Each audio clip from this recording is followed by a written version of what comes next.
Hello, hello, gamers! Welcome back to another episode of the Revolutionary One Piece D&D! We have a fabulous session ahead of us today, and lots of exciting information, maybe a lot of lore to be dropped, possibly? Who knows? Who knows? That could be fun. Yes, I'm here with my wondrous players. Mimi. Mimi. Am I supposed to say something else? Yeah. What's up? You have to say hi. Hi. There we go. Bacon! The One Piece! The One Piece is real! And Vex! Hello. Can you introduce what players you lot are playing?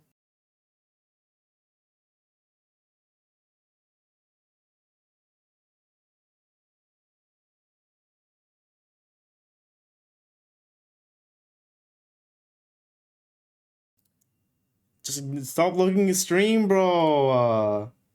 But then we can't see your cute face. Stop looking at stream, bro. You're not allowed to. It's against the rules. Fun factory. No, stop it. I will refine. Fuck you. I have to reveal it now. Piece of shit. Don't worry, I can't read what it says. It's too small. Hey, you're not fine. I'm gonna scroll out. I'm gonna scroll out like that, bitch. Think you can read it now, huh? Think you can read it now? That's what I fucking thought. That's what I fucking thought. But Dora can't. No. Oh, Master Ball, I survey, God of Time. What's up, Gorp? fucking fuck you and your gorb. Nihilist, draw 25. Gladly. Oh my god. I need to fix chat for a second. Yes, introduce who you play in the campaign. Sure. Hi. I play. Let's see. It's been 2 weeks. Who are you? Who am I again? I'm Belko. I'm a Nimbian. Yes, that thing. A chicken with wings. Blonde hair. I'm not sure about my opinion. Anyways, I hold a spear. I live. Do I give the summary now? Just a quick question, Belle. What's up? Do you actually wield a spear? At this very moment, do you have a spear on you? I always wield a spear. What are you talking about? Do you remember the fight in the swamp against the crocodile? Right. Oh yeah, that. But you wouldn't say something ridiculous like, "Oh, you have to go back and pick up your arrows." Yes, I would. No, my You threw your spear, I told you where it landed. It was away from the crocodile, and you never said I would go back and pick it up. I even asked at the very end, are you all sure this is what you would like to do? Would you all like to leave? And you go, yeah, I'd like to leave. Reaping. You're finally reaping. You never do this to me, fine. I will. Yes, So remove. reap I would more, like you to. I'd reap like you to remove a spear from your inventory. This can't be happening. This is what you get for sowing. You're reaping now. I knew one of these sessions you'd be like, and I pull out my spear, and I'd be like, there's no spear there though. You're like, what? You'd be like, what? I'll just craft a new one. If you can craft a new one, sure, but you're gonna have to make some checks for that. Vex will craft it for me, right, Vex? Why would I craft it for you? I'm not in game. Oh my god. Thank you so much for the 101 biddies. Oh my god, thank you very I much. don't have a spear anymore. Greatly appreciate that, Copper. Thank you for the 101 biddies. Love you. Oh gosh. Okay, so we have Belle playing a Nimbian who has currently not got their signature weapon on them. Who else would like to introduce their character? I'll be playing Bristle, the tiger shark man barbarian who a little more bloodthirsty than he realizes. Oh my. All right, who else do we have? I'm playing Spack, and he's a lot more bloodthirsty than he realizes. I think he's just very much so emotionally traumatized. I mean, tell that to all the bodies left in his wake. I don't know. For revolutionaries, you guys are very chaotic. I mean, Yes, accurate. but we're alive. Oh, she's working. You're alive, yes, but this doesn't follow the revolutionary way. I mean, the only ones who have died are pirates and marines, and I think that's fine, right? Yeah. Fine. Sure. Why not? I mean, we don't care about either of them. That's true. I mean, it could help you later on. I don't know. Yeah. Listen, mean, listen. As look, as a former pirate, when someone attacks you, you beat their asses. If they And look- die in the process, that's not your fault. They attacked first. It's Yeah, what have they done anything for self-defense. us? They've done nothing but shoot at us and try to stab us. They deserved it. Did they Shit. though? I don't know. They Last week truly they- deserved it, guys. Nice. Come on. We got stabbed so many times We by the lost the same people. ship. We lost a ship. Mm, You have mm. not rewarded us for treating anyone kindly. The one time we gave mercy, they stole our ship. The one time. Who knows? Maybe it'll pay off. Who knows? What do you mean? Have you had another pirate encounter since? To be fair, we haven't been anywhere else since. Besides this fucking Barbie island. Legally distinct. They are not Barbies. They're Mandy's. They're Mandy's. Remember, the medicines. Kellys, whatever the I thought fuck. they were medicine. They're Marlows, I don't know. They're soulless husks. They're All of them. meanies. Are they soulless the- though? Do they still Yes, have they a no- conscience? they don't have souls. Maybe they don't have souls, but maybe they're still just as alive and they breathe the air that you and I still breathe. I don't think they do. I think they're dolls. Okay, well. They're a simulacrum of life. They're a simulation. We're in the Matrix. Right. It's been a little while. Would you like me to do the story recap, or would you like to try? Please, God. I got this. Don't worry. Okay. So last we left off, you all ventured to Mager in search of an antidote for Jamprue, your commander, with your newest companion, Luke's Luminaire, an apprentice toxicologist you all picked up from the island of Femur.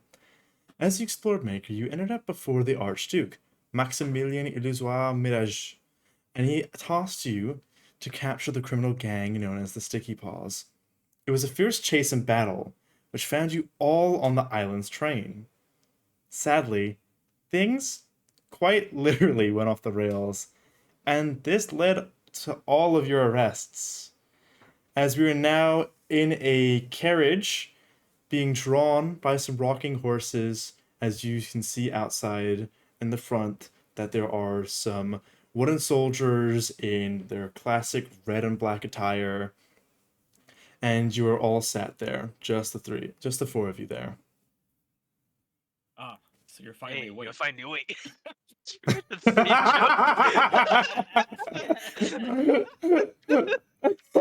No. You both went for the same fucking joke. Okay. Hey, you're finally awake. You were trying to cross the border. Walked right into the Imperial ambush, same as us. And the people were there. You don't know how I was tempted to do that. I had to restrain myself. You should have. And here you Yeah, are you just throwing it were out. Skyrim was fine until you came along. Empire was nice and lazy. I was holding back so much. Also, you can see your screen. What is these Google Drive for this stuff? That's my music document. Forgot. You have a music document? I have a document for different situations of that's One Piece themed. Look, angry, something bad is happening or being watched, getting ready to do slaying. Characters reappear having an epic walk on the battlefield. Evil cry, final boss requiem.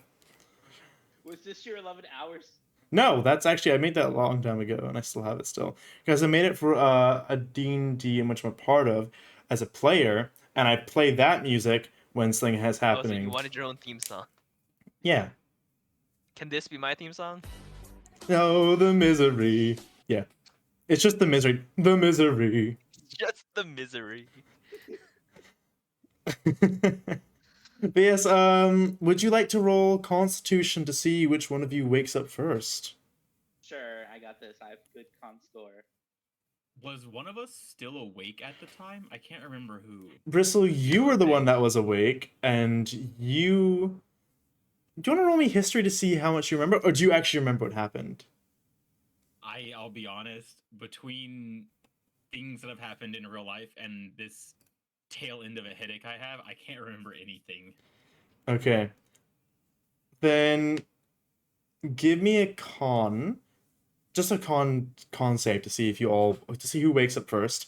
And then once you're awake, I want you to give me a Do we history still have check. disadvantage? No, because that is that's past now, right? I don't know. Just How long does says it- while it's on? Has my hood been taken off? Have they unhooded me? They've probably unhooded you by now, yes. Okay, then yeah, that's off. If they couldn't physically remove it, they probably shook you enough so the hood fell off on its own. 19. 19. Okay, pretty good, pretty good. 17 for Bristle. I continue to sleep. What did you roll? Got a 9. Oh my god, okay. So so Bell rolled a 19, Bristle rolled a 17. okay. So, Bell, you are the first to awake. You see that your companions, Spack, Bristle, and Luke's, are all sat with Luke sitting next to you and Bristle and Spack across from you as the carriage shakes and stumbles. And give me a perception roll. Sure. I have pretty good perception. Z. That's a 24. All right. With a 24, you notice that you're in a sealed carriage and that there is a palpable shift in the atmosphere. The scenery around you transforms from cheerful and vibrant to somber and foreboding, as if the very essence of innocence has been swallowed by a sense of confinement in this area. You Okay. also notice as you look towards Bristle, Spack, and Luke's, and yourself, that you seem to have bracelets on each arm. Not tied together, but you just have bracelets on each of your arms. Do they look nice? They look incredibly fashionable. What about our gear? And when I mean incredibly fashionable, imagine a child bracelet. Like, you know, one of those, like, it's like little, like, how do I describe it? It's like a silvery metal bracelet that's thick. That's quite thick. I want to say maybe, half an inch thick. No, half an inch. About, no, it's about Are you talking two, about two, a slap bracelet? no, yeah, no, it's not a slap bracelet. But it's like, imagine get two knuckles over your finger, put that against your wrist, and that's how thick it is. How is that? Is that like an inch or 2 inches? It's about an inch, maybe Yeah. a little bit more, depending on the size of your knuckles. That's about an inch, yeah. Yeah, okay. So yeah, it's about an inch thick. It's made of metal as far as you're concerned. And yeah, it's there. But yeah, you're asking, what else? Do you have your gear? Yeah, what happened to all our gear? You notice that you do not have any of your gear on you at this moment in time. What? Everything of which you've collected has been stripped away from you, and the only thing that remains is the very clothing you're wearing. Do we have armor on still? No armor. Okay, take that off, take that off. And Bristle, you've come here's to at that. this moment. Wait, they took my armor. They took everything. But that's just my apparently. shirt. How dare they? You're just naked. That's just my shirt with a bit of padded leather on it. How dare they? If it was distinct armor, for example, Bell, you had what? Heavy metal? I had chainmail. You had chainmail, okay. If it was chainmail, then that would have been taken. Anything that looked like a shirt probably would have not been removed. However, So- if it was an addition of leather on you that they could remove, they would have removed it. Now I'll leave that up for you to decide whether or not they can take my shirt off. You'll still have your shirt. Yay. I still have 12 AC. All right, Bristle's fine. Bristle's You're a fine. barbarian, you don't give a fuck. You don't have to worry about fucking armor. Okay. Bristle, pull my cloak off? Bristle, you and Luke's have now awoken. Oh, my head. What is going on? But just. No, we're in fucking carriage. Where the hell are we? Oh my god. Belle, do you know where we are? Elle is busy screaming like a headless chicken, realizing that her spear is gone, and screaming, "I know my rights." Are you actually screaming out loud like that? Yes, I am. Okay, as you start screaming, the carriage comes to a sudden stop as you all jolt a little bit forward, trying to catch yourself. Spack, give me another con save to see if you wake up with the jolt.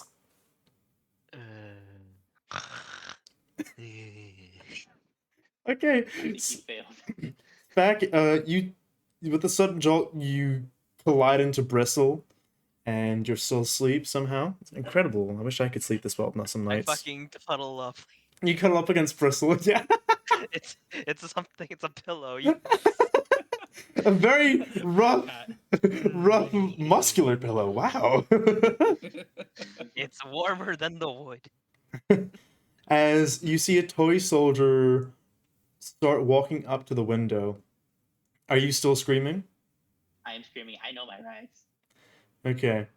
As you do so, he pulls you by the collar of your shirt to the window, so you're now smushed against the cage of the window. And he says, "You have the right to remain silent. Anything you say can and will be used against you in a court of law.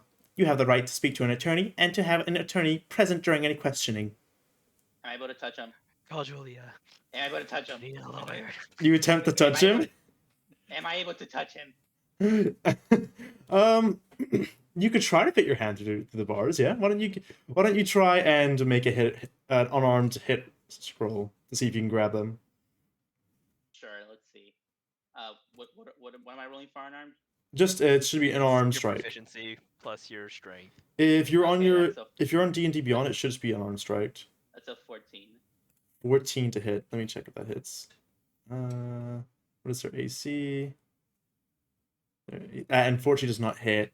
As you attempt to grab them by the collar to show them who's boss, and how dare they touch you? Who do you know who you are? You yeah, tell me what you do.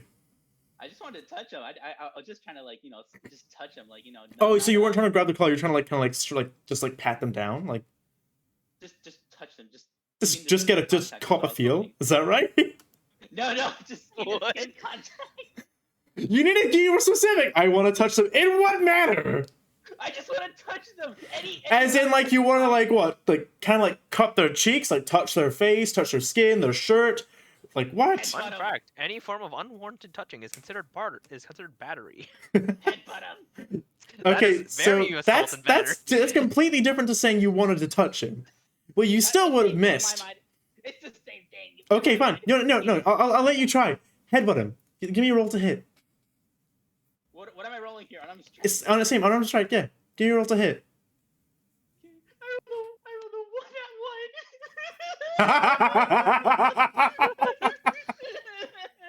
1 As you feel this passion and fire rising within you, that you're unable to touch him, and he's got a hold of you, you feel your animalistic instincts rising as you reach your head back and you look him in the eyes, as you crash your head down, and you forget that there is a metal bar, a metal rod in front of you, the cage for the window, which he slipped his hand through, and you smash your head into the metal post as hard as you can, knocking yourself out in the process as you fall onto the floor, and you take 1d4 of damage, bludgeoning.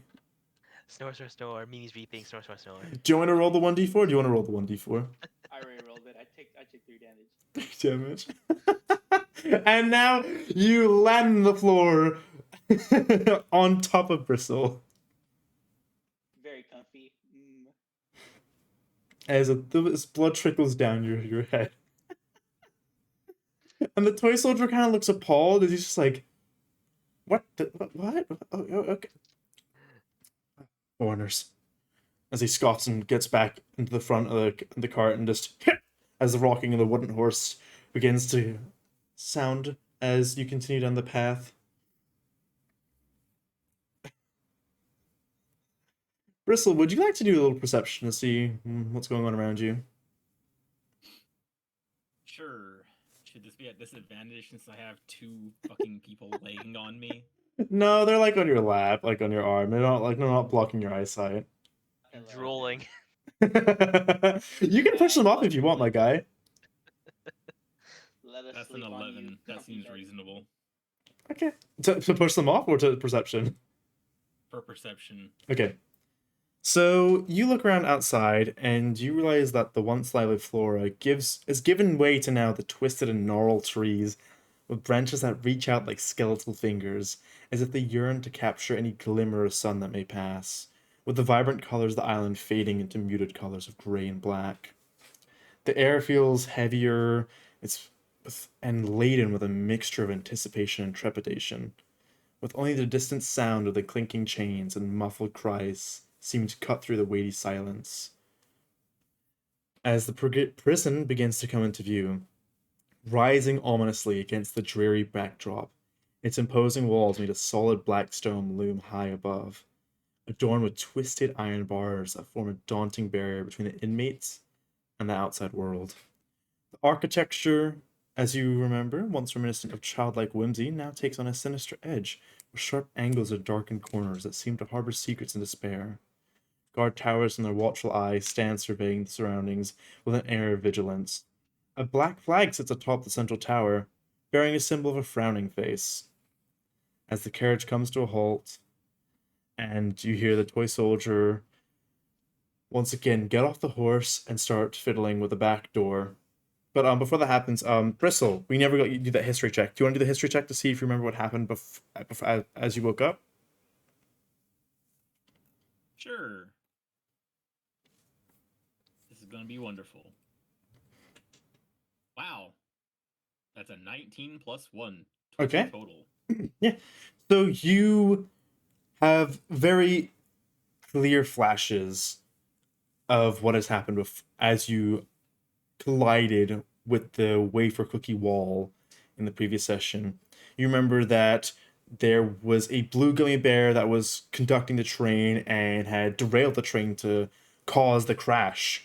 And upon impact, Spack, Bell, and Luke's were at your side, all unconscious, as you remember the wafer cookie wall starting to crumble, and the echoing voice of the toy soldier saying that nothing has ever caused a crack in these walls start to crash down and fall next to you, next to your comrades, and a giant piece seemingly start to make its way to collide with the castle itself, as you saw a window shatter, a mysterious regal figure jump out, and finally cut the wafer cookie into fine dust, as they slowly descended on a bubble and landed in front of you, as you recognize the face of the Archduke Maximilian looking down at you all, grinning, as the blue gummy bear, now in uniform, saluted Maximilian and waved his hands away at you lot, and you heard the murmur of "Send them to prison.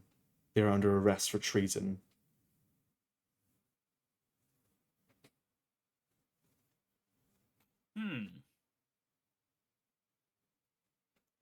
Yes, Indeed, I do remember. you do remember that. The doors open, and you see that there are 10 guards outside, all ready to escort you inside. Well, come on up. We're not gonna get you. You're big boys. Easy. Without dripping blood. Well, Bristle gets up along with the other two in his arms and walks out of the carriage. I love that you're just carrying them. Do you want to do a con save again, Speck and Bell? To see if you Sure. awake? I got a 10. That's good enough. You wake up. I also got a 10. You wake up. What? Congratulations. I refused. I had the most wonderful dream. I was a little kobold and all my friends were dead, but I was alive and I had Gorp. Aw. Wait, Bell, are you now pretending to stay asleep? Is that what I'm hearing? Sure, I'm preparing my escape. Okay, I want you to roll deception to see if you convincingly are able to stay asleep. I have pretty good deception. Let's roll that. That's a 12. Okay. You rolled a 12. Let me see what everyone else around you rolls. Bristle, you're also more than welcome to make a... What would it be? What kind of contesting roll would it be against deception? What did she roll? Deception? Perception? Well, no, she rolled a Deception. deception, right? Yeah, Yeah, like deception. deception. Insight. Insight, yeah, sorry. Yeah. Insight let's see is here. is that is wisdom or is that intelligence? It's still wisdom, yeah. Okay. I know, fine. I want to give them a thumbs up to let them I got a know I'm 22. awake. Bristol got a 21. I got a nat 20 plus 1. Okay, Nice. you both immediately recognize that whenever Belle always awakes, Belle has a signature thing she does. Belle, what's your signature thing you do whenever you wake up? I give a thumbs up. Every morning when you wake up, you just go, oh, thumbs up. Yeah, I think my moon god every single day with a thumbs up. Okay, you know that from seeing Belle having fallen asleep sometimes in the bird's nest, that when she wakes up, she just instinctively gives a thumbs up, and you see a thumb up as she's on your shoulder, Bristle, and the guards are none the wiser. What? Wow, the guards are stupid. They're stupid. Am I shackled, by the way? Shackled. You're currently being held in Bristle's arms, but the guards are attempting to pull you down to see you're awake. Marriage carry? No, don't. Just let me lay here. And I fucking like stretch out like a cat, like a languid cat. You stretch out and you give more limbs for them to grab onto. Like, no, it's comfy. Don't. As 4 of them are now holding you by both of your arms and your legs. Wait, are they lifting me up like a palanquin? What does that look like? You know what crowd surfing is? Yes? Basically that, but it's a thing you ride in. A thing you ride in? You don't know what a palanquin is? No, I've never heard of that before. Me either. Oh, the music's I know not there what you're anymore. talking about, Bacon. It's this thing. Posting it. It's so one person holds each of those sticks and just lifts it up.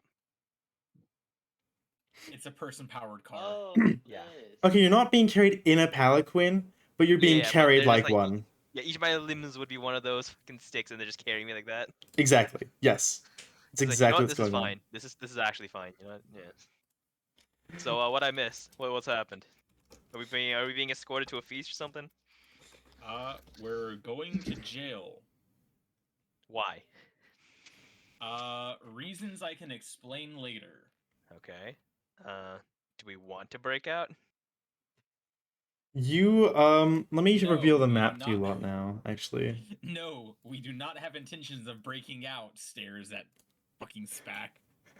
I mean, I'm not that worried, honestly. I love that. Are we breaking out just right in front of the guards? I mean, hey guard, like, where are you taking us exactly? So you are being taken into the daydream chambers, to which you'll be assigned your cell. Okay. Where's that in relation to the harbor? You are. That does not matter. Wait, why don't you roll persuasion to see if you can get any information out of him? Sure, I have good persuasion. 23. Well, the harbor is literally 10 days, if not many more away. The trains are currently unavailable, so we're quite the distance. Why am I telling you this? Because I'm a great conversationalist. Do you happen to have any like big catapults like they do down south where the catapults are? No, we don't Oh, really you have should any cover that. catapults here. This prison doesn't really have much of that stuff. What about like a trampoline? Yes. Because we're having conversation. We're getting to know each other. What's your name, by the way? My name's Toy Soldier 1. Oh, that sounds like fodder. Don't you want a real name so you stop being fodder? I have no such thing for real names. I have no need You for sure one. about that? But you're fodder. Don't you want to not be fodder? Fodder D- die. no. How about Tony? Yeah, Tony. How's Tony sound? All the other guards around you, like, their eyes glimmer, like, oh, Tony sounds actually quite nice, yeah. He kind of like, he like puts his like hand up to his chin, like kind of like put 2 fingers and like bring them together as it comes to the end of his chin and repeating the motion. Tony, yes, Tony. Tony the Toy Soldier, yes. No, As- Tony, nice to meet you. I take my hand out of his hand and give him a handshake. You'd have to break free from the grapple. He's like, he's like, hey, I'm trying to give you, and I just extend my hand while he's holding my hand and just like aim it downward. Here, shake my hand. You have like you're being held by your wrists and like your ankles. You got. Yeah, I'm just angling my hand straight downward in an open handshake face. Well, let me Should roll, be held by let me see which one Tony's at. He's either holding your left leg, your right leg, your left arm, or your right arm. Let's see. 1 and 2 are legs. 3 and 4 are arms. Oh, he's at the arm. Yes, you can give him a handshake. Yes. Yeah, So Here, you- shake my hand, Tony. Nice to meet you. You're now not a fodder. How do you feel? I feel like I've got some plot relevance now. Yeah, you're actually more important than most of our crew. Yay! Let's all cheer and trot inside as they start trotting you inside away from the rest of them. Yay, Tony, I guess. Oh gosh. Hey, Tony, can I get a cell that's like nice and shady so I don't burn in the sun? Ow. Why, certainly, my good friend. Yeah, nice.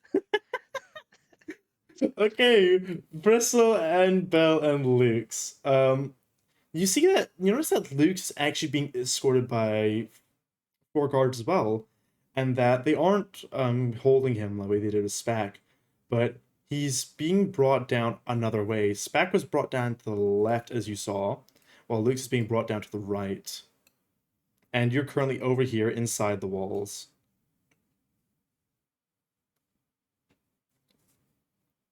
Hey, Tony, what's all these buildings, by the way? Name them for us so we know them. Oh, I'll get to that later. I need to first bring you inside and make sure you're nice and cozy. Can I get a bed to go with my cell? And like a quilt? Of course. Oh, Okay. wow, he's really amenable.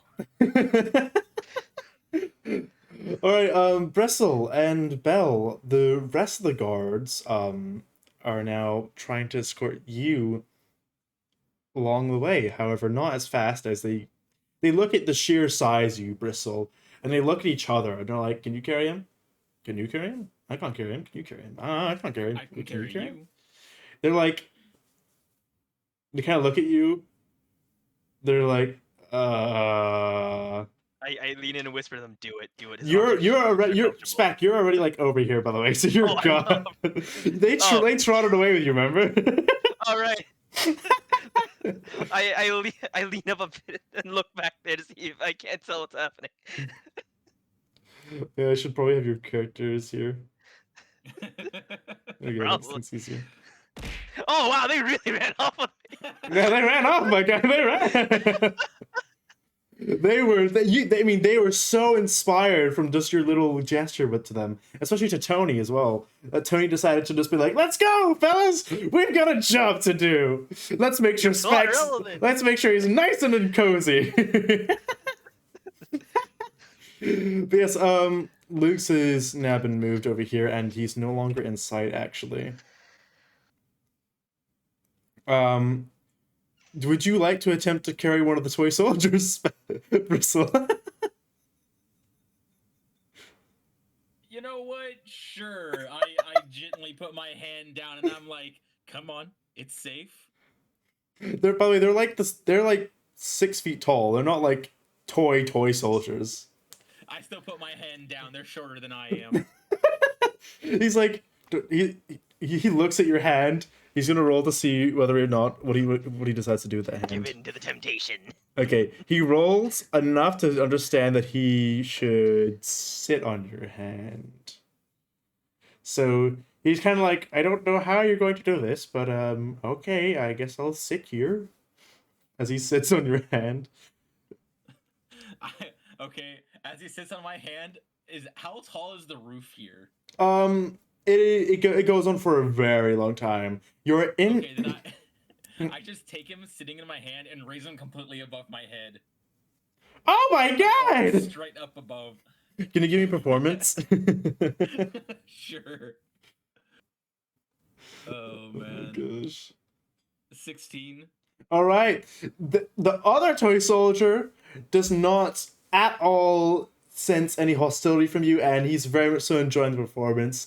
And he's like, "Hey, everyone, watch this!" As you see, like, just generally prisoners and other people, like people in prison attire, as well as toy soldiers emerging from like the buildings outside, like looking out the windows of some of these areas.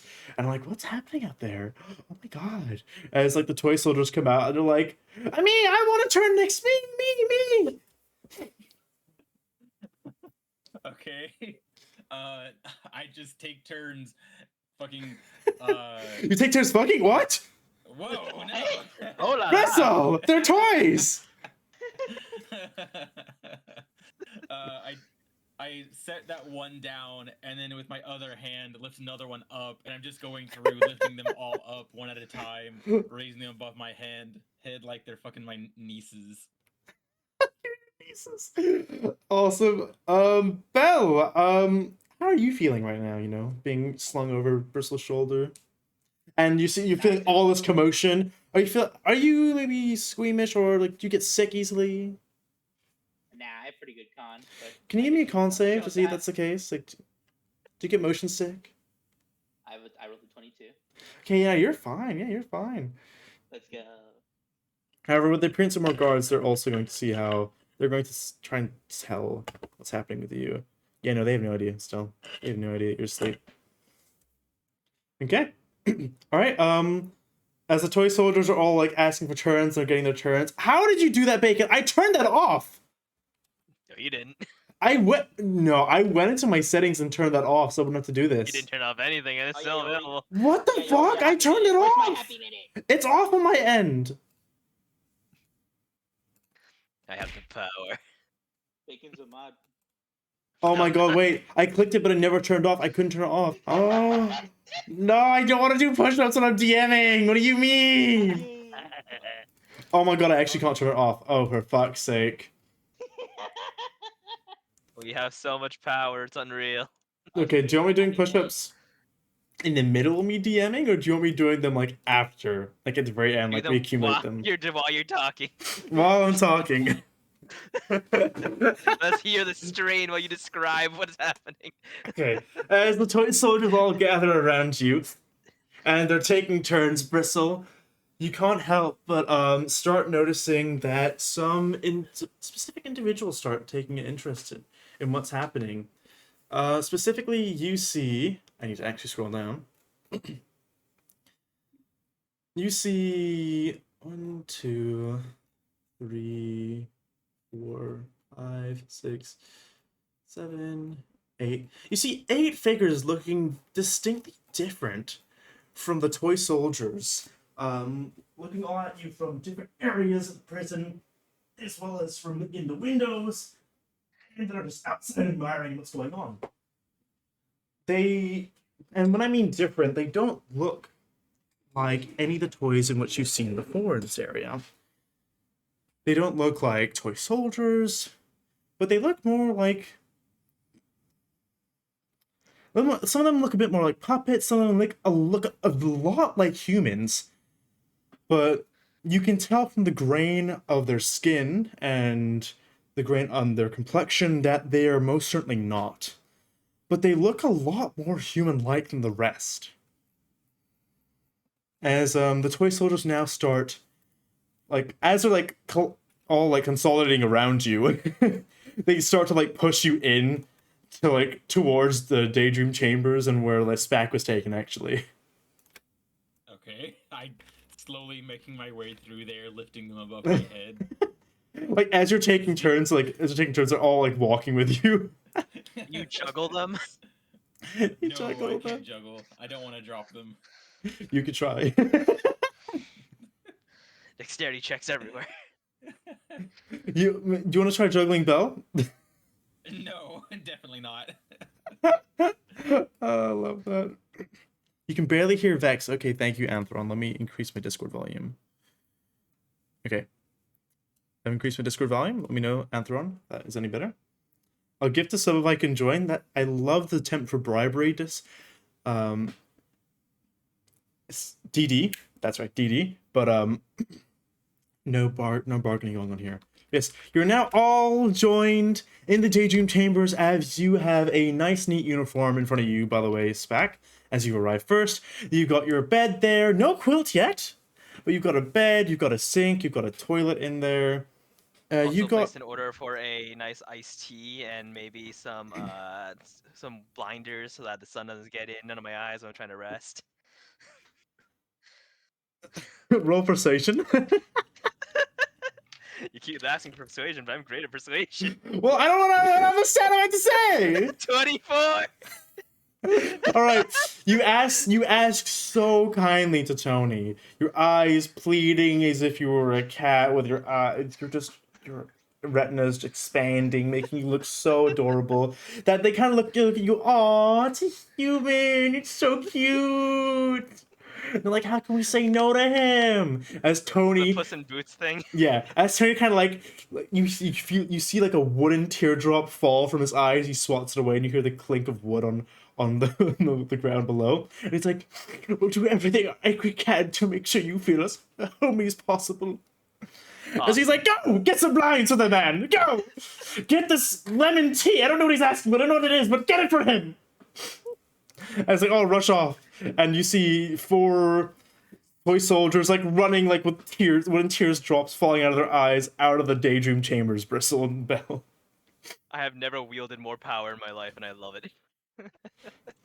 As you see the doors are open, and you are like kind of like ushered in / pushed in, and you see that Spack is there. Hey, I'm straight up relaxing. And oh my god. Now you have a crowd amassed around you, Bristle, and they're like, we're sorry, Big Bro, but we need to take Big Sis now. We need to put her in a cell as well. Oh. Well, I suppose if you have to. Thank you so much for understanding. As they kind of like just drag her off from you, and they like pull her off by her legs. But I want you to make a dex save to see if you hit your head on the floor. Dex, Or- I have pretty good dex on this one. I rolled an 8, 21. Wait, you rolled a what? 21. You rolled a 21. Okay, you rolled a 21. So as you're pulled off by your legs only, you feel this sudden motion of you being dragged, and you realize that your arms haven't been grabbed a hold of, and so you open your eyes, and then before you greet the floor with a passionate greeting as you did with the prison cage earlier in the carriage, you put your arms in front of you and like catch yourself, as they're like, oh sorry, my bad, and then they kind of just throw you into the prison, like they're just like, onto the bed. Do they no longer think I'm pretend sleeping? They know you're awake now. Oh. All right, but this is your own prisons now. This is where you'll be stationed. Is it nice? There is a singular door, which will be always to the right. So, for example, Spack, your door will be here. Bristle, your door will be here. Bell, your door will be here, for example. And these are where your doors will be. And so that's where you're going to be exiting and entering from every day. And there's only one exit and entrance. There are windows behind you all, as just the back 2 are just really small prison windows that you'd casually see. So they're bars. They are bars, yes. Like there are bars holding you So, in. There are bars in the Are these windows. bars made of sea prism stone?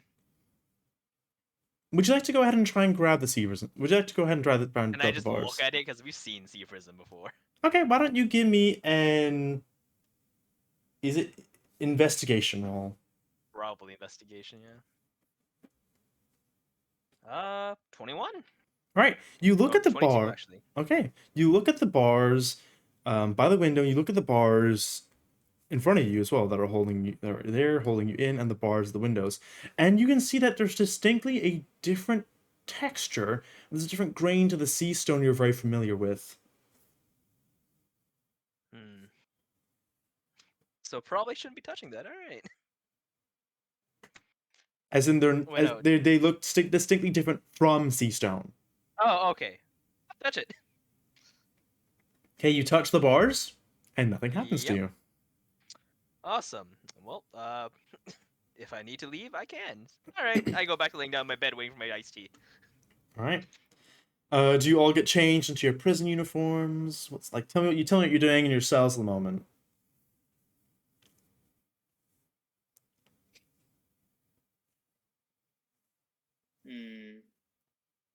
What's your doing in a prison cell? I guess just sleep in the bed.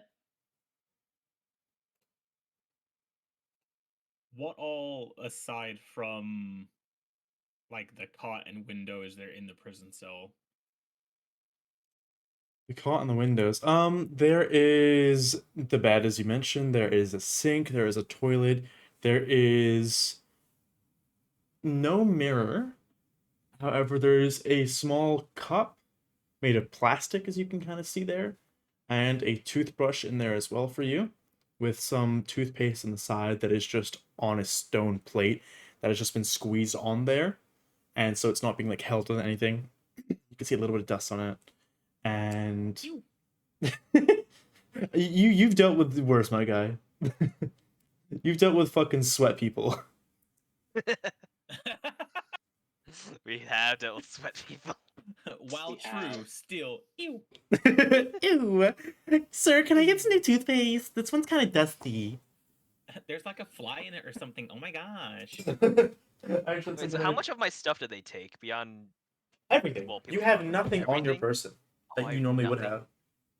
Oh, so none of my like they took my lyre. I can't just play music while I sit here and Yeah, wonder. you have nothing on you, my guy. Oh, how dare they touch my stuff?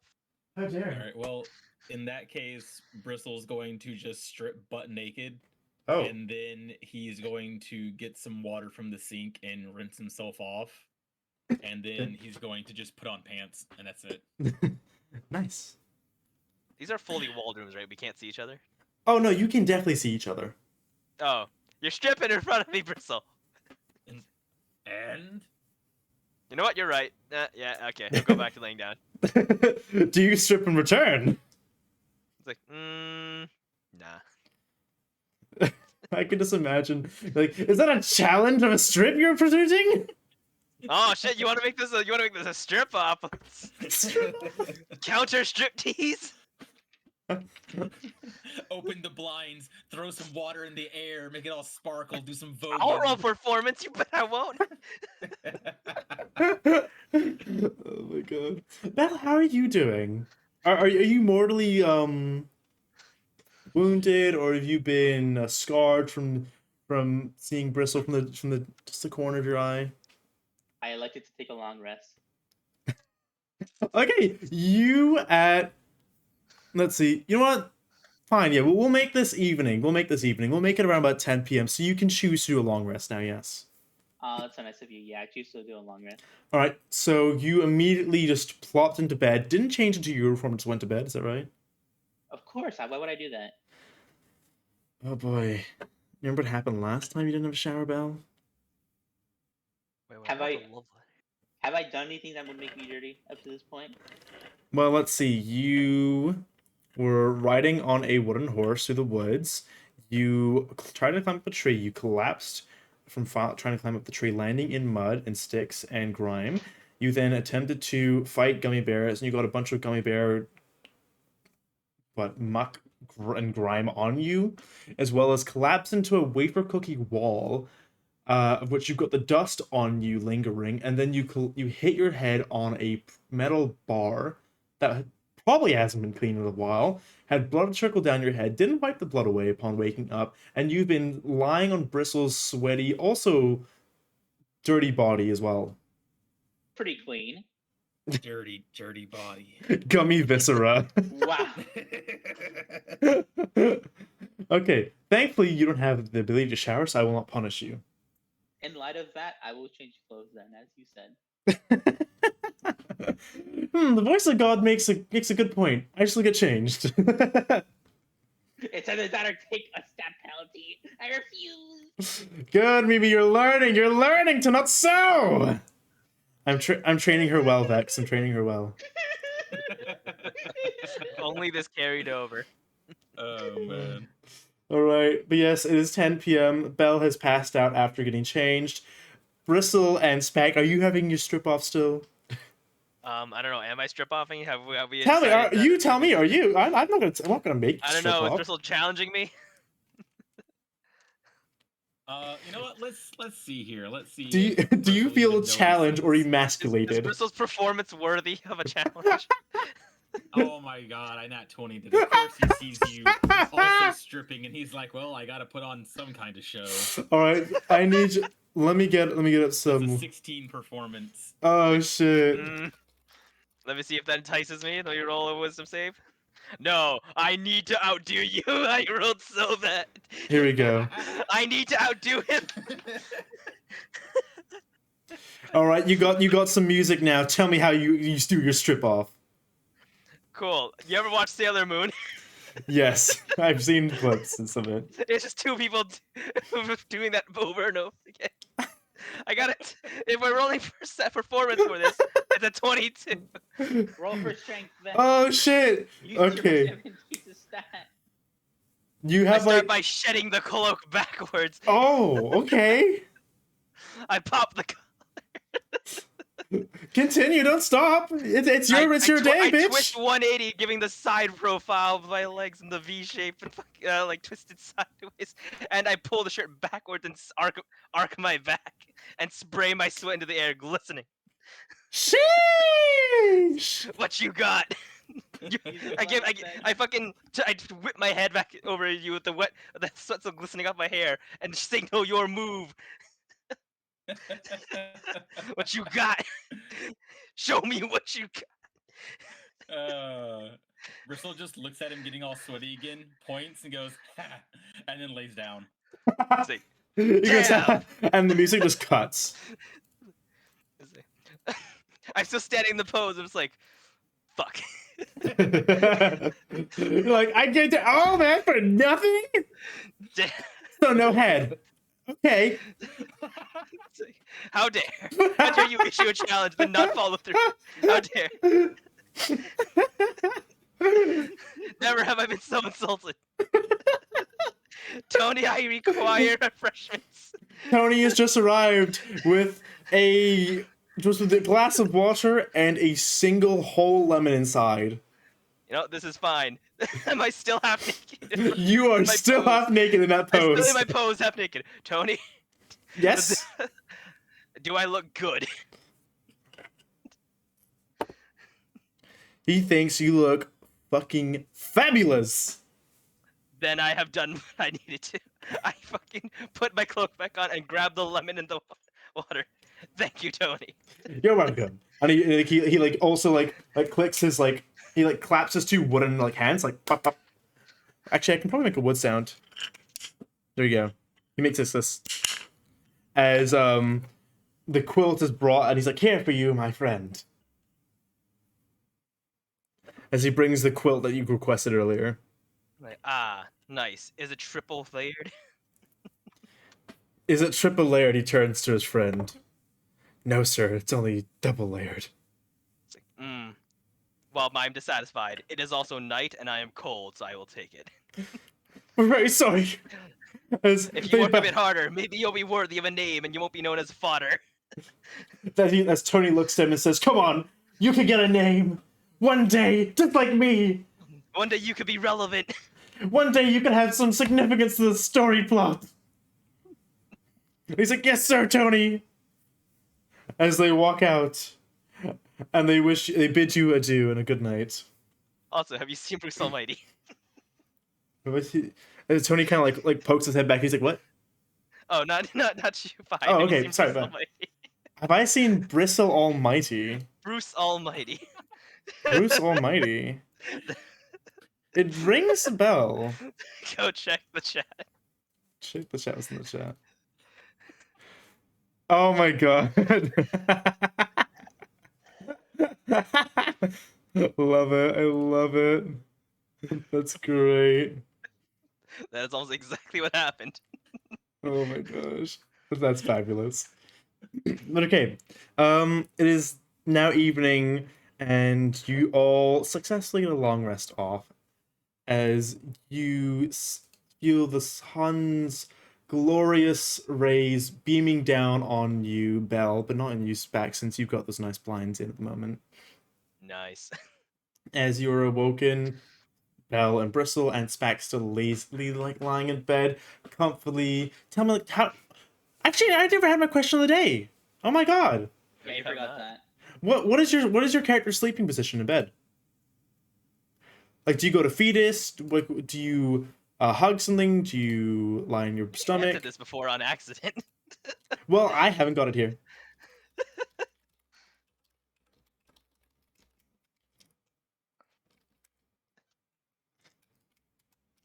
I fucking love how I open your notes back and it is the most congested text with just the favorite drink of the double ristretto venti half soya non-fat decaf organic chocolate brownie ice Right, vanilla that's the double shot thing. gingerbread frappuccino extra hot with foam whipped cream upside down and double blended with one sweet and low and one NutraSweet and ice.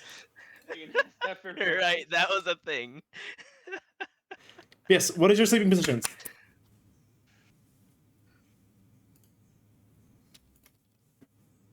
I'm trying to find a reference image because I know exactly what it is. The shrimp. Can't find it. No.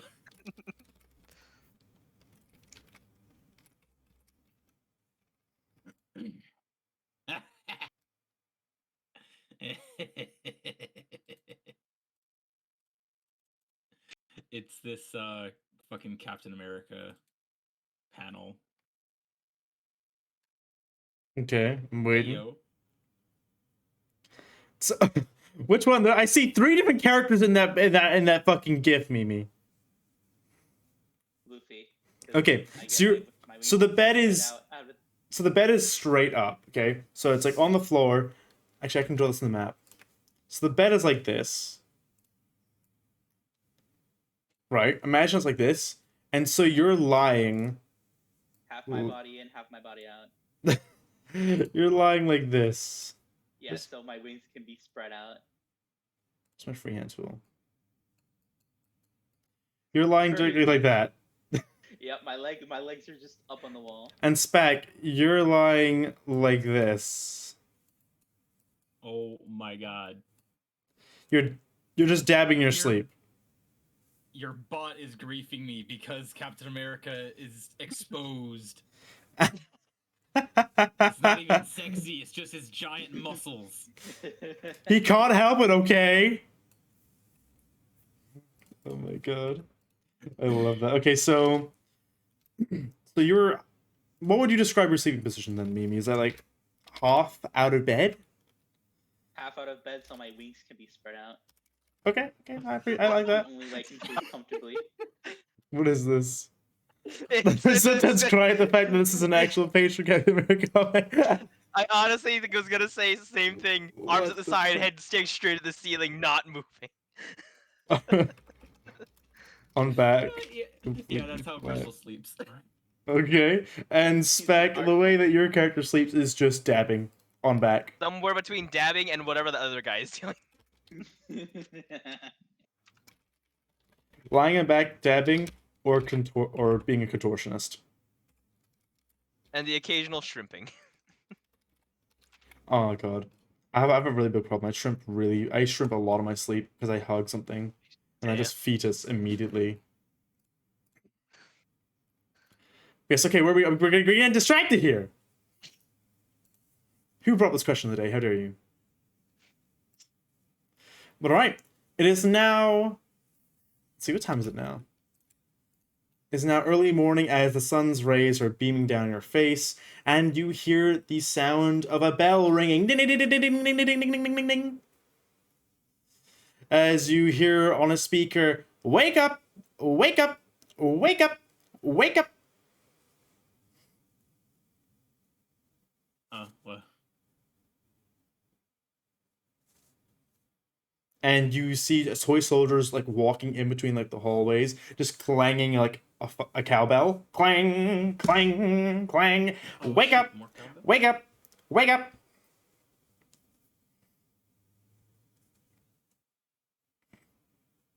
I peek through the blinds, see that they're trying to tell us to wake up, and I close the blinds and pull out a. Oh no, they took everything from inventory, didn't they? They did. I I scroll. I use that I use that lemon and use the rind to write on the fucking door 5 more minutes. It's a fucking prison cage of a door. What do you mean? They're fucking bars. Oh. Yeah, I use the Thank you for the follow, Caverdugo. Welcome onto the Mafia Recruit. How's your day going? So how do you write on the... Do you write one singular letter on each fucking curvature of the bar? Sure. Okay, you wake up and you like kind of peek the blinds of the window, and then you walk to the very open cage door, and you scroll with with the lemon zest onto the cage, each bar with one singular letter, a letter saying 5 more, and then you realize you run out of space, and it just says 5 more. I was like, close enough. I go back to bed. Do you just drop the lemon at the floor? No, I take my lemon and throw it back in the cup of water where it's been sitting all night, so my water is lemony. And I go to sip some water and go back to bed. Lemony and very metally now. They're good for the blood. Iron. Iron's good for the blood. You're correct. It's what I would say if it was made of iron. Who knows though? Oh no. But yes, you're being ushered out of your cells. Your cell doors have all automatically opened actually as well. As you can see, there's a giant clock sitting at the very end of each of the hallways, and it says 7 a.m. now. And you hear the toy soldier saying, "Roll call starts at 7:15. Roll call starts at 7:15. If you are not Can I present and go- accounted for, you will be thrown into isolation chambers for further punishment." The clock is like over here, right? Let me get roll 20 up again. Yes, it is right there. Yeah, and Can the I go doors over are. there and put the clock hand back to 6:30. It is a digital clock. Can I draw the clock to say 6:30? You can attempt to draw on it, however, I don't know how convincing it will be, as there are 2 clocks, both one at that end and one at the other end over here. I could do it. I can make it. Why don't you tell? Yeah, sure. Why don't you go for it? I'm not gonna stop you. I would if I didn't have anything to write with because they took my entire inventory. You've still got half that lemon zest already. Yeah, but my water tastes nice. It did taste nice. Not sure about it now. Sure, I walk out still wearing the quilt with a fucking cup of lemon water. Okay, Bristle and Bell, have you immediately risen? Did you wake up before Spec? I'm just watching what Specky's doing. So you decided to lounge in. Oh, that's a fucking exit there. You tried to just lounge in bed and just watch Spack a little bit. Yep. Give me a second while I roll a few things I need to check. Okay. Ooh. So you're just. Okay, yeah, the man that comes out of this bed is not Spack. There's no mustache and his hair is down. Bristle, I want you to give me perception to see if you see all this happening. Sure. Oh my god. Do. That is a 13. Ooh, okay. Are you trying to be? I am completely wrapped up in this quilt like it's a burrito. Okay. Are you trying to hide your face at the moment though with the quotes? Here's the thing, I rolled to see if I noticed that I didn't look like Spack. I didn't, so no, not really. Okay. Then yeah. You, Bristle, look into Spack's cell, and he looks. Describe to me how he looks. Spack. So, so imagine that picture of Spack. No bandana, no dreads, no mustache, not even that little bit of goatee at the bottom. Basically just like a bit of a peach fuzz face, hair straight, slicked down backwards, and is blonde. Oh. Eyes are also, not the original color they looked like.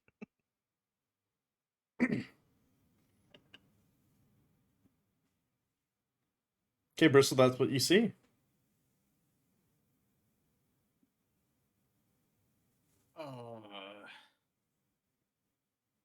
Hi.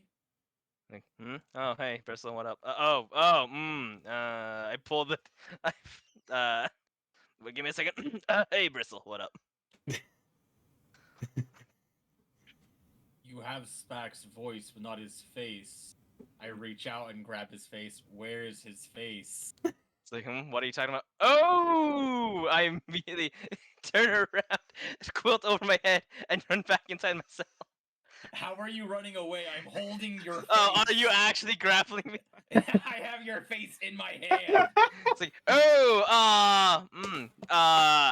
the SPAC left in the middle of the night. I'm here as his replacement. That sounds like you better roll deception, boyo. But it's the thing SPAC would totally do. You know it, so do I. You know Got the 15. rules, and so Got do 15. I. Ooh, What'd you 15. get? It rolled bad. Let's see. I'm gonna give you advantage, Bristle. Okay. What do you mean? It's 'Cause- the thing SPAC would totally do. Yeah, but Ah, fuck! That's a nat 20 plus 1. 21, baby. all right, Nice. nice. Oh my god. I'm pretty sure I know that this is actually SPAC. Can you, with a nat 20, also remember the figure in the cozy hotel earlier that got breakfast, and you weren't sure who they were as well, and they were just watching you lot as Dr. Scrubs is speaking to you, and you realize that that figure was also SPAC as well. Squeeze this just a little bit harder. You're in the lobby. I mean, yeah, but I'm not SPAC. Lies. How dare you lie to me? Like, I mean, because it's not a lie. It's fine. You're as fake as your mustache in your name. Lets him go. While I do take umbrage with that statement, it's also totally true. Anyway, I run back inside and put on a mustache. Okay, you put your mustache back I on. close the blinds. The blinds only cover the window. It's like, cool. I drag all the stuff to the corner of the room and do it behind the blinds. Okay, sure. What do you do behind the blinds? First off, dread the hairs, pull on a wig, put on eye contact lenses that change the color of my eyes, and the mustache and the goatee. Okay. I also draw some more wrinkles in my eyes to make myself look even more decrepit and weary. What do you draw with? My fingers. What are you Just the using? dirt on my fingers. Oh, the dirt on your Oh. finger. Ew. Ugh. Yeah. God, that's really bad for your The fucking skin, you bath. know? We haven't had a fucking bath in a while. It's been like a day. Yeah, but they don't have a bath in here. Bristle wiped himself down with sink water, my man. Oh, there's a sink, right? With lemon zest. then. All right. With lemon zest. Yes, everything Oh for my the art. God. So you just I lemoned my eyes. Yes. do lemon your eyes? Yes. Now I look even more weary. Give me a sleight of hand to see if you got any lemon in your eye. I got a 10. No, 13. Okay, So totally did. you managed to. No, I think no, it was above a 10. I was gonna say, but anything Okay. above 10 is okay. Yeah, you don't manage to get any lemon in your eye and blind yourself for a little while. But yes, it is now 7:10, by the way, in 5 minutes till roll call. Like, yeah, I walk out of SPAC. Hey, Bristle! I didn't know you were here. Did you see that guy who was in my room? Weird, right? Deception Squint, at disadvantage. Squint size. Disadvantage at disadvantage. Waggles my fucking... wiggles my mustache. What am I rolling? You can roll deception if you want, but you'll be running it at super disadvantage. Sure, what's super disadvantage? Can't That- be more disadvantage You than I get already 3 am. rolls and you take the worst. Okay, sure. Nat 20, and then a 10, and then... What's the last one? Okay, my worst one is a 16. Can I give? You just can I said give- it, nat 20, it's 10, and then a 16. Yeah, that's before I added the bonus. Oh, okay. Those are the flat rolls. can I God damn. impose more disadvantage? It's not enough. You need a DC 18. I'm sorry. What do you mean? To convince Bristle. Unless What's Bristle. Did Bristle roll high? Bristle, do you want to roll at super advantage? Sure, I'll roll a super advantage for insight. You're making this a thing. Fine, super advantage. Why not? I am the DM! I decide what God, I can goes! do what I want. This is my world! I am the god here. Okay, that's only a 12 for my highest. Can I give him more advantage? I saw all this happen. No, Oh you my didn't. You're in a God. separate room. You don't have I the can angle. see Yeah, right Belle, here. you have no You fucking don't idea have what's the happening. angle. You have no idea what's happening. My door is here. I can see. You don't have the angle. Well, the door is open, so if you are standing outside watching this all happening, you can be doing Wait, is that. Bristle smart enough to realize it? I mean, not Bristle. Is Bell smart enough to realize it though? Okay, I'm very Belle. smart. It's time for roll call, and I want to see more of this. Belle, give me a single investigation. No, nothing, just single roll. 3. You have no fucking clue what's happening right now. You just hear a lot of chatter, but all you can see in your head is just a monkey clapping. Clap, clap, clap, clap, tack, tack, tack, tack, tack. As you just stare as the seconds pass by on the clock on the wall. And it's now 7:12. 3 minutes to roll call. Yeah, totally weird, right? Totally not me. That was just in here. Weird guy, just left at the bars. Oh shit. It's bad. Hello! I Welcome walk on in, and Raiders! Walk out of the room. Hi! and then I don't know walk why I back waved, in, but and hello! then you walk My out, name is and the room Fide. is I empty. am That's not what your a... insight says. Listen, the insight from previously Oh gosh, still Shishi. matters because it happened less than fucking a minute ago or so. So Look, all I'm walk out. saying is I'm not. Yeah. You're not Anyway, yeah. anyway, Alright. Okay, that alright, didn't let's happen. get Let's outta move here. on with our. Let's move on. What's And, happening and here? as we move on, there's actually a raid. So welcome on in, Raiders. Thank you so much for popping by. My name is FideVT. I am a... Who would have guessed it? A VTuber! Yes, I am Mafia Elf VTuber who streams from Mondays to Sundays every day of the week at 8 p.m. GMT plus 8.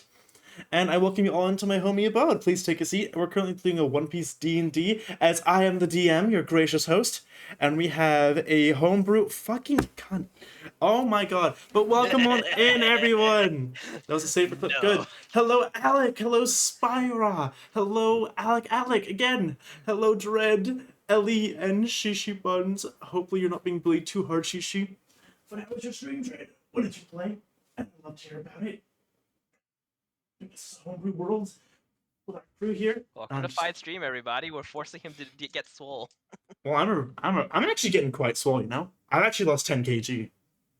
Oh damn. Nice. Yeah, since November. Nice. But can you outbench Bristle yet? Probably not Bristle, but maybe Oh, no. I don't know about Vex as well. Vex is a strong boy. No, Vex is strong as fuck. Okay, but yes, roll call is now very close to starting, and you see that everyone has already left, and you see a few people that are currently leaving and sprinting out of the Daydream Chambers. Do you follow we suit? should yeah. Sure, I shuffle along with my quilt over my shoulders. Okay. You are now sprinting along with them as they're all making their way to the playground. And you are all standing in line, and you go to the very back of the line. I don't have any soldiers here, but basically there are a number of different people standing in front of you. So let me just... Steal some tokens.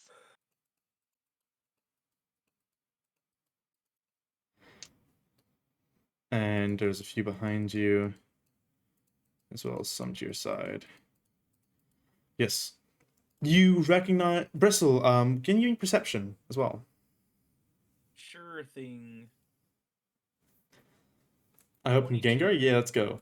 Was that 22? Yep, 22, non-nat.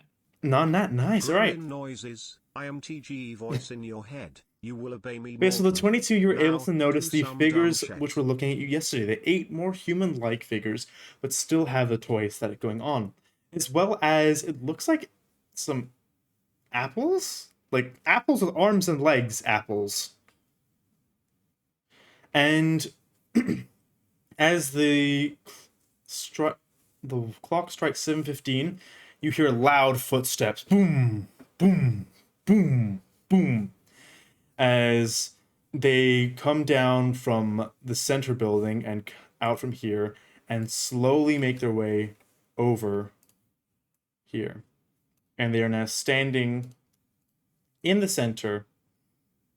And do I have an appropriate? I'll use this one.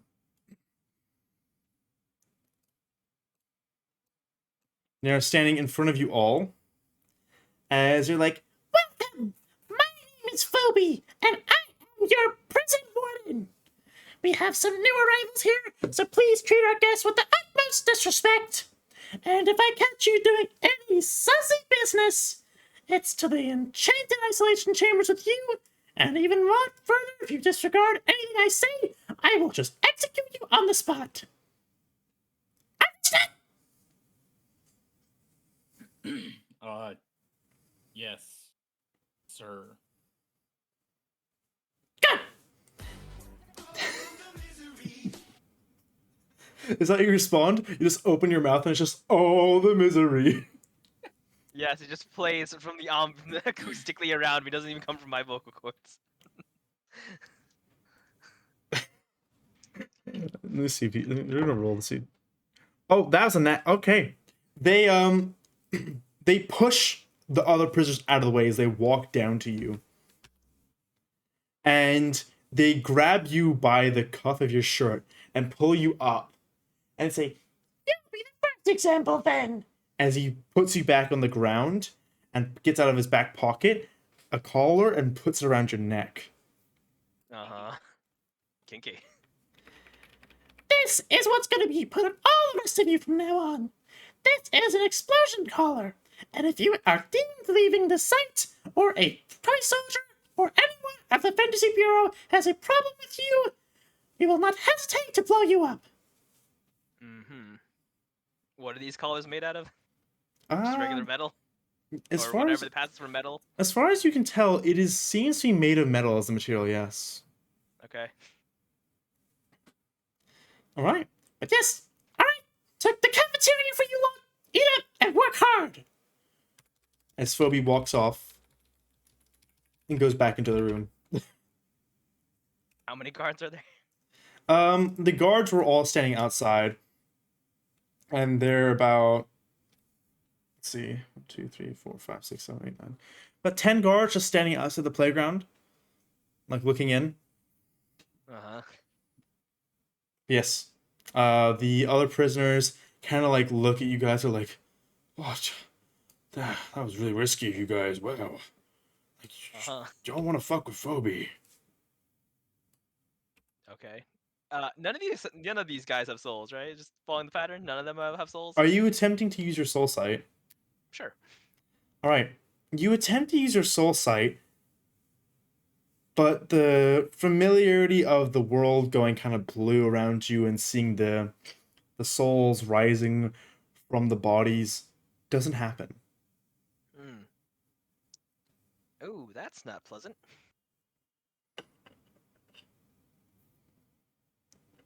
Would you like to try and use any of your other powers that you have? And you're Sure, I tried to make a sandwich. Okay, you try and summon upon the sandwich of death, and as you kind of have your hand out, contorting it, like stretching the fingers with your other hand below it, trying to like grasp it and form it into like existence. You can see some like black spirals in your hand appearing as it just poofs into dust, and nothing happens. That ain't great. That ain't great. Oh, Bristle. Well, we're in a bit of a shit situation, ain't we? We? All right, Bristle. We leave Belle here to die.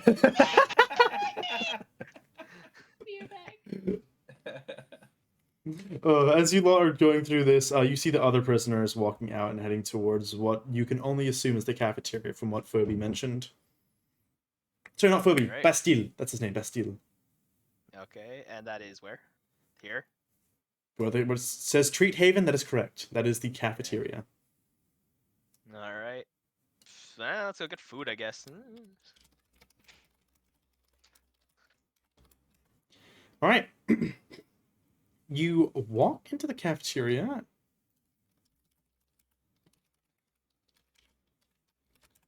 Let me Clocking get. of Opera GX. Shush. No, shush. Shush. Shush. Shush. Shush. Don't at me. Don't at me. Delicious opera. Ah, my God! Thank you for the follow. Greatly appreciate that. Alec Kevin, welcome to the Mafia. Oh, Bonito, don't rub on a mic. My man, my cat, stop. Stop it. Barter. Bonimo has all Don't- the power. Yeah. Mother, Yeah. you cannot contain me. Oh God. Yes, as you walk into the cafeteria, you notice that there are a number of tables occupied and currently being used. Let me get up appropriate music actually. Okay, that should be good. Yep. There is a number of tables being occupied, and it's kind of like a help yourself system for the looks of it.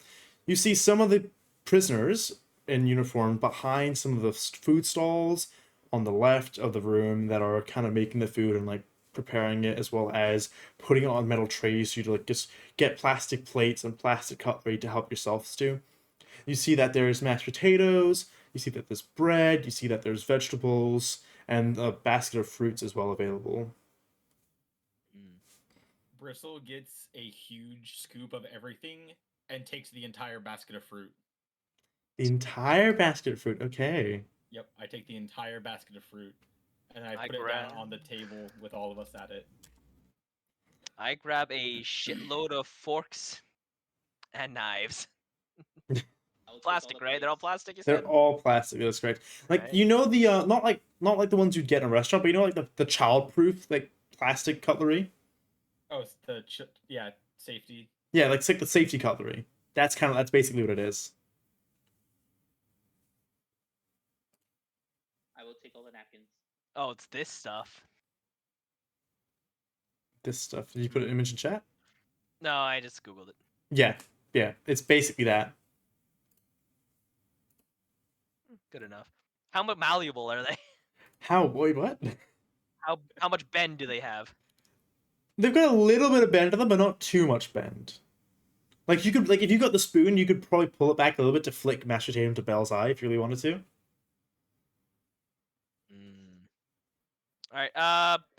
I'm gonna just sit down next to Bristle while Bristle eats his monstrous breakfast and start breaking some of this plastic cutlery into certain shapes. Interesting. He's making shivs. Not Make- shivs. Oh my God, what is he doing? Well, I'll keep one knife as a shiv, but the rest of them are all being turned into bootleg thieves' tools. Ah. Interesting, okay. You can go ahead and try and do that. But okay, Belle, what do you grab to eat? I will grab all the napkins. Do you say you grab all the napkins? Yeah. Wait, so you don't grab any food, but you grab What? all the napkins. Bristol's got a basket of fruits. Okay. So you walk up, you pick up the stack of napkins available, and the person behind you's like, hey, I need one. Hmm? Yeah, I need a napkin as well. You can't just take them all. I give him a napkin. I actually need another napkin, you know? I've got a really runny nose. I give him a napkin and walk off. He's like, no, I need another napkin as well. I've got some really teary eyes. I give him another napkin and walk off. He's like, hey, wait, my other nose is really, really runny though. I keep repeating the process until I have half the napkins left. He keeps repeating this until he now has all the napkins. He's like, thanks, really appreciate that, and walks up with all the napkins. I Steal said his napkins.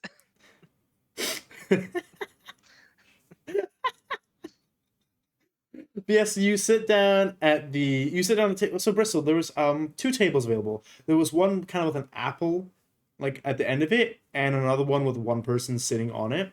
Which table did you want to go to? The apple one is empty, by the way.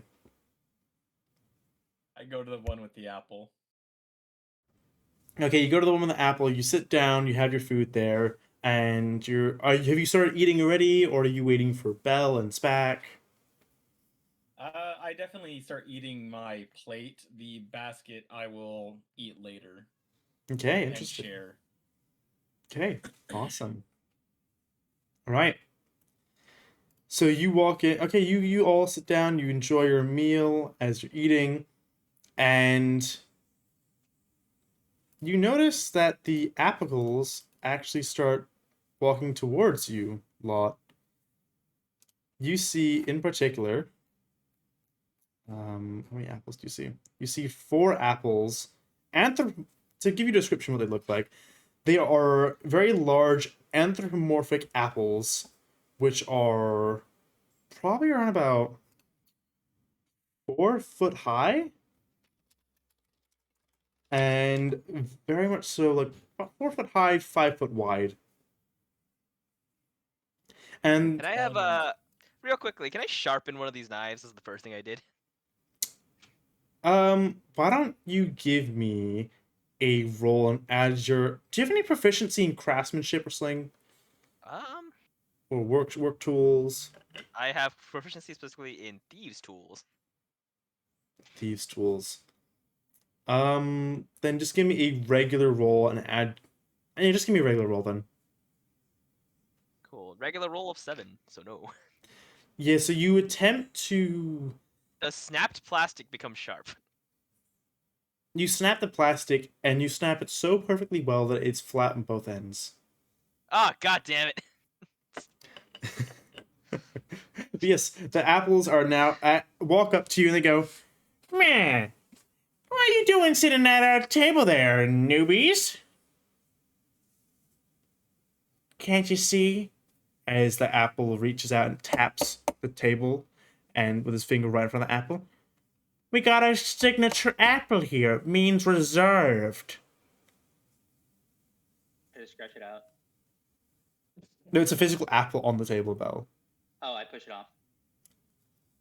You push it off.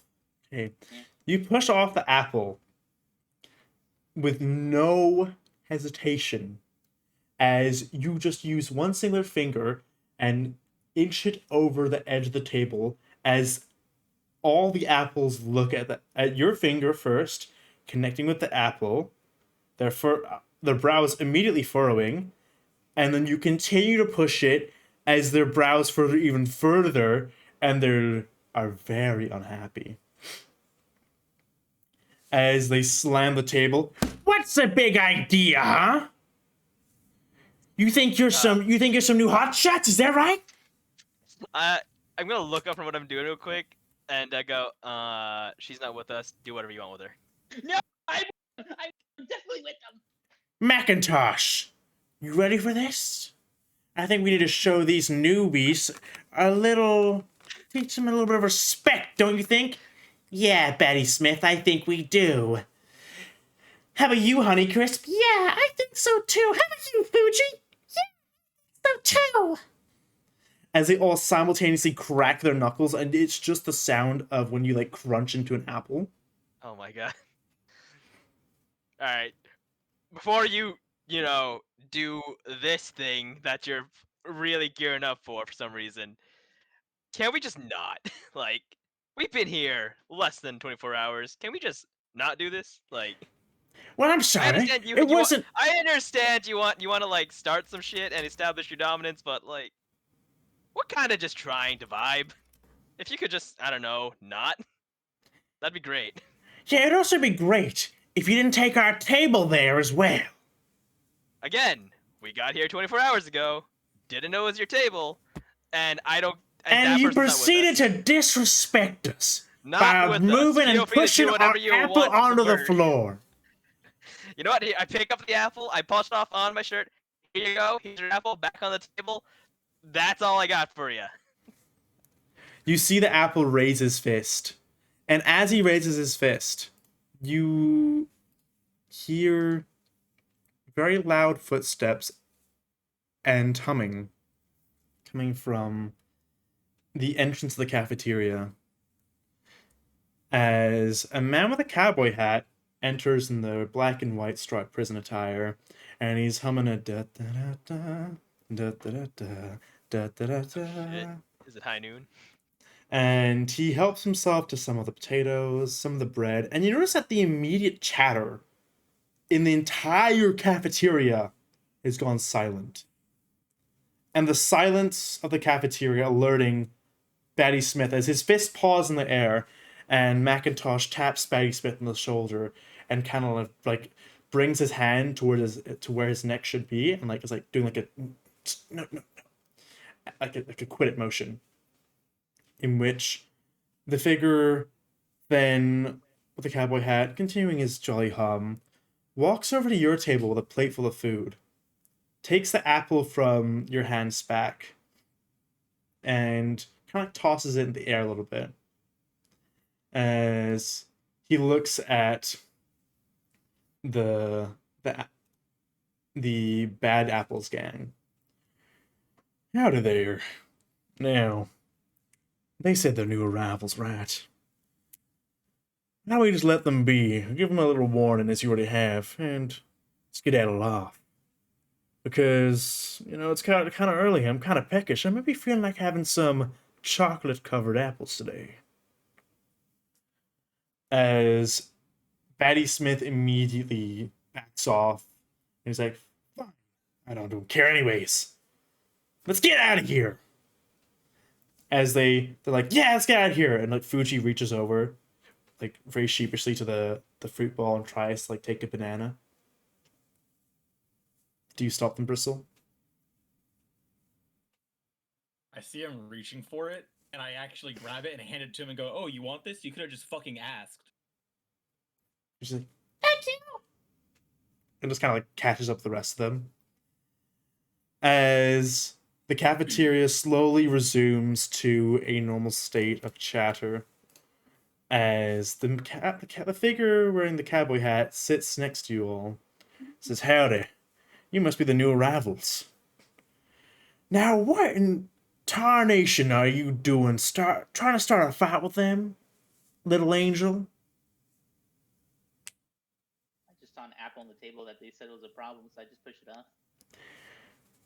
Now, I'm not sure how things work on the outside, where you're from. But you don't screw with things you don't understand, okay? Because you don't want to be reaping things much later in life, you know? You don't want to be sowing for no reason. My job. All she does is sow. There is no stopping it. Lord help you all. Now, tell me, who are you, lad? I saw you stroll on in as a four. As he looks around, he's like, where is the fourth one, actually? Too scared to join us? Still in his prison cell? Actually, yeah, where is our fourth one? I was about to ask that when those not so crisp fellows came up. So yeah, where's our friend at? Anybody got any ideas? Oh, I think I see what's happened here. It sounds like he's been taken off to the Enchanted Isolation Chambers. Basically, translation, solitary confinement. They may have deemed him a little too reckless to have around.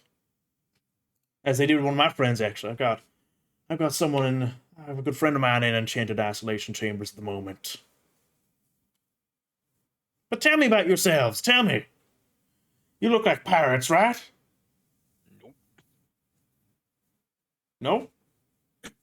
Well, I- you're not wrong, but you're not quite right either. So, how about we tell you some stuff, you tell us some stuff? I like the way you roll, Mr. Sharkman. Well, the name's Bristle, and we just kind of showed up here on this island on a whim after being attacked by some pirates.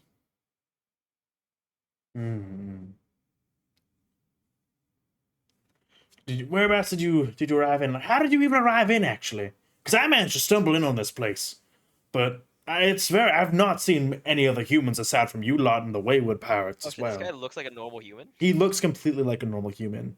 He's got Yeah, skin. He's got flesh.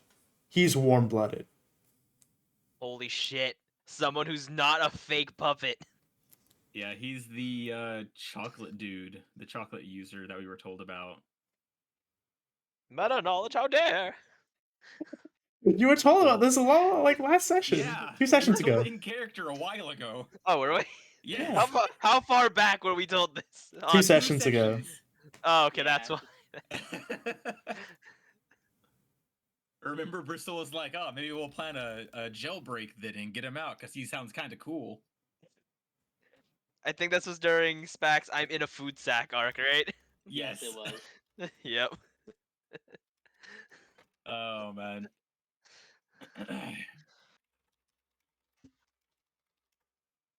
But nice to meet you, Bristle. How about the other two? What are your names?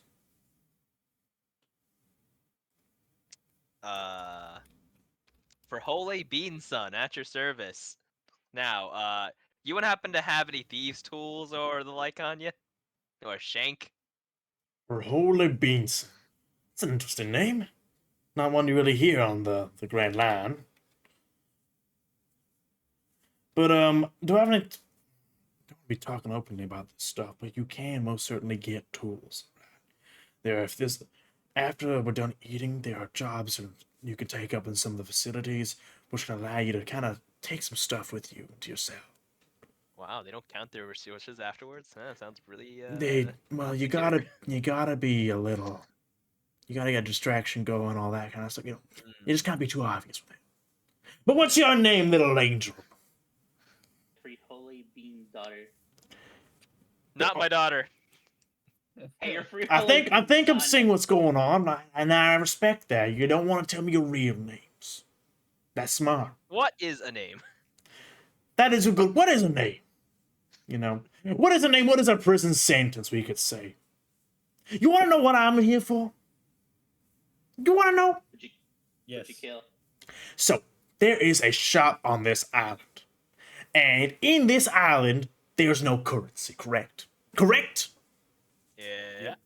And Yeah. so there is no currency, no form of monetary exchange. I walk into a shop, I stroll in, jolly like, my cowboy hat and all, my cowboy boots are now gone.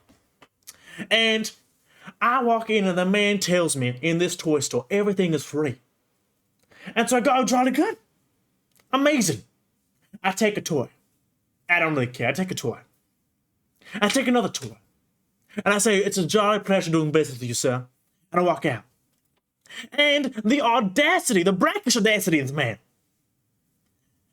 I was then assaulted by toy soldiers and thrown in prison.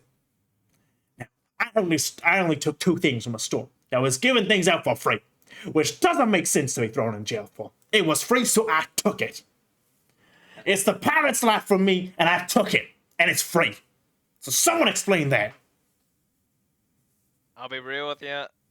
I gave up on logic a long time ago as soon as we got on this island. I'm just going with it. I don't blame you there, pal. I don't blame you. Everything on this island is wacky nonsense from a child's storybook or some stuff like that. You But wouldn't tell me, happen to know the guy who made all this, would you? I assume it's that Duke guy that owns the island. I mean, I never had the pleasure of meeting whoever's at the top of this island. I've only heard stories from my friend there in the Enchanted Isolation Chamber. But it's a very complicated story from what I understand, and I don't seem to know all the precise details. You'd have a better time talking to her about this. She's more of a local than I am. She's actually flesh and blood, actually, like you and me, and was born and raised here. What?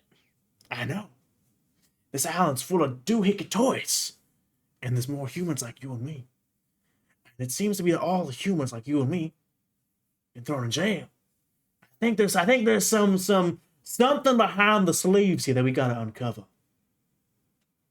Well, hard to uncover anything when we have no weapons and no way to get around, I think. It's alright. You said you needed thieves' tools, correct? I mean, I would like some thieves' tools. I think I would like a shank, and so would the other two, I believe. Hey, why don't you take this? He says as he gets the key. He's like, put your hand on the table, open it up. Uh-huh. As he's wearing bracelets like you are as well, but you feel a weight being added to your hand all of a sudden. He's like, now, be careful with that, okay? Don't be too obvious about that. Don't be too obvious about that. Does it feel like a shank? You want to take a look? I mean, can I just feel around for an edge? You feel around, and there is an edge. Great. I stuff it into the lining of my quilt. Be careful that it may melt. May melt. So don't want to put it anywhere too hot. I take a look at it. It's a candy You take a cane. look at it, and you. I know. Well, give me perception. Give me perception. Perception. See if you see like if you're like how are you able to look at it? You know, looking under the table. It rolled off of a nat 20 onto a 2. Let's see what that bonus is. That is an 11. Wow, Jesus. Okay. Well, 11, you were able to ascertain that this is a shank. Yes. However, it is made of chocolate. And Quick question. the more you hold it, the more it seems to be kind of losing its shape and form. However, it isn't like immediately melting. It's you feel like as if you could hold on to this for about an hour before it starts to get a little too sticky. In that case, I'll take off the bandana and wrap it in air that out a bit so it cools down. Wrap it in that and then like tie it to my waist. All right. With that, it should be able to last for a little while longer. So, quick question: you made that using devil fruit powers, right? Shush. Now, boy. One thing you lot clearly aren't familiar with is being conscientious of your surroundings and being a little bit more quiet. Yes. I mean, I can whisper, but Okay, good. you made that using devil fruit powers, right? Exactly, yes. I ate the choco no me. Mm-hmm. And there's actually a little trick to these bracelets here. Now, I'm gonna let you figure it out for yourself. But I feel like you probably should just tell me if we want to work together and make this faster. But well, okay. you see, I can't just work with anyone here, you know. For example, you see over there as he points to the other end of the cafeteria, and you see other humans of flesh and blood. And he goes, they are the wayward pirates, you know. Another pirate gang. And they're absolutely hopeless, you know. I tried working with them the minute they walked in. Absolute wastes of space. Okay, they've already lost 2 of their crew here. Okay, so they're incompetent. Exactly. I can't work with them. They're insufferable. Okay. So, Well, I'm not. I will I say- first need to start. I need to see what you have available before I can start helping you. And if you can get those if you can manage to remove the power from that power limiter you got on your wrists, I think it has a keyhole, right? would you like to inspect it? I mean, sure. I'll just take my time looking at it. I had a whole night. Okay. You notice that it is a metal bracelet about an inch thick with a red stripe in the center. It looks very fashionable at sight, and as you look closely at it, within the red stripe, as you turn it over, and you look at it as if your palm is facing you, you can see that there is a distinct keyhole there on the power limiters. However, you also know that the Chocolate Man also is wearing his power limiters, but is still able to use his powers. Uh-huh. Now, what these are called are power limiters, you see. You've got powers, they limit them. But there's a way to bypass it. And I think you're starting to notice what you need to do. Well, you say that, but also, if you can, use your powers, let me just take a quick wild guess at how about one way you can use your powers. Can you just let it flow out of you like a liquid and then solidify it at any point? Yeah, basically. Could you not just flow it into this cuff, solidify it into the exact shape of the key, and turn it?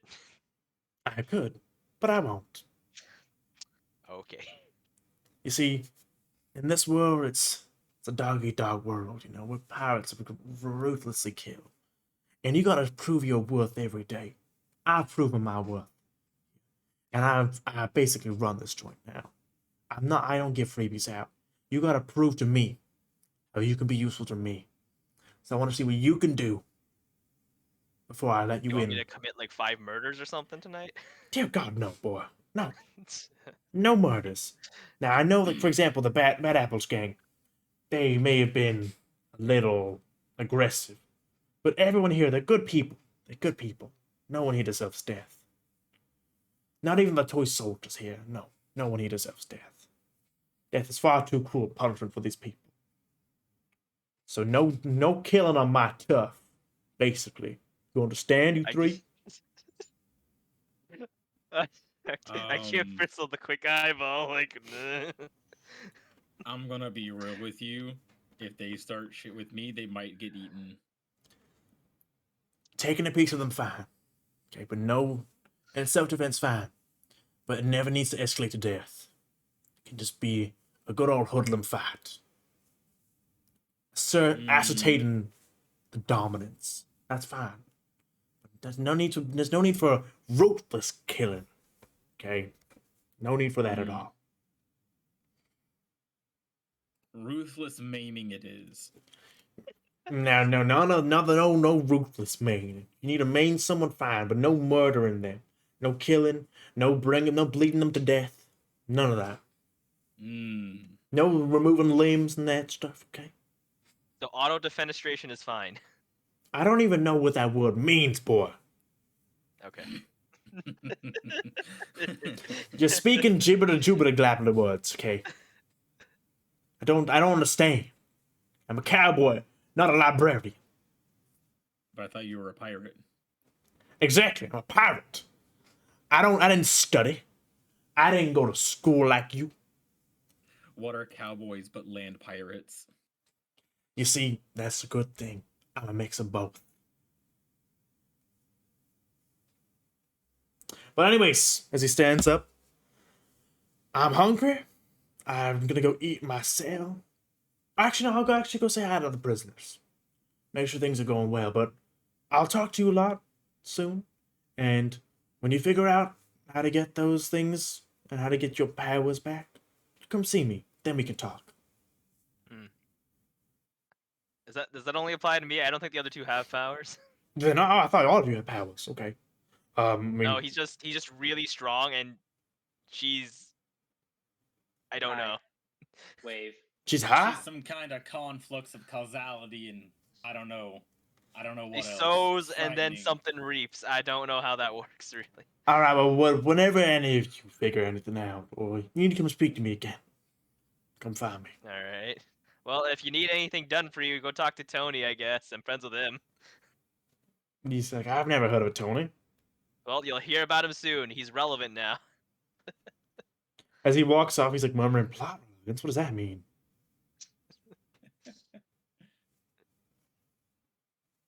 All right. Yeah. You've met the chocolate cowboy.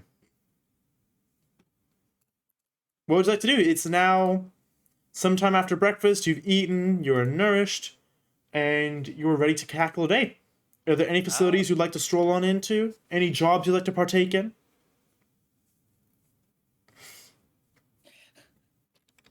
I guess I'll go to. Which one looks like the least populated job? Now, before I tell you that, are you all sticking together and going to the jobs together, or are you splitting up? Tell me, would you like to keep the party together? Do you want to split around the area? I mean, Bristle, Bell. We should probably just split up, right? And just scout the place out rather than Yeah, sit around I in one think area. we can all take care of ourselves. I think the extent of the power of these people is the bad apples, and then we have our cowboy friend. Bell, I think you could probably punch one of the apples to death. Yeah. I punched the apple off the table again. I'm pretty sure I can He has the apple in his hand. Sorry, Bill. Oh. What level I are thought you you guys were on the again? You're table. level 5, right? Yeah, 5. Okay. CR5 humanoid.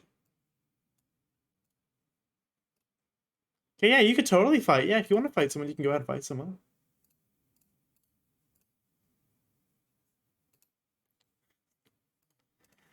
Well, Bristle gets up, grabs the basket. Is there any? Do y'all take any fruit out of it before I take it away? Sure, what type of weird fruit do you got in there? I don't know. Whatever fruit fight says is in it. 5, what type of fruit is in there? What kind of fruit do you see in this pack? It's back. Yeah, tell me, what fruit do you see in there? See in the fruit basket. In the fruit basket? Yeah, tell me. I mean, well, How does there it feel, was huh? a banana. How does it That's feel? gone. What? What do you mean? How does it feel? That's right, putting you on the spot. I'm messing. Okay, sure. There's an Okay. orange, there's a guava, there's 2 papayas, there's a durian of all things. Oh shit! I'm keeping that durian as a There's fucking a- weapon. There's no There's a durian. square Retcon it. No, watermelon, retcon. There's There's 3 no. jackfruits. No, there isn't. There's No. a straight up coconut. No, there's not. No, no, no. There's straight up just a bucket of coconuts. As you mentioned, these things How does fade. it feel to get turned on you? You reaping? You reaping? son? You see these things fade into existence. You're like, ooh, and as you go to grab them, they fade out. You're like, oh, and you go, ooh, guava. Oh no. Ooh, durian. Oh no. But you see apples, you see oranges, and you see bananas. There's weird fruits that are just caltrops in the shape of fruit. None of that. Apples, Oh, oranges, and bananas Oh only. hey, look at that! It's a cucumber in the shape of a sword. It's sharp too. Ooh. God, have y'all? Okay, this is weird sounding, but have y'all ever picked a fresh cucumber, like straight from Yes. a garden? I've not. Yes. I've never had the chance to go gardening. No. Dude, they're so weird. Like their little bumps have like, I don't know what it is on the ends of them, but they're like kind of fucking prickly. Really? Yeah, like fresh, cucumbers, depending on the breed, can be like weirdly prickly. God, and girls do. Oh my god! Wow. Well, I mean, Dang. those ones are like specifically bred to be smooth. But yeah. They're bred to be smooth. Also, Look, these cucumbers are don't ribbed do for our that. pleasure. Don't do that raw. Use a condom, ladies. And lube. Oh my god, I'm fucking dying. And make sure you wash it. Yeah, make sure you Both clean it. times. But Before you- and after. But you didn't hear it from us here on this channel. We don't condone the use of cucumbers in any sort of fashion aside from eating. Hey, I don't care. Do what you want.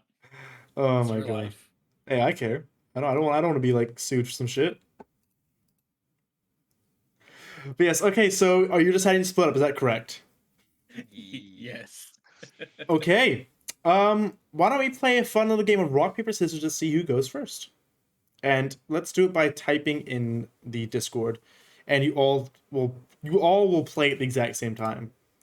You all will press at the exact same time. Okay. So when you type in. Alright. Okay, yep. Alright. See Vex typing. Alright. Mimi, you also typing? I don't know how to type.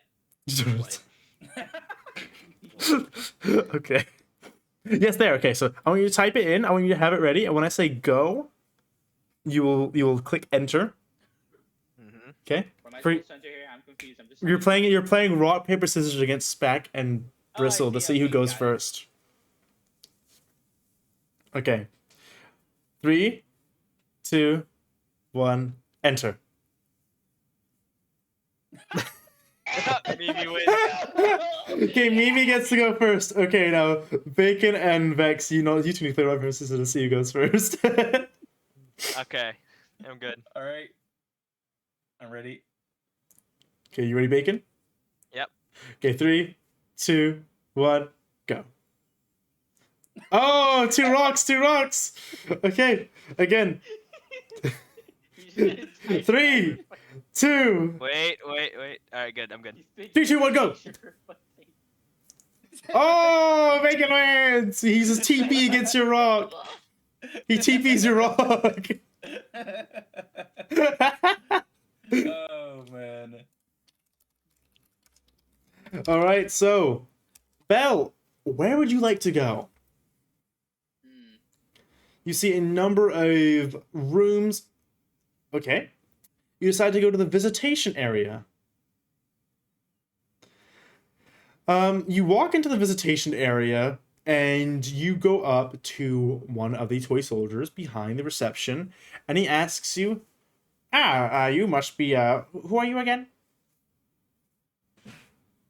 Holy Bean Daughter. That's your line. There's no list of Holy Bean Daughter on this list of prisoners. What's your real... List. No, what? You have a list? I have a list, yeah, it's right here. How did you get my name? I don't remember saying it to anyone. Because we know. Oh, I see. Okay. So we- Why do I need to tell you my name?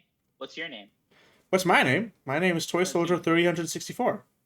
Do you want to have plot relevance? I How dare you give that out? Do you- so wait. freely. I want you to roll persuasion to see if you can convince him that you have that kind of power. I have amazing persuasion. I rolled a nat 20. Oh my All God. right, you get to name this. You name this Toy Soldier whatever you want. Yay! I want to be Seth. Seth. Oh my God. All right, Seth the Oh Toy my God. Soldier. He's like, Seth, that name rings a very nice bell. I love it. As he stands up, salutes you. How may I help you, Bell, ma'am? What would you like me to call you? Would you like me to scratch out your name from the list? Ah, sure. Yeah, pick one. Okay, he scratches out Bell, writes for Holy Bean Daughter. Yeah. So what does this place do? I saw Science's Loved Ones Oasis, so I came over here. Yes, this is the Loved Ones Oasis. This is where people can get visitors from outside, and you may meet with them in an enclosed room where there's a wall between you two, but you may still speak and see each other. Sure, I'd like to contact. Let me see my contact list. Let's see. Do you know many people on the island? Does he have to be on the island? Yes, I mean, only locals can come visit. Sure. Okay. I have a teddy. I have a bear who I forget his name. He runs a medical place nearby. I don't. Any bells? No, not really. Let me see. Do you have his phone number? I had an item from him. No, I don't. I don't think he has a. Did you ask? Oh yeah, Dr. Scrubs. Dr. Scrubs. You know Dr. Scrubs. Dr. Scrubs. Okay, he's gonna go through his notes. He's gonna see if he has Dr. Scrubs. He's checking. You might visit He him. does not have a Dr. I'm so sorry, Bell, ma'am. But for Holy Bean Daughter, ma'am, we don't have a Dr. Scrubs in our records at the moment, from what I can see. Oh, I can contact the castle and see if we have a Dr. Scrubs there, if you'd like. Oh, he should be nearby. I use in the toy town next to I know one of the prisoners here got robbed the toy store. It's near the robbed toy store. If you know that. Near the Rock Toy Store. Yes. That's starting to ring a bell. It's starting to ring a bell. How about this? I'll have an investigation into this. I'll see what I roll, and then I'll get back to you. How about that? Hey, great. So do you have any jobs I can do here? I know we're supposed to work. I'm not sure how that works here. I'm new here. Any jobs? Well, yes, of course. There are a number of jobs you can do. You can be working in the prison's fun factory, in which What's you're, that do? you're making objects and you're trying to do things with other objects. I don't work there, so no, I can't really give you the best description. However, there's also working in the prison's kitchen, making food. Yes. There's also working in the infirmary. Yes, helping out. Maybe working as in the library, research department. Yes.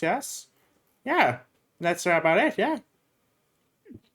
I'll go have fun with the crafting thing.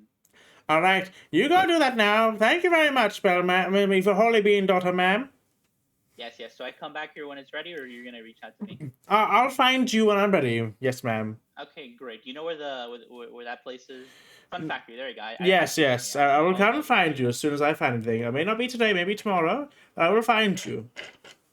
Okay, I will great. find you, and I will tell you.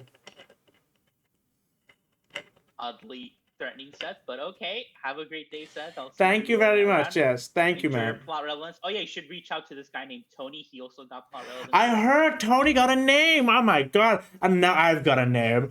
Isn't this exciting? Yeah, make sure to brag to him about it. Oh, do you want a last name too? I'll give you a last name. That last name? I've never heard of such a thing. What is the last name? It's a name that you put in front of the name you currently have. We call what you have a first name. But so Seth, my last or first name? It's your first name. It's my first name, so I get a last name.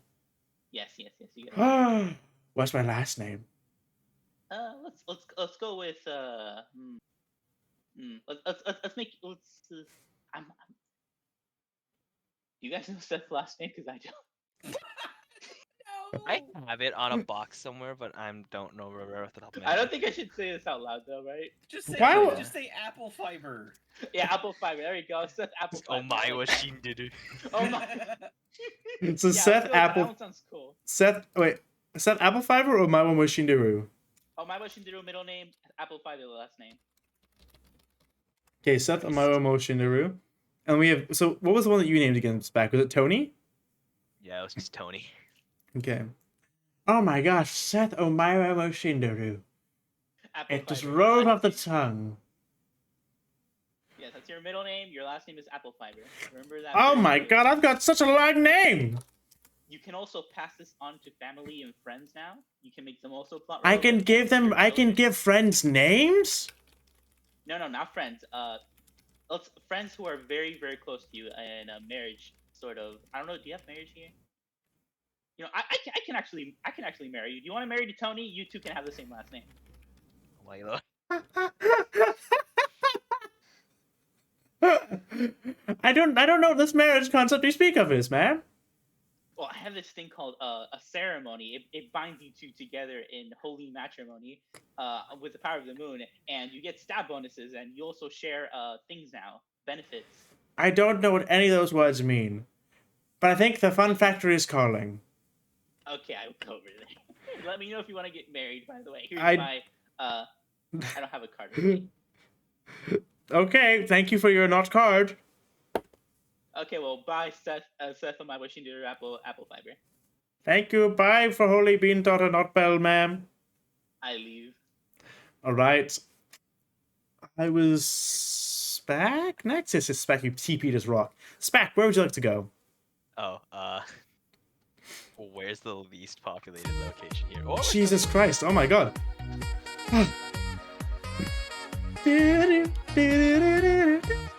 But where is the least populated area? Love the music, thank you, chat. I'd say the library is probably the least populated at the moment. Well, I go to the library. So the library is the Imagination Archives to the right. All right. Okay.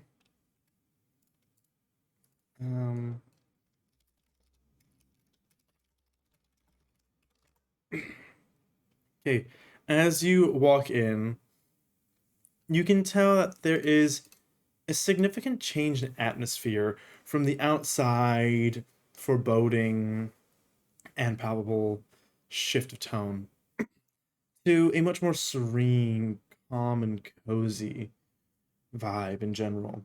As this material of the floor and the wood is now wood, material on the floor is wood, and you can hear the wood creaking as you walk on it. And the books are covered. The shelves are littered with books from to your left to right. They reach to the highest point of the ceiling as well, with large ladders accompanying them and desks in the middle of the room with lamps, as well as individual just segments where you may read alone. In the Imagination Archives, you actually notice two people there. You notice. Let's see, where's it? There we go. You notice a feminine figure of a toy.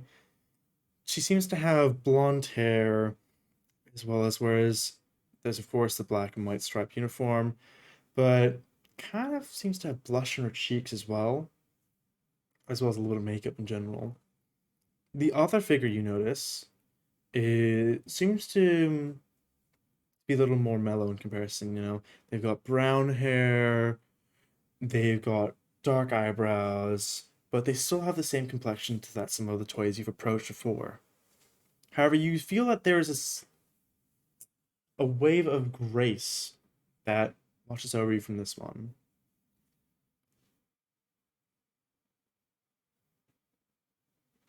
I'm looking for a job. As both of them are actually sitting behind the counter, as they're both the librarian on duty at the moment. But they go, "Hi, yes, hi. You must be the newcomers that came in this morning, correct?" Yes. Brilliant. So That'd be actually really helpful. We've got a lot of books here to sort. Sometimes some of the prisoners will come in and make a little bit of a ruckus and leave the books on the floor. So if you could help us just by picking them up and putting them back on the shelves, that'd be brilliant. Cool. And what do we get paid in, by the way, or do we just do this because we have to? Well, it's more so just if you want to, but I hear that if you do a well enough job, the warden may reward you by giving you something. I'm not sure what. Only the chocolate man has ever gotten to speak to the warden in his room privately before. Okay. Well, nice to meet you, whatever your names are. Oh, my name's Elise, the brown-haired feminine toy says, and the other one says, "Hi there, my name's Lyra." Elise and Lyra. Okay. Well, pleasure meeting you. I guess we'll see each other around here while I work, quote unquote. You wouldn't happen to have any, I don't know, books on, let's say, how to control and manifest devil fruit powers in weird ways? Elise kind of looks to Lyra, and Lyra looks to Elise, and they kind of murmur between each other, and one of them, Elise, perks up and says, "We actually do. There's Could you give me the location? Yeah, sure. Let me come and help you." As she stands on up and brings up the wooden barrier, kind of like you know how, like in like work restaurants they have the wooden panel which they like lift up to like walk over, like close it back down. Yeah, the bar. Yeah. Yeah, the bar. Yep. And so she kind of lifts it up and walks out, puts it down, like kind of walks you over, and she speaks to you again. She says, "Well, not all the books here. They're more so centered around entertaining children, more so. So there's no like novels or immense amounts of literature that you read from, or like encyclopedias of the sort. So everything's kind of like a fairy tale style book. So I'm not sure how useful it'll be. However, there is still one there that could like, tell you about it." Perfect. And she walks you down, and she's like trying to go through the sections. She's like, is that just it? Is it? No. Maybe this one. So there's like no other people in this building, right? Basically. As far as you can Barely tell, any. there are a few. There's like one or two of the wayward pirates in this building, and I'm just sitting at the desk reading one of the books there. But for the most part, I would be left alone. I could find the guys in the corner and just be left alone to my devices for a while. Yeah, you could totally just go to the corner of the room. No one would bat an eye. I mean, there's even those little areas in which you kind of like go like a wall around you, so you can like sit Like, there and yeah, like the read a yeah, book like by yourself with no one really seeing what you're doing. Mm-hmm.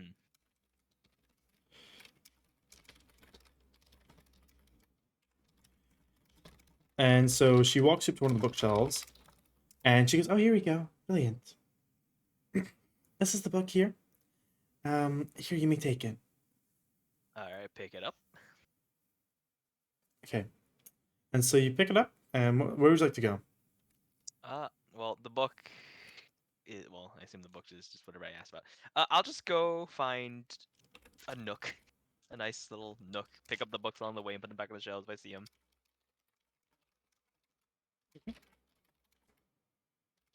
And then I read the book, I guess, as well as for however long I have to waste my time, waste my time here alone.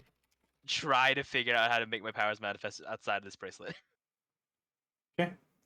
So you open the book and you read the pages, and it says, "Once upon a time, in a world of pirates, there were mysterious fruits known as devil fruits. These fruits granted incredible powers to those who ate them, but at great cost, for they could never swim again. One day, a boy named Jack found a devil fruit. He was curious and decided to eat it. And he said it was the most foul tasting thing he'd ever eaten in his life, relating the taste and the sensation to that of poo. But suddenly, after swallowing the fruit, he felt a strange sensation in his body. He looked down at his hands and saw that they had turned to slime. And he realized he turned into a slime person. At first, he had trouble controlling his new powers. he accidentally covered his family in slime. Everything he touched turned to slime. But he didn't give up. He practiced every day and learned how to control the slime. However, he soon discovered that he could only use his slime powers when not under the effect of the sea. The sea was very bad to him. The sea was his worst enemy. He didn't like the sea. He never liked the sea since he was a young age. And so he stayed very far away from it. And it continues on to go on a little bit about Jack and how he eventually came to control his slime powers. However, there's no mention or relation to the power limbers that you have on your wrists now. Is there any mention of how he practiced? The mention of practicing just relates to him using his powers over and over again, as well as discovering new and more creative ways to use them, whether that's forming forming them into a tool, forming them into a certain object, or manifesting creatures the form, like kind of like constructs, as slime, and so on. All right. Well, that's a must. I put the book back and go back to my little private corner where no one's gonna look, and and just try my hardest to make anything manifest out of my hand. Okay. Like You- you said earlier that whatchamacallit, when I tried to make a sandwich, something happened, right? a tiny sliver of the black tones of your powers formed within the palm of your hand.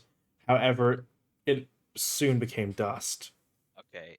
as So if what you if were this being time I denied try to- entry to your power. Okay.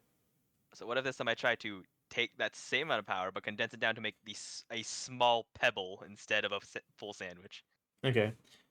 Can you give me a roll with your proficiency modifier being added to it?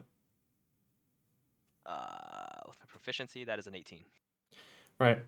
You concentrate incredibly so much that your face starts to go red and you're grunting a little bit as you're in the corner of this library making strange noises, and the librarians, Elise and Lara, are looking at you a little strangely, but they don't pay you no mind. And you try to condense your powers into as small of a shape as possible, and you manage to successfully make the pebble. However, soon after you make it and you're relieved and your tension fades, it poofs. Again, as if you're being denied entry. Mm. Well, let's see. Well, fundamentally, my powers aren't the same as this chocolate guy's who can make an object and then it just stays there. Mine's actually needs me to concentrate on it, doesn't it? Yours does not require concentration, and his, as far as you can tell. Do you want to give me an investigation to see if you can tell what kind of fruit he has? Like if it's a Pretty sure it's a Logia, right? He's Okay. made of chocolate. Yeah, you know that he's a Logia fruit based on just your insight and knowledge and inference of devil fruits. However, he mentioned that he had altered his power limiters somehow so that he is able to do so, and the hint he had given you was towards the keyhole. Can I focus all the energy into that keyhole instead of making it outside it? Just make it inside the bracelet. See if that does anything. Again, why don't you give me another roll? Okay. And not 20, 23. Okay. Shit. You nat 20. So yeah, you are actually able to condense the energy into one of the power limiters, and you're on your left hand. Your left or right do you use? I'll use my right. Okay. You do it onto your right, and you're able to condense the energy and fill the socket in there. And nothing happens at first. And you go to twist and turn a little bit as you're trying to physically create shape with your power, as you hear click, and a latch opens up on the power limiter. And what you see inside are two cylindrical objects that have the symbol AA plus in them. AA plus.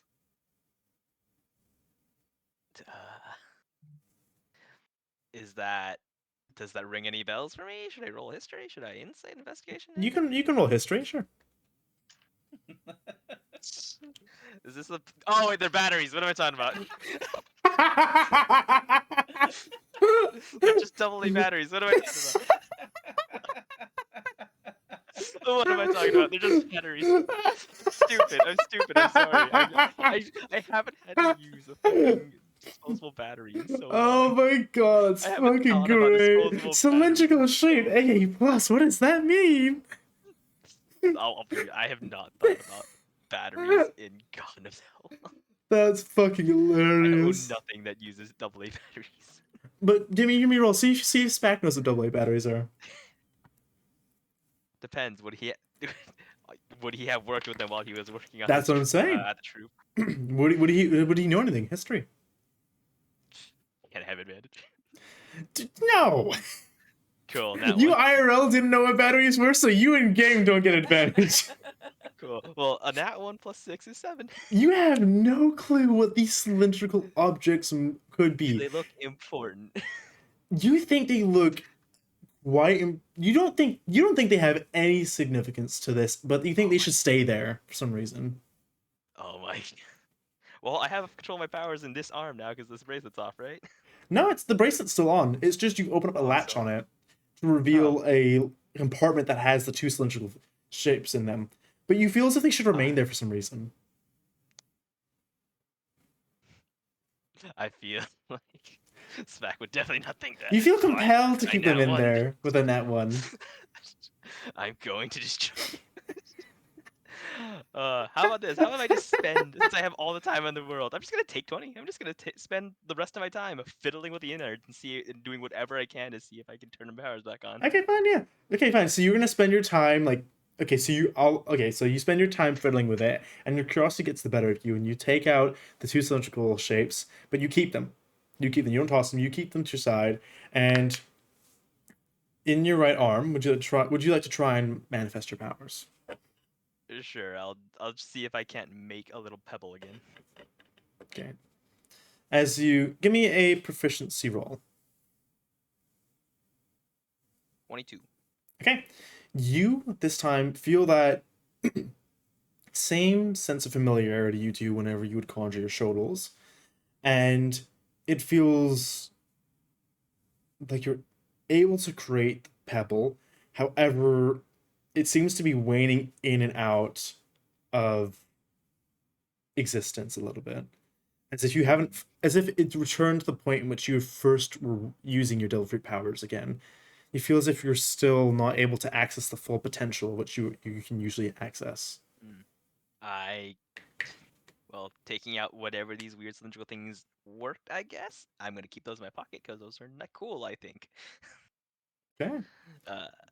I'm going to now do the same thing to my other arm and see if that helps. All right. We'll do that in a little bit. Bristle, what are you up to? Where did you go to?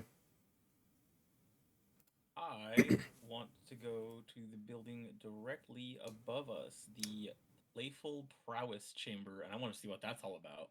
Interesting. Okay. You rock up to the Playful Prowess Chamber. Let me get up. No, that's the right one.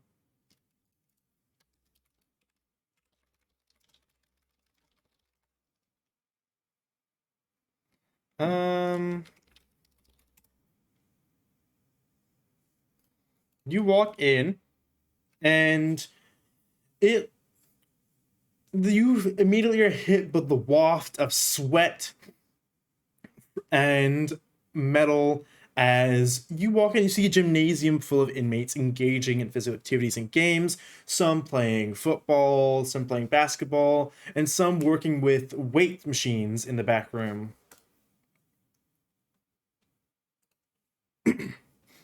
Sick. You're like, I'm at home. I go up and find a set of 50-pound free weights, and I'm just gonna start doing some reps. All right. You pick up the 50-pound free weights that seem to be made of what looks to be hard candy almost. Which you slide the hard candy 50-pound plates onto your barbell. And which machine are you using? Are you using bench press? Are you using the leg press machine?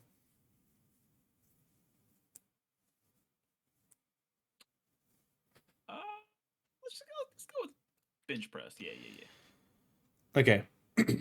You decide to go to the bench press machine. You're putting on these 50-pound hard candy plates, and give me a strength check to see how successfully you're able to pull us off. Is it effortlessly, or are you trying a little bit? Do you want just strength or do you want athletics? Let's get athletics. Yay, buddy. That is a 24 total. Oh shit! Effortlessly. Tell me how you do it.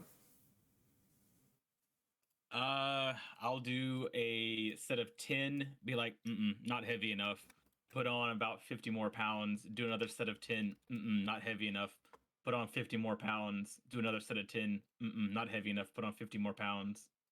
And I'm like, sweet spot. And I just keep going. You keep going, alright. Can you roll me performance? Sure.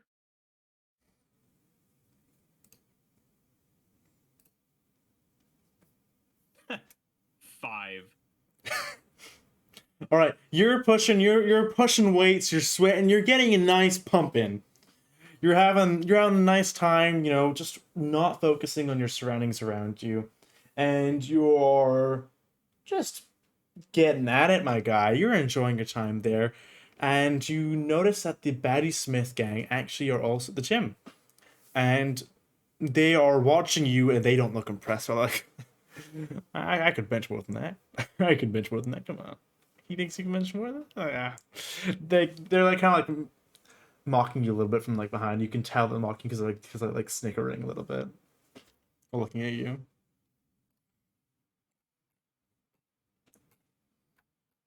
I don't even care. They are meaningless fruit. The meaningless fruit. Yeah, are you saying these thoughts out loud? No, I'm just I hear them and I'm like, whatever, and I keep going. Do probably another 3 10 sets, and I'm like, that was a nice warm up. All right. You do that. You do the 3 10 sets, and the familiar Apple Batty Smith walks up to you, leaning against this other machine behind you, and goes, "Is that all you got, big boy? You rock in, cause a little bit of trouble, and that's all you can push, really? Really?" Is he like leaning on a wall and the machine, or just the machine and there's no wall behind him? He's leaning on a wall with the machine next to him. I get up, walk towards him, Cabe Don this motherfucking apple, lean down to him and go, I can bench press as much as I fucking want, and if you want to see it, then I need to see you do something in return. He's gonna roll something. Okay.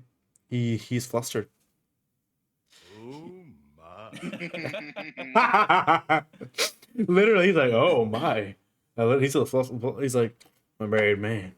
I haven't felt this way in a long time." But I'll show you some stuff. Yeah. Okay. How about what were you pushing on there, huh? He looks at your hard candy plates. How many pounds are you pushing exactly?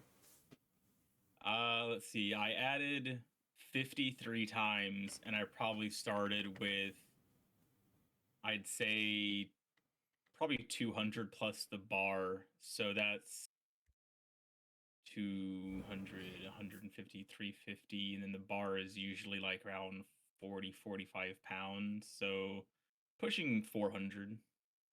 Okay. All right. He's just gonna just go on to the bar where you were lying down and pushing. He's gonna start pushing that as well. He's gonna attempt it. I'll spot him. Okay, I'll come up to him and have you ever been spotted, Fide? Yeah. It's a interesting position you're in, aren't you? It is, but I got confidence. All right. As he puts his appley hands, whatever this may look like, onto the onto the bar. He's like takes some deep breaths. As he kind of looks up, a Bad Apple Gang, and one of them just like gives him a thumbs up while eating a banana. And he attempts to push up. He's like, ugh, like really struggling to even get it off of the actual machine itself. And this goes on for like about a minute or two. Where he's really struggling. And it's like he's like getting really embarrassed. You know, he's getting like red in the face. You know, like sweat dripping, nerve ends popping up. And like he's like, I think the problem is there's not enough weights actually. As he looks at you, he says, "There's not enough weights. It's too weak. I don't want to outdo you. I don't make you embarrassed." I see how it is. If you can't manage that much, I don't know how much help you're going to be to me. I can't manage, can I? Okay, fine. I'll do it. Fine. Come here. Smart. As he goes up again, he tries to do it again. He's like, watch this. Okay, you watching? I need you to watch this. Okay, you watching? He like looks up at you with his hand like, pointing at you. You look watching? I'm watching. Okay. Come on.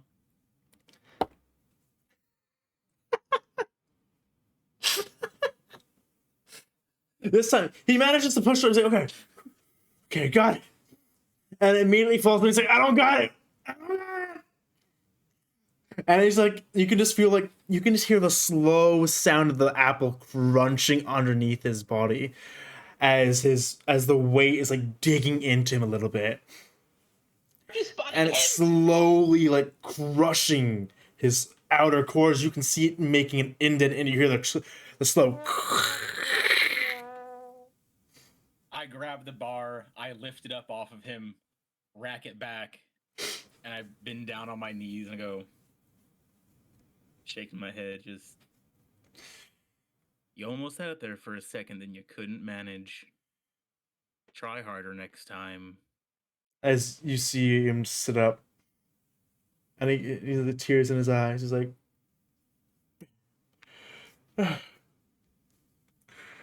Granny used to say that all the time. Oh, Granny Smith. I'm never gonna be good enough for you, am I? Never gonna be good enough. No weights will ever be enough.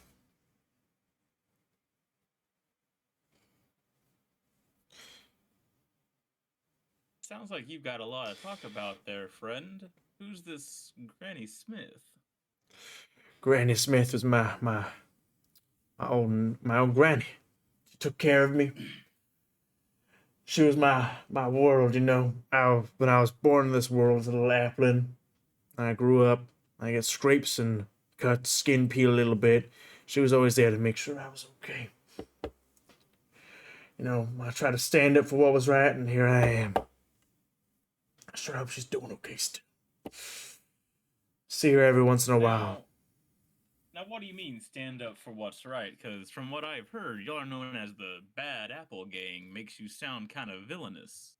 Well, it's a name given to us, but not something we really are. We're helpers of sorts, you know. We like to help, we like to be of service, and we like to satisfy other people's needs, but there was a time where we weren't known as the Bad Apple Gang, and that we were actually one of the most proficient construction companies and workers in the island. Just to get sent all kinds of jobs to make all kinds of things. You know the wafer walls? We made those. We were actually the people who helped construct that and put them up. Perhaps achievement yet. You know, I got a good look at those when I came in. Oh, really? To say they're damaged now, but Oh. excellent construction work. What do you mean they're damaged? Well, you see, we were tasked with going after some gummy bears and dealing with them, and in the process of doing so, the gummy bears set a train in motion that we couldn't stop, and it crashed into the wall. You see his face drop. It looks like his world has completely shattered. As like apple seeds are streaming down from his eyes. He's like, no. No. No. My life's work. Gone. You're not lying, right? This is the truth? I put my hand on his back and I say, not gone, merely damaged. And it can be repaired. You think so? You think I so? know so. I know so. Do we? Before coming here and before my current job, I too worked in construction for a long time. And I Really? can say with confidence that your wall is mighty fine. He looks at you, looks up, and he nods to you. Thank you. As you said, we are called the Bad Apple Gang, and I know I said we're helpers. We are. We have a bit of a reputation to uphold, so I'd like to be the first to apologize for this morning. No. We understand what it's like to be fresh fodder, and we didn't. We're scared. We're apples. We're vulnerable. I mean, look at what that weight did to me just now. So we got. Lashed out of fear, and it's understandable. That's okay. It's not okay, but I appreciate your forgiveness. We'll make it up to you. We'll do our best. We won't interfere. If you need any help from us, you let us know. Bristol nods his head. Will do. All right. Belle, you're now. Did you go to the workshop? Is that correct? I did. I did go to the nice little workshop. All right. As you walk into the workshop, you notice a number of different machines and procedures going around you as you are very unfamiliar with the atmosphere that is here. You notice a bunch of metal rods and planks, boxes, and the sort, as well as people moving around these objects that are being said. There it seems to be that some of them are combining them. They're going ahead and being put onto factory lines. But what they're doing is that they're creating just a multitude of different objects that you've seen dispersed around the prison and that you've seen as well in some of the towns. You know, it looks like some of the construction material as well. Interesting. I just walk around until I find someone that looks important. Okay. You walk around, you see some of the flesh and blood humans of the wayward pirates that you noticed before. And you notice one figure in particular. The more human-like toy. He seems to be wearing a variation of the prison uniform, in which he's managed to tamper with it enough so that it kind of looks like he's wearing an apron.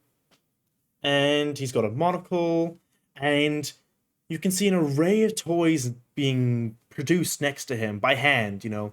He's got a chisel, he's got a number of different tools that are helping him to just shape and form these toys that you've got quite familiar with. You know, that of being little, small, tiny toy soldiers, inanimate, as well as like dolls. You can see one that is in like a ballerina. You can see one that kind of resembles the prison warden. You can see one that kind of resembles two librarians. And you see a small little boy, little boy amongst all of them as well. I walk up to him. Hey. Oh, hi How there. are you? Oh, I'm doing fabulous. I'm just going ahead and making some more toys, you see. It's kind of my passion, you know. I love creating. I'm quite the ambitious little fellow. Ah, I see. So, who are you? Who am I? I'm Victor. I'm the toy maker. I love making any and all toys as well as trying to make new ones, of course. I just love creating. It's just, bringing life, breathing life into things and bringing life into the people's lives through these toys. It's just something that just fills me with such awe and pleasure. And it's just my life's calling, you see. I think so.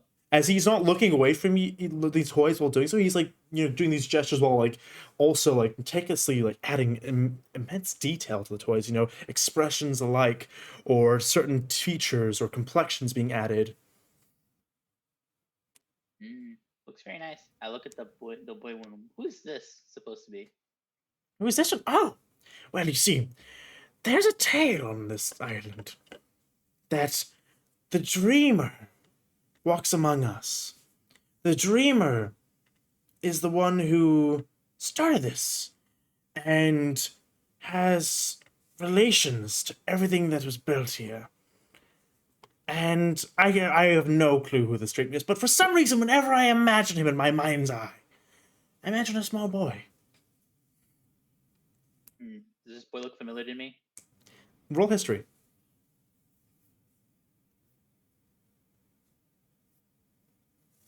That is a 22.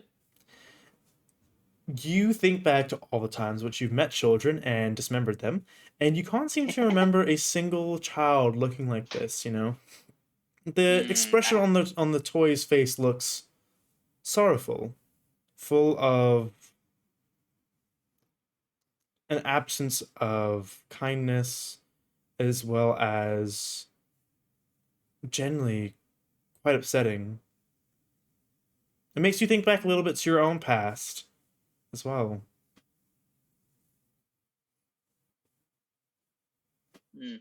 Doesn't seem like any boy I've heard it before. Anyways, I'm Belle. I just got here. I came here to work. What's the procedures to do this? Well, it's actually quite lax here. You kind of just can pick up anything you want to do and do what you want to do. As long as you're not trying to break out. That's kind of a no-no. Don't worry. I would never do that, but I can make anything I want. I'm happy for that. Well, as long as it's within parameters, you can't be making like deadly blades, deadly swords, deadly spears, anything like that is a big no-no. Anything that could be creating, that could be, maybe assisting towards a prison break of sorts, it's a big no-no.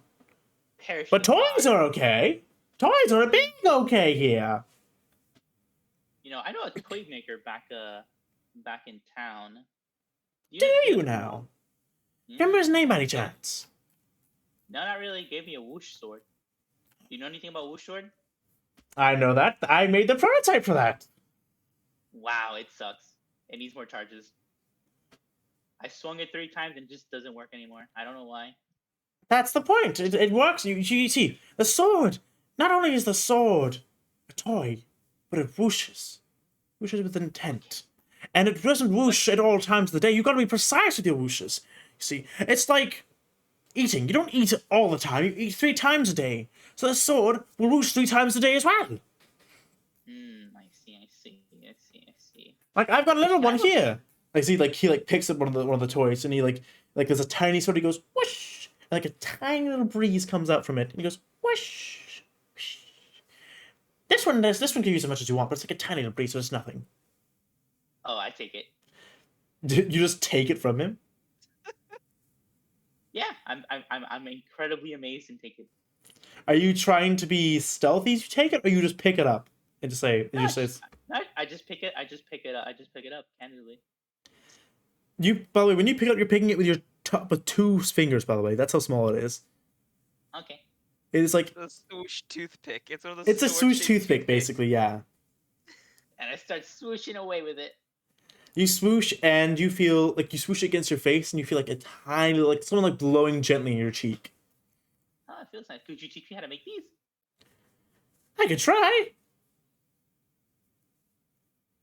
Depends.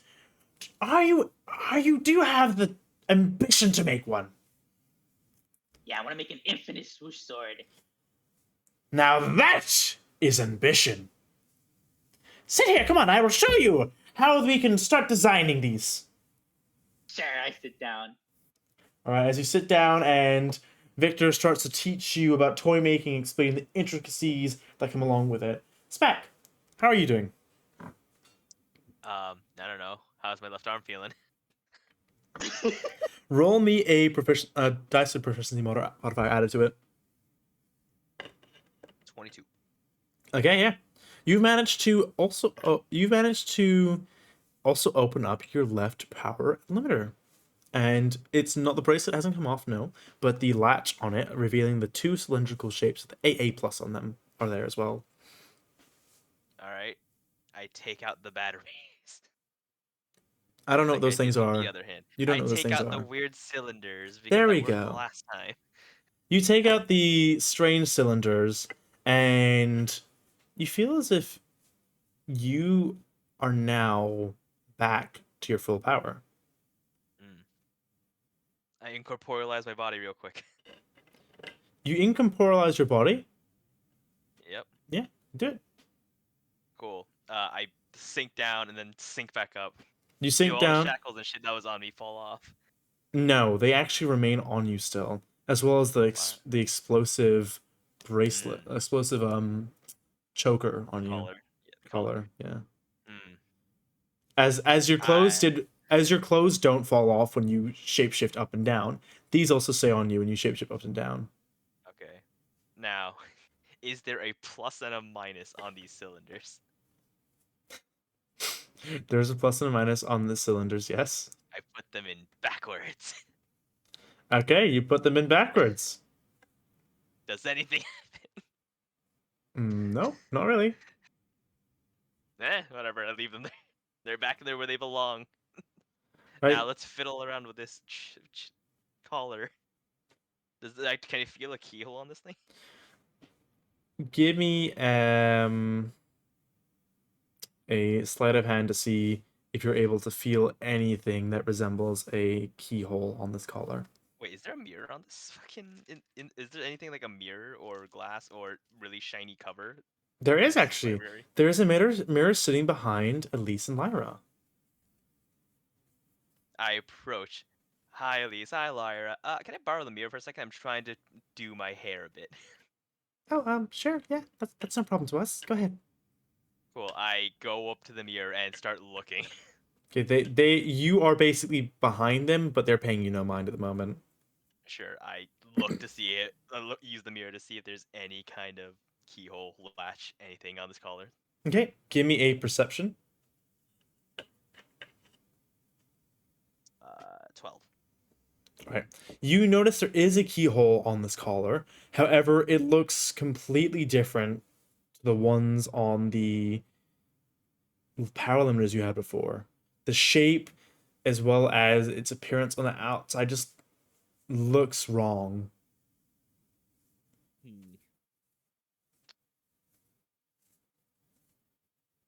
Hey, Elise, Lyra, you ever dealt with any of these collars before?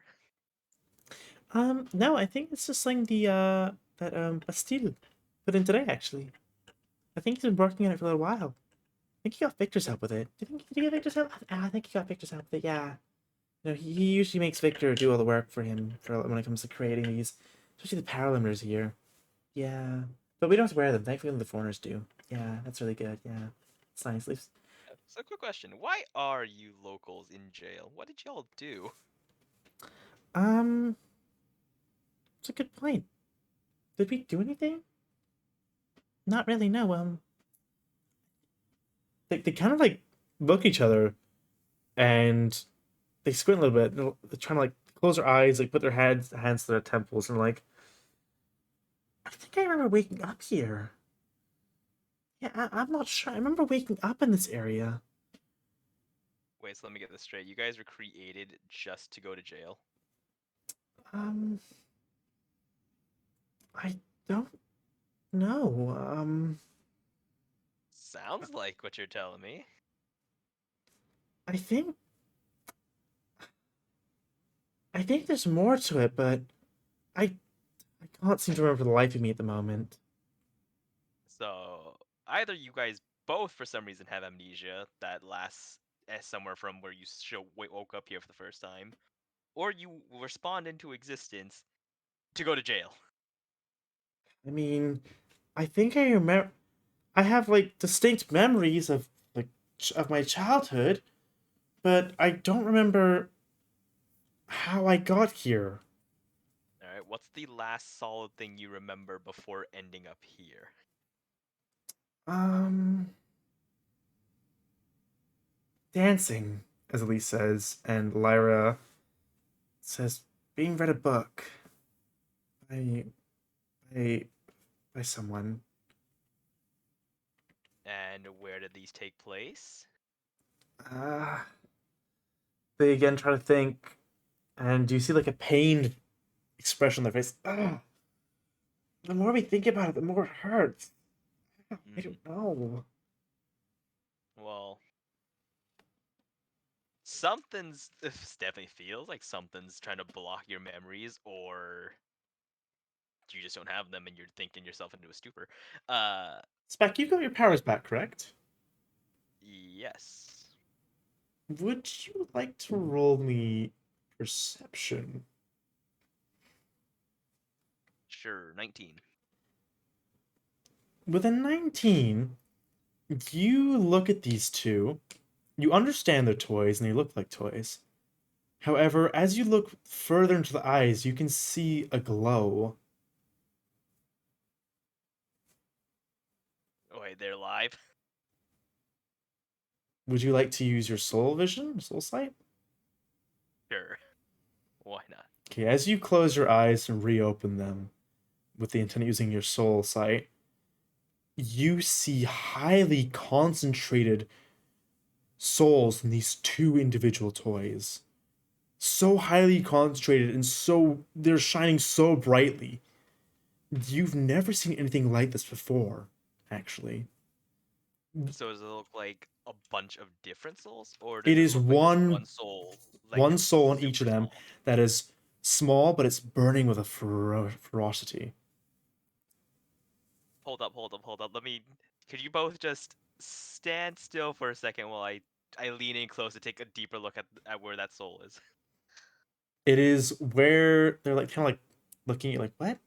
And you stare into each of their bodies and you see it's where their heart should be, or where a heart would be on a person. You both said you had memories of their childhoods. When did you arrive on this island specifically? Do you remember that, or can you not? No, I don't. It's like one moment we woke up here. Huh.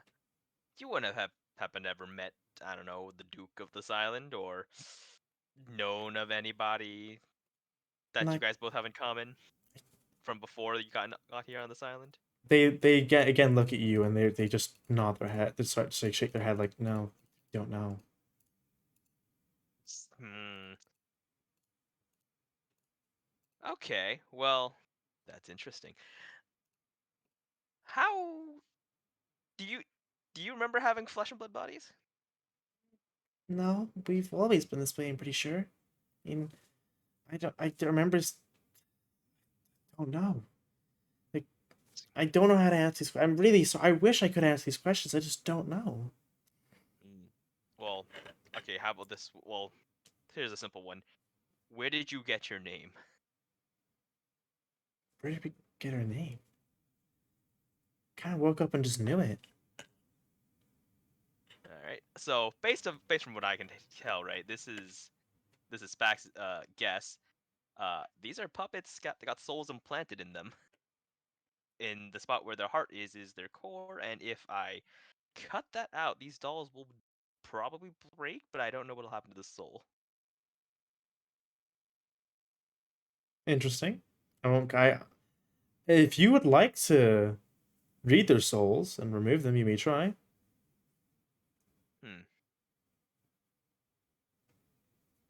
How would one of you two like to do a little experiment for me? Roll persuasion. An 11. An 11. Let's see what they roll. I have not described the experiment. I was asking you if They rolled if that you do an one. experiment. They both are eager. They're like, Oh my that God. sounds nice, yeah. Yeah, it's kind of boring, the library, yeah. wow, you guys really just agreed without hearing what I was gonna do. But okay. Do you know where's a secluded place that we could spend, I don't know, like a couple hours where we wouldn't be disturbed and no one would be to hear screaming if it happened? Oh, kinky. This sounds dark as hell, but They not want. oh, They're God. like, yeah, just the back of the library over there, you know? And Oh normally my goes over God, this there. sounds so bad coming out of my It sounds really bad. Sounds Even, really bad. yeah, one of the wayward pirates like kind of looks over in direction like, what the fuck is he saying? Actually, does he have a soul? Sorry? Does the wayward pirate have a soul? He's flesh and blood. Yeah, he has a soul. It's like, I shouted there. Mind your own business. Also, do you still remember how you got on this island? Are you talking to the wayward pirate? Yes, I'm just talking over to him. Yeah. How about you mind your business then, buddy? It's like, all right, fuck you then. I won't help you when you want me to break out. No. I lead the other two to a secluded corner where I can begin this would-be experiment, quote unquote. Okay. Back, don't reach so far inside. Oh my god, you two Oh are God, I can awful. feel you inside me. Stop! Stop! Continue. No! Not in my One Piece D&D! No! Stop! Oh my gosh. Okay, actually, can I just go to the bathroom real quick? I've been drinking water this entire time. Sure. Okay, you continue on your very jolly merry conversations. I'm going to quickly go to the restroom. And no making sussy business! This whole entire section is sussy as hell now. It is. I'll be real. I thought those words. I was like, that probably sounds bad. And then I said them out loud. And I go, oh no, that's really bad. You just asked two ladies Yeah. that are dolls to, hey, come to a dark, secluded corner with me so I can do an experiment with your bodies. Yeah. In my mind, I realized that sounded terrible. And then I vocalized it and I was like, oh, I should not have vocalized it like that. That sounds so bad. Oh, man.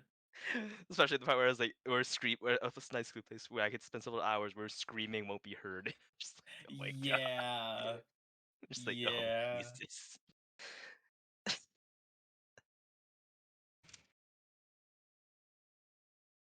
Oh, man. Thank God there's no family-friendly tag. What tags do we have? Let's see. Safe Chill, space, safe LGBT, space. This is a safe Hong space. I don't think Kong. we're. comfy. No, we're all safe here. We're all We're fucking safe. encouraging one another. We are. Relatively safe. Yeah, Fight is the one discouraging us. Are we all in Hong Kong? Can't believe I forgot what AA batteries were. That was so fucking funny. Can't believe I forgot what AA batteries were. He said they were AA plus. I was like, what the fuck's an AA plus cylinder? I was like, what? To be fair, I I've never heard noticed- a AA battery described as an AA plus cylinder. It's like, Neither either. have I. Neither have I. But when he said it, Mm. I was over here going, is he just describing a AA battery? I think he is. Oh well. And then you were just like, I don't know what that is. I was like, has he made a? I thought the AA plus was like an acronym for something that we would have known already. I was like, what is that? I was like, is that a sigil? Or something? A sigil. Yeah, I was like, is this somebody's like acronym? Oh, Oh man. To be fair, I haven't had to use an AA battery in over a decade. oh my god. Yeah, what's this history then? Huh? So how have you not used an AA battery for that long? Because I don't use them as an. I don't like the only chargeable things I have are my phone and a PSP, and a laptop. I haven't had to use my Game Boy since I was in middle school. And the Really? Wiimotes Okay. We're also in middle school. Yeah, but like, didn't you ever like for the remote controls, right? Don't you change the batteries in No, 'cause those? I don't have need for remote controls. I use my computer. Ah, fair enough. Fair enough. Yeah. Like trying to think of stuff that uses AA batteries. Like AAA's, rarely. Yeah, AAA. Like my TV remote has a AAA in it, and some of my lanterns I have for like camping use like some AAA's. Yes, like my flashlight would use AA's or AAA's, but I haven't ever had to replace those batteries. So I suppose that's true. All right, so you ready to go back to RP? Come with me to the secluded section of this library where no one will hear you scream for the next hour. I am So I can concerned and experiment with scared. your buddy. Okay, so you brought Elise and Lara to the back of the library, and you're in a corner secluded away from the rest of the people currently in the library. Alright, now let me explain this to you in very, very clear terms so that I don't look like a creeper and that you don't get surprised when I shove a knife in your heart. Too late. What? Don't worry, let me explain. Okay, so you guys have memories, but you can't quite recall them, right? No. Yeah. And you guys have these weird puppet bodies, and you guys can't remember being in living flesh. However, I can tell that you guys have living souls in your bodies, and that's weird. If you are actual puppets, anyway. What's wrong with having souls? Not the souls inherently, but the fact that your souls are in weird puppet bodies. This is just how we are, though. Like, we're toys like the rest of everyone on this island. If anything, you're the weird one here. Yes, but I have a body made of flesh and blood. Okay? Well, that's not the point. Anyway, you guys have memories that you guys can't remember quite right? Guess, yeah? So I happen to have the weird ability to look at the memories of people after I've ripped their souls out. Joy, okay. Can you... So, Okay, sure. What happens after you take the soul out? well, I clutch it in my hands and I spend a little bit sifting through your memories, and then once I'm done, I can put it back. Easy as that, and I can tell you everything I learned. And you can learn Okay. about your past, how you got here, who your parents are, why you're in a weird puppet body, what happened to your souls, and all of that. Okay. Now, Sure. is that fine with both of you before I go about cutting open your hearts? This won't physically hurt us, will it? Like, you're not gonna physically cut us open, right? Depends. Do I know how to like shove my arm in them like a soul reaper and touch their souls directly? I mean, you've been doing it every time you remove the soul from other creatures. I thought I've just been ripping them out of them with my knife. You have been Which is using your bullshit. show rolls exactly to remove the soul from them, and you've been doing so with the intent to also harm at the same time as you do so. So you could attempt to remove the soul without harming the physical body if you so choose to. I technically know I can do it without killing them. You could attempt to. Also, thank you so much for the raid, down to DRP. Welcome on into our stream. We're currently doing a One Piece D&D campaign where I am the DM. RP. Do you want to have your soul read? It's currently a homebrew One Piece campaign. We've got a lovely players here. Vex playing a shark fishman, Bacon playing a... What is it? A buccaneer? Was it? What was it? Swashbuckler. Swashbucklers, close enough. And Bell playing a Shandian-like race. You're playing Star Wars RP. Ooh, fun! How did that go? Yeah, we're currently doing One Piece, and our player Spat is about to read the soul of what seems to be a construct with a soul. Right. But so I've never ripped a soul out without first killing its host because I've never had a reason to, but I can try to not make it hurt, I guess. Okay, sure. As Elise kind of like steps up in front of Lyra and says, I guess I'll go first. Alright. I don't know if this will hurt or not. So I can this like implement I make that's a Shodal and Scythe, whatever the fuck it is. Do I understand it's malleable enough to make any kind of implement I need at the moment? Yes, you've managed to shape it into a scythe and into exactly a shuttle before, and you've actually managed to shape it into that small space in your power limiters to remove the cylindrical shapes within them. Okay. Thank you so much for the follow, down to DRP. Welcome on to the Mafia Recruit. Sorry, what do you make? Extendo grips. Okay. Do you know what that is? I know what it is, yeah.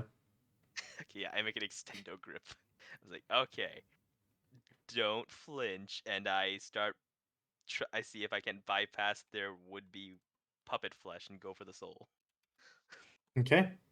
You do so, and you slowly move the extended grip further until it hits their body.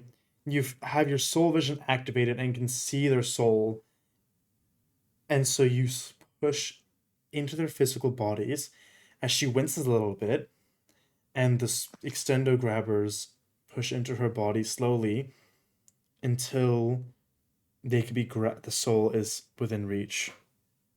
Okay. Don't be surprised if you suddenly feel the oncoming feeling of imminent death, and I grab their soul.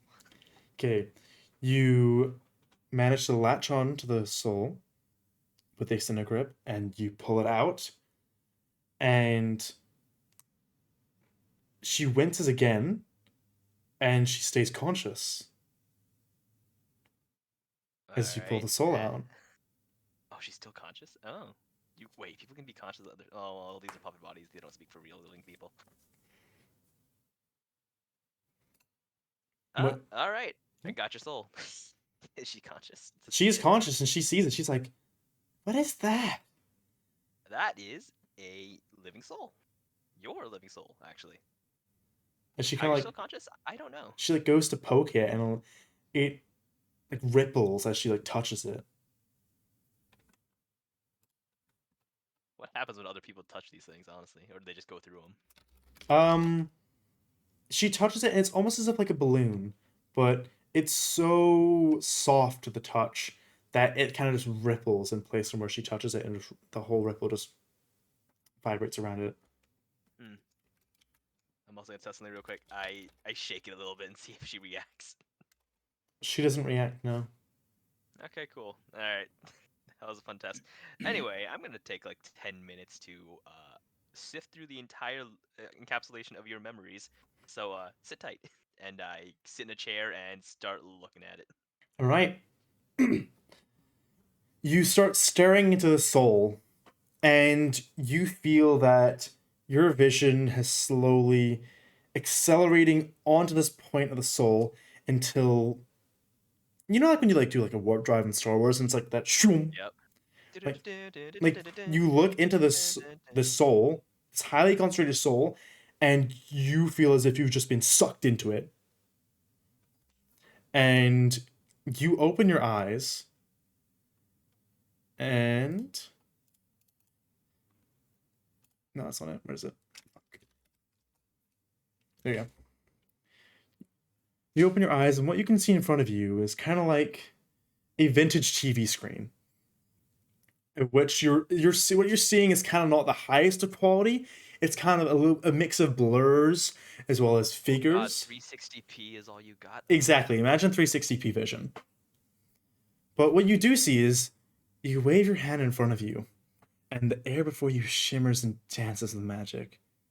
As if conjured from thin air, a toy soldier emerges, complete with a large helmet and a vibrant red uniform.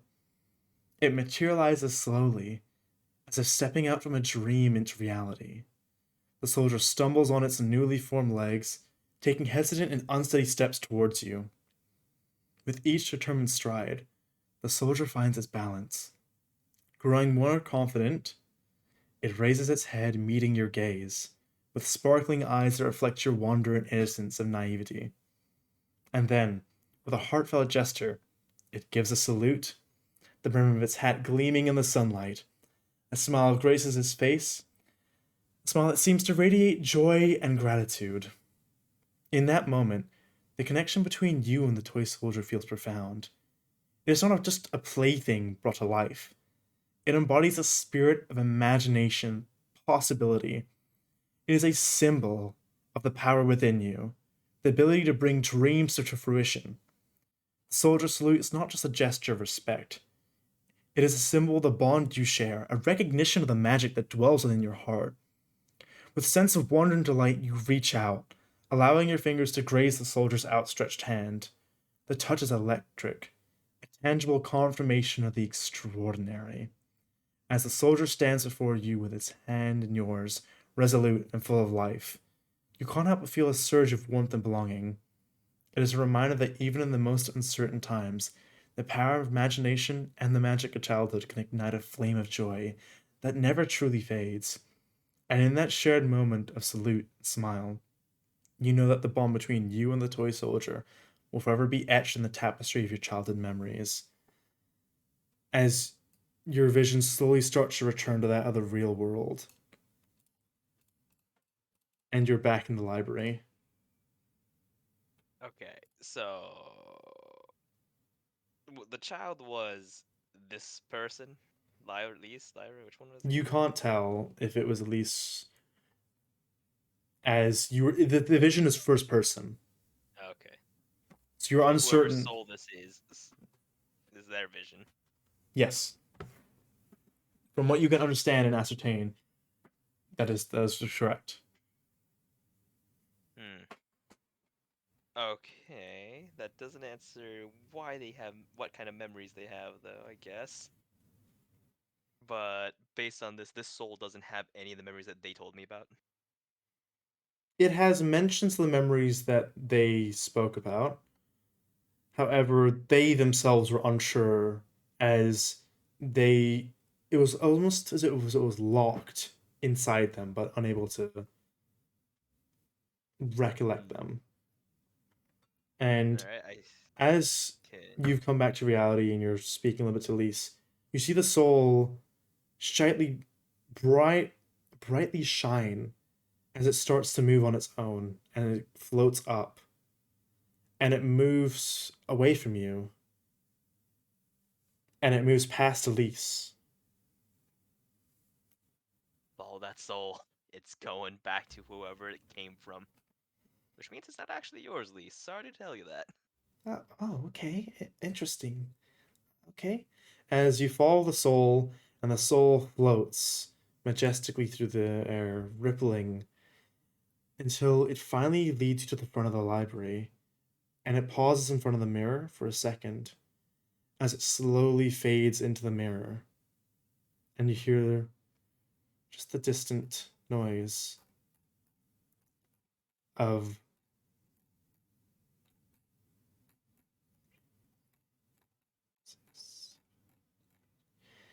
of 8 little droplets.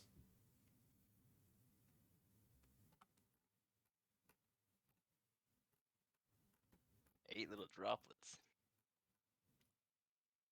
Sorry, 9 little droplets. 9. Okay, 9 little droplets. So like just water droplets hitting water?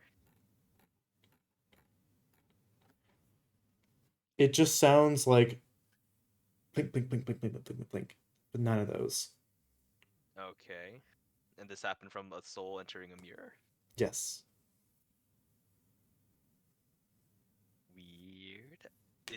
Can I assume this mirror is a portal back to whoever owns that soul? Why don't you roll investigation for me? 11. As far as you understand, souls do return to their host when left alone for too long. However, as you touch the mirror, it is solid, and you're unable to pass through it. Can my grabber hands extendo grip go through it? Nope, it's physical contact. And if it does go through, it just goes through to the other side. That is incredible. Do you know where this mirror came from? As far as I know, it's just a mirror. Yeah, it's just a mirror. Yeah, but you know how it got here. It was made and fed with glass and metal, and then placed here. By whom? I don't know. It was just placed here. I don't know everything that happens here. I don't know how these books came to be here. I don't know how this chair came to be here. You know. Well, there's a lot of things you guys don't know, but how long have you guys worked here? How long have we worked here for? You. Actually, do you have a concept of time on the grander scale? It's a good question. I know we've been working here for basically as long as we can remember. But I'm not sure how to put that in terms of time. What was the last full-length date you can remember? The last date, I don't know. I really don't know. Okay. You guys have no concept of time then. All right. Well, Your turn. I point at Lyra. Oh God. Okay, sure. As we'll probably cut to Bristle now. Bristle, so are you still in the gym? You pumping those weights, big boy? Or have you left? As much as Bristle would like to continue pumping weights, I'm pretty sure I should probably go someplace else. Okay, where does your heart desire?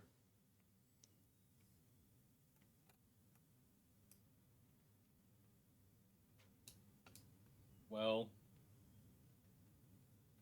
after having a nice workout session, best to wash off, so let's head to them bubble baths. Okay. You walk into the bubble baths. Let's see, what do you think? Will there be a D&D bathing theme? D&D bath ambience.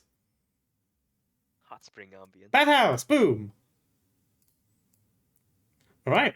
You walk into the bathhouse and there are two different doors. One door for a toy soldier with a blue background and a toy soldier with a pink background. And then you turn to your right and there's a toy soldier with a gray background.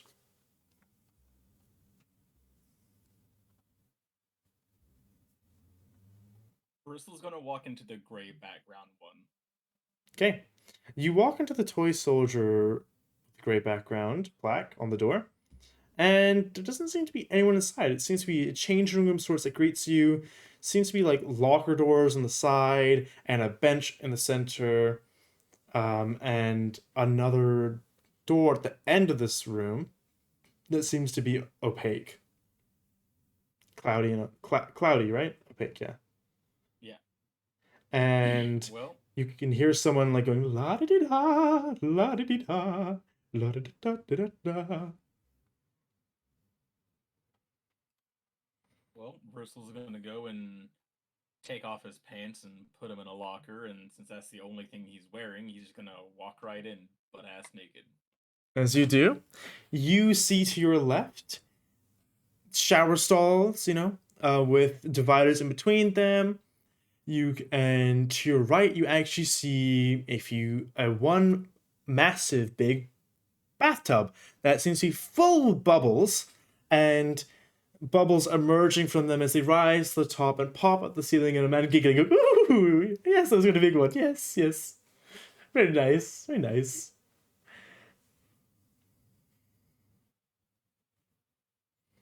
Oh.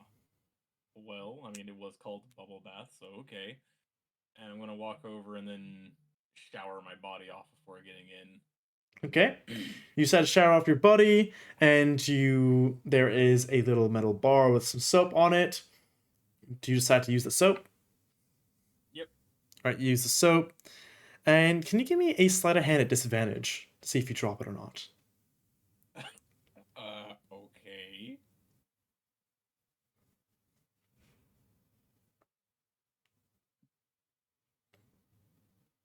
Well, that's definitely going to be a drop.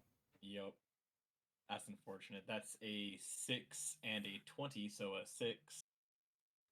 Yeah, okay, so you are bathing yourself and it's soap. It's slippery. Sometimes it happens, And so you squeeze it a little too tightly and it just falls out of your hand as it starts to make a crash collision to the ground. Drop the soap.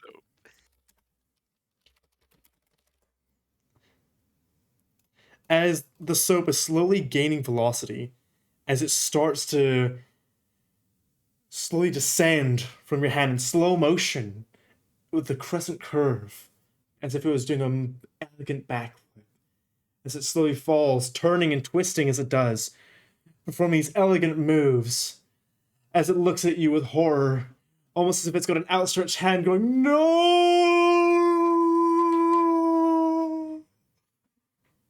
As it slowly looks down at the ground, and it realizes that its course collision is in the T-minus 10 seconds. And it looks up at you, and looks down at the ground again, and it takes a deep breath before as it inhales. And before it reaches the ground, it blows against the ground, and it almost looks like it stops to you in thin air. And suddenly, almost as if it was reversing time itself, it floats back into your hand. And it goes back into your hand. As it then climbs up your arm and slaps you. And then climbs back into your hand.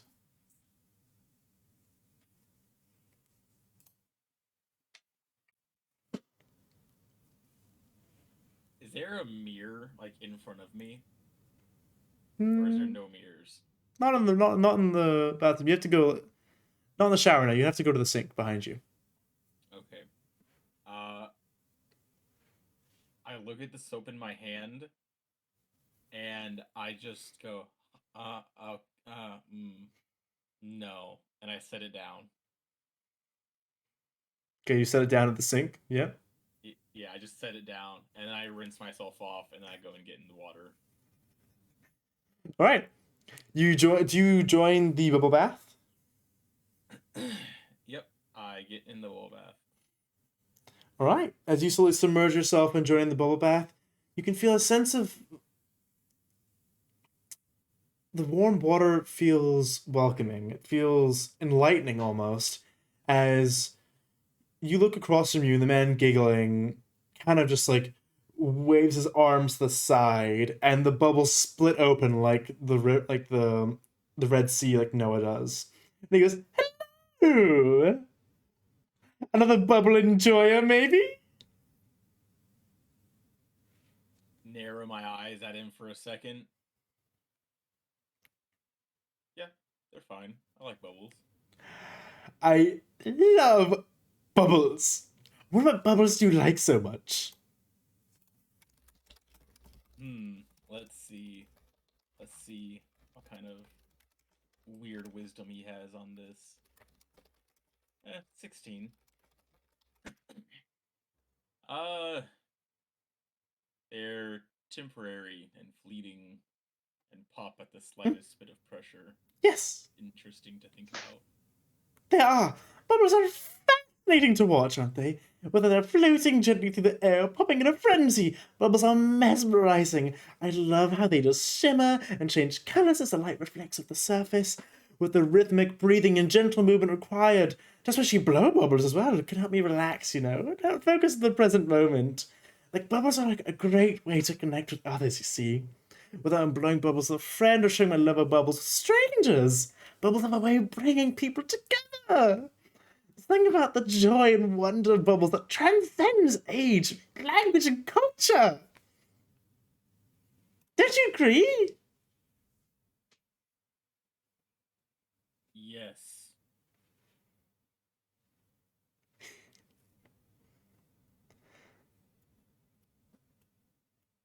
And then Bristle's going to slowly sink down into the water up to his neck. As he imitates you, as he continues to talk, and it's just like. And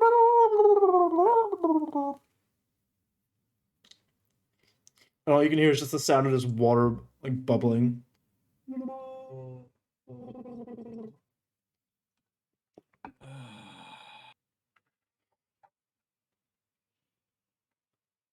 Might I add that this specific individual is a toy, but he also looks human-esque, similar to the ones that you saw staring at you. However, you didn't see this figure in particular. It seems that they kind of just reside in this bubble bath whenever they get the time to come here. From what you can ascertain, seeing as that they are such a strong love for bubbles.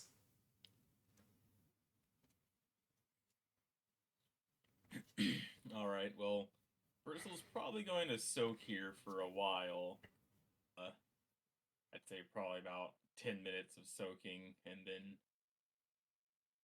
get up, go to the sink. You said there was toothbrush and like toothpaste in the cell. Is there anything like that here? There isn't, no. However, there is a brush. Like a wooden Okay. back scrubbing brush, as well as towels and more soap.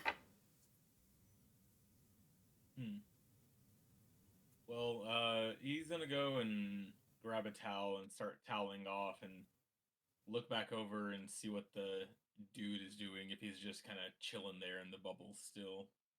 He's very much so just chilling there in the bubbles. But as you look back at him and as you've exited the bath, you also just feel very at peace, even though it was a little strange and a little bit of a tense moment for you. You feel as if you were a little healthier that coming out of it, and you gain you gain 5 temporary HP. Okay. Yes, he waves to you as well, like a little toodles! I give him a hearty, goodbye wave, and then walk out and put my pants on and leave. He doesn't put a shirt on. Oh my god, menace! Just put your pants on. I mean, I don't have a shirt. I didn't bother putting a shirt on. Oh! Oh my god. I've been walking around topless this whole time. You're just wearing the bottom of the prison uniform. Yeah. I like that. Oh, that's so good. Okay, how about I have the shirt like tied around my waist? That way it's with me, but I'm not wearing it correctly. Love that. Love that. Yes, love it. Love it. Okay, is there anything else you'd like to do, by the way, Bristle? Anywhere else you'd like to go?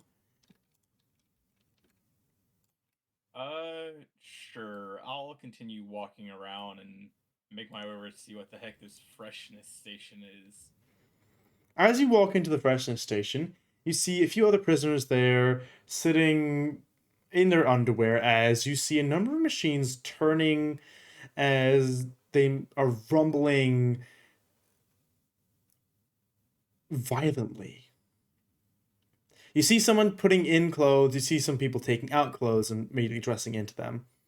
And a few of them seem to be the toy soldiers as well, as they're just throwing their shirts in there, and they just sit there on the wooden bench. Is the only thing they have remaining to wear is just their massive hats.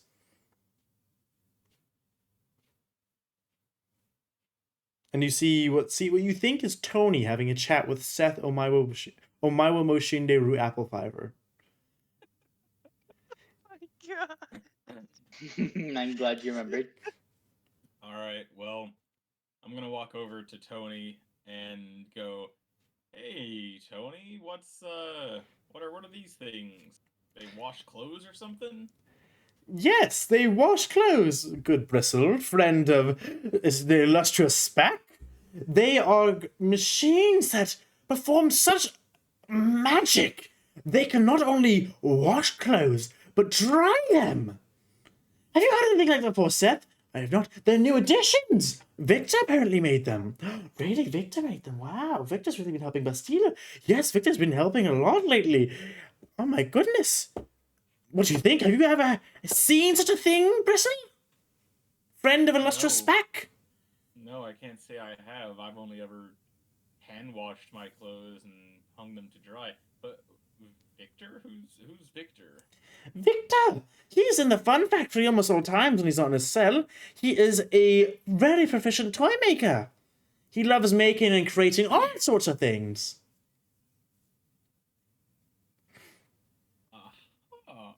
Well, I might have to go talk to this Victor. Seems like an interesting fella.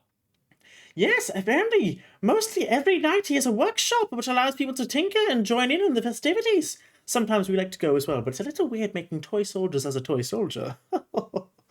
Sometimes I like to indulge a little taboo.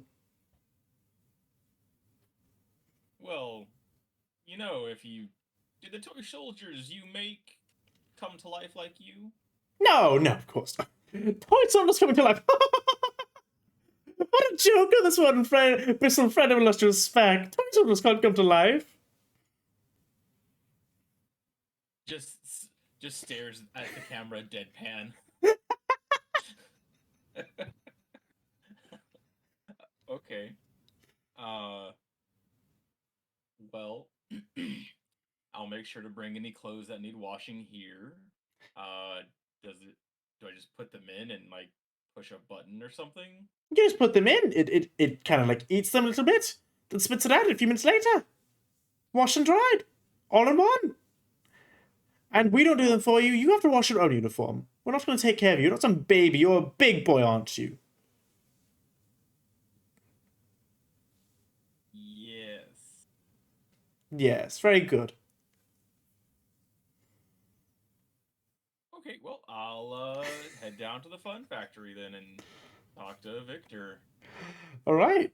You start making me down to the Fun Factory. And Belle, how have you been going along with Victor? I don't know. Have I been learning? Why don't you give me 3 D20 rolls, just flat D20s. Sure, let's roll these.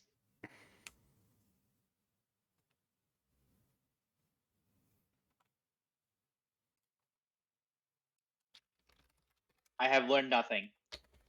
4, 1, and a 6. Okay, you've just been literally watching.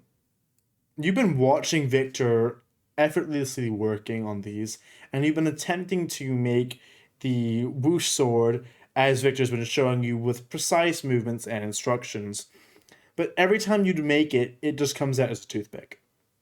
I'll never give up, Sensei. I wish my toothpick.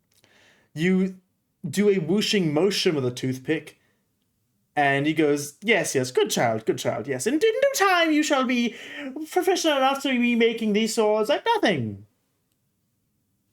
As he just clicks his fingers, and he just makes one within a second.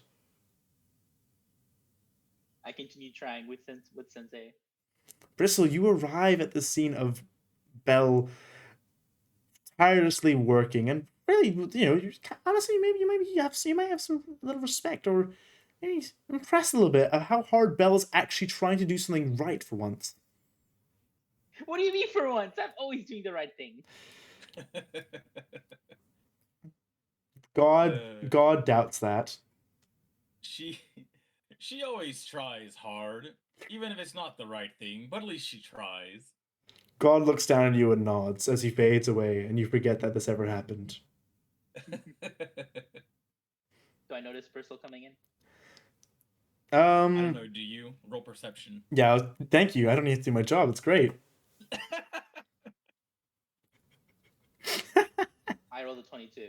You immediately, as soon as you hear footsteps, you turn back and you throw the toothpicks like some ninja star as they land at Bristle, and they do nothing towards him. As you think, though, you had an instinct of like just an enemy come by. You're like, oh.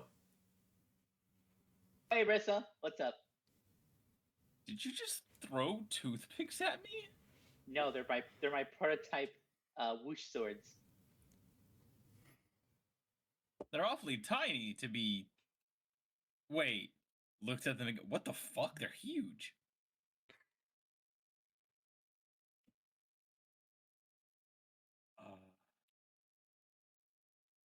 By the way, this is Sensei. I point at Victor. Hello, I'm Victor. Nice to meet you. Have you come here to make whooshing swords? No, I came to talk to you because Tony, the toy soldier, said you're proficient in making things. Why, yes. I absolutely love making things.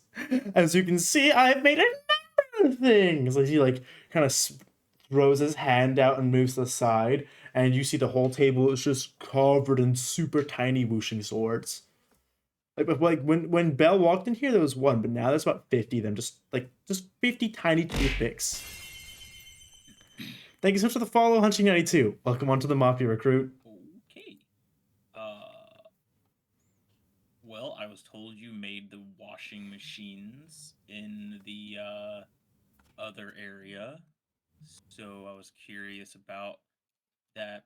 They said you made toys, but that's more than a toy. Washing machines? I have no idea what those are, but I made Bubbles the Suds machine.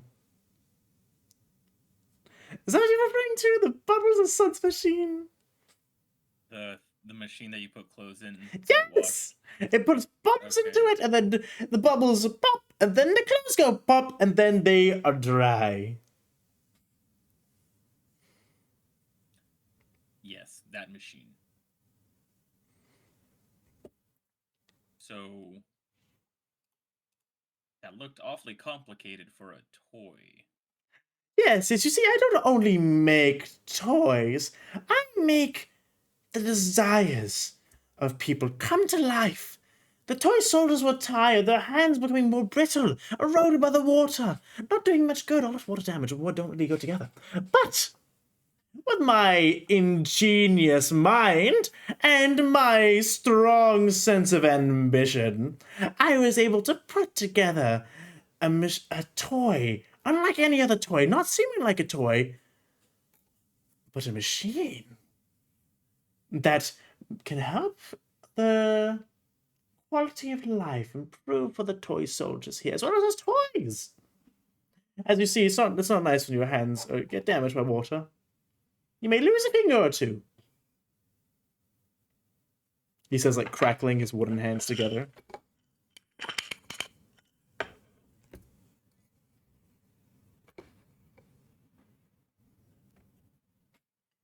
I see. And, Belle, your desire was to make a bunch of tiny whooshing toothpicks? Practice. My desire to make a whoosh sword that whooshes infinitely. I see.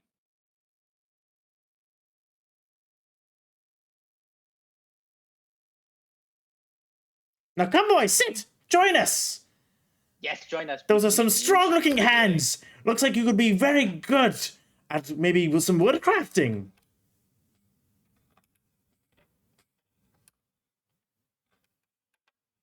You know, I am sure I'll join. Do you have anything specific you want me to carve? I want you to make what your heart desires. What kind of toy do you want to bring to life? What kind of toy do you want to bring to small children that makes them smile? Bring us full of glee and joy to their lives. That's the kind of toys I desire to make. That's the kind of things I desire to make. The machines and constructs I enjoy making. Things that bring life, bring joy, happiness to those around us.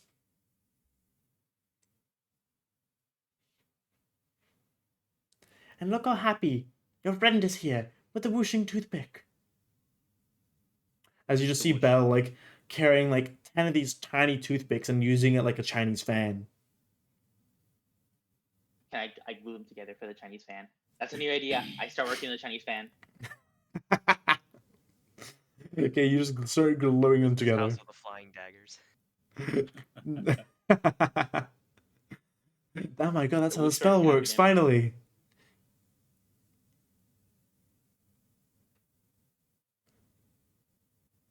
Oh.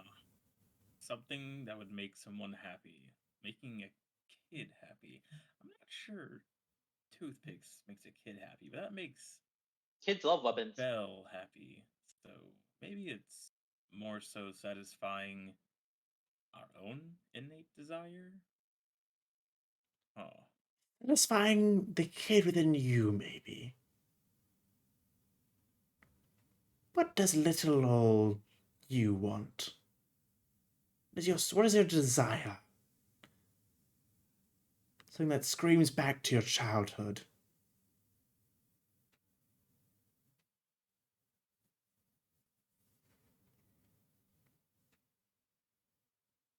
Bristle takes a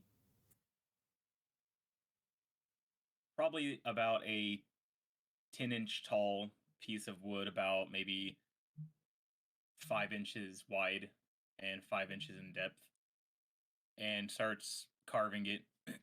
And it's going to take a little while, so we can come back to it later. Alright, no worries. You start meticulously working on this as Belle's gluing tiny toothpick whooshing swords together. Spack, we're back at the library now, and you're speaking to Lyra, and we can cut back in on my sword piercing through Lyra's chest, gripping her still beating soul. okay, you use it the sword or the extender grabbers? No, I just push my hand through her chest and grip it out of her. Make it fast. Okay. You do exactly that. And again, you are honestly a little impressed at the sheer quality of this condensed soul and how brightly it burns. What is this made out of? It looks like a normal soul. It's small enough to maybe even be considered a partial. Hmm.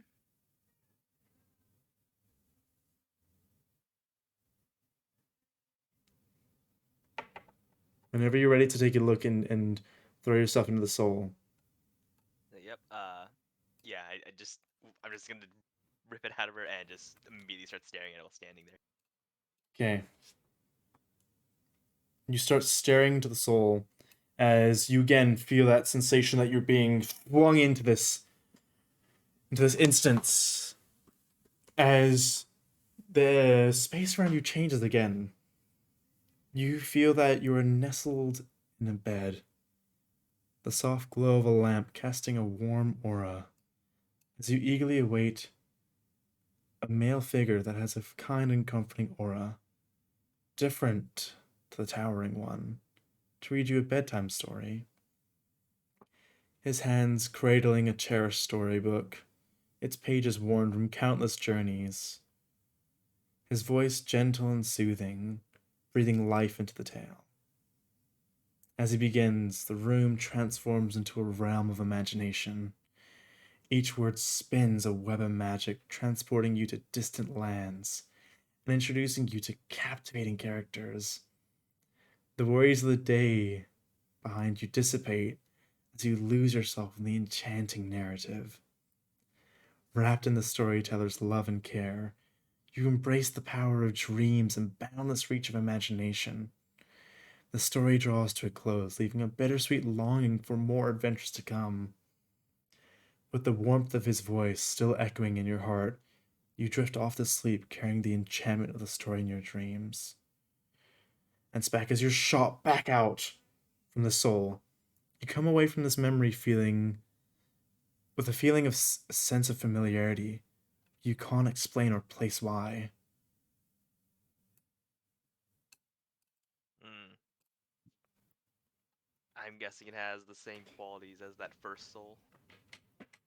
Yes, Hmm. as the first soul starts to hover above in air and move away, this one does the same. I'm gonna guess that these both come from the same person or source at least.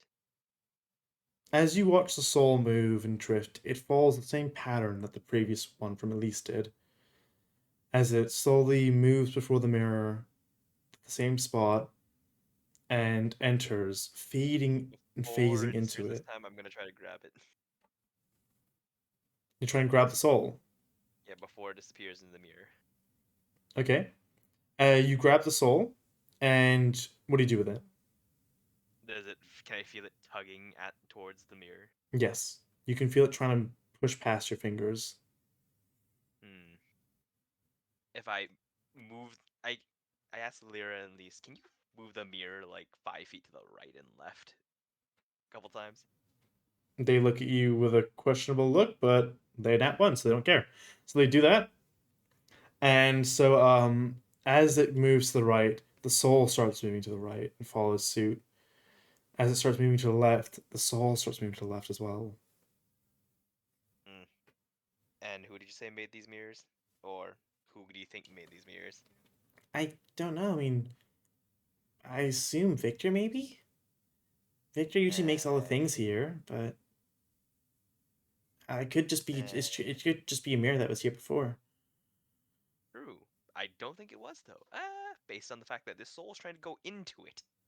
Uh, where's Victor? Or where's this Victor guy? It's usually the fun factory. He's usually just working out in his workshops. Hmm. All right. Uh, can I put this soul in my cloak? Would you like to attempt to put it in your cloak? Yes, I'm gonna attempt to store it. Alright. As you raise your arm up and the cloak unfurls, you attempt to push the soul into the cloak, but you feel resistance for the first time as the cloak rejects the soul. Hmm. That's weird. That's never happened.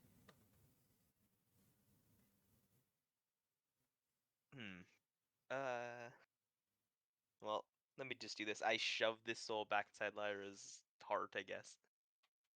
As you attempt to do so, Lyra, it again refuses to go inside Lyra. Oh, well, that's really weird. It doesn't want to go back to its host. Okay. I'm going to try and just keep a grip on this. While let's go and while I'll tell Lyra there at least take me to this Victor, will you?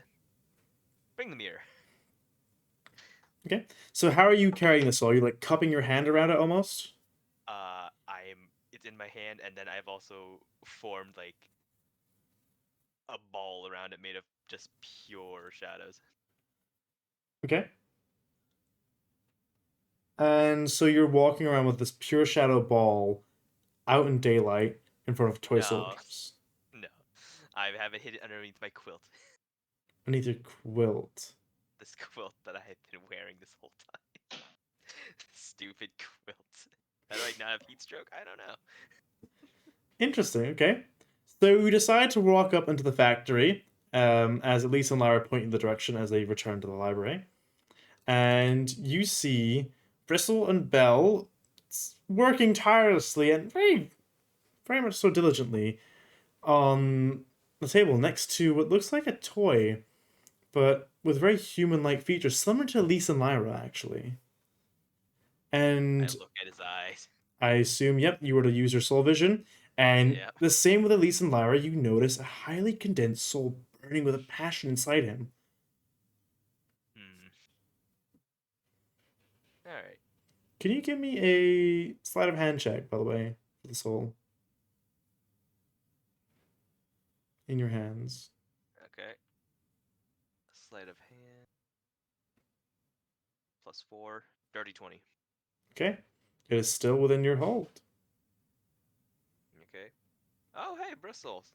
Belle, what the hell are you doing here? Belle, perception, quickly! I said their name. I rolled a 6. I rolled an 8. Alright, with an 8, you look back!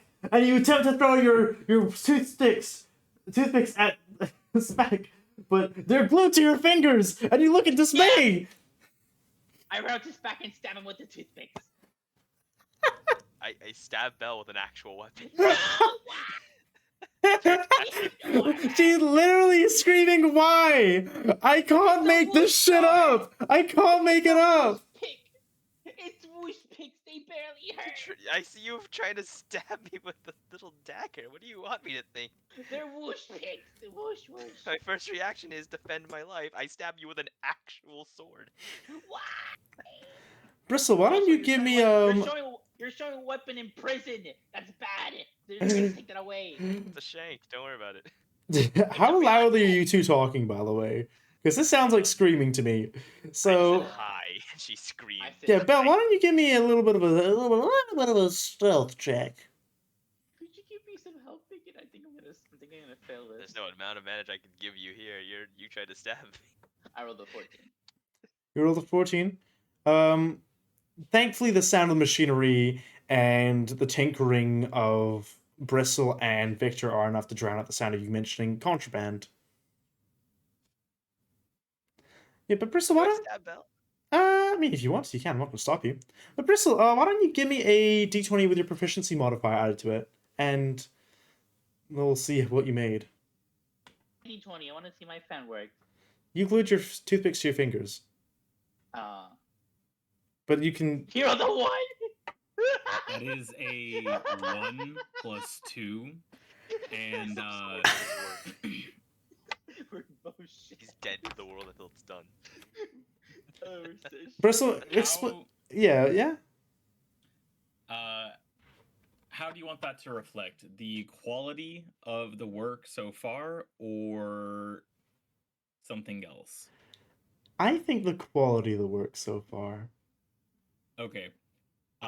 You see Bristle is carving into this large piece of wood, and he's already carved out what looks to be a fairly human-like shape. The proportions look kind of childlike, bigger head, smaller body, stuff like that.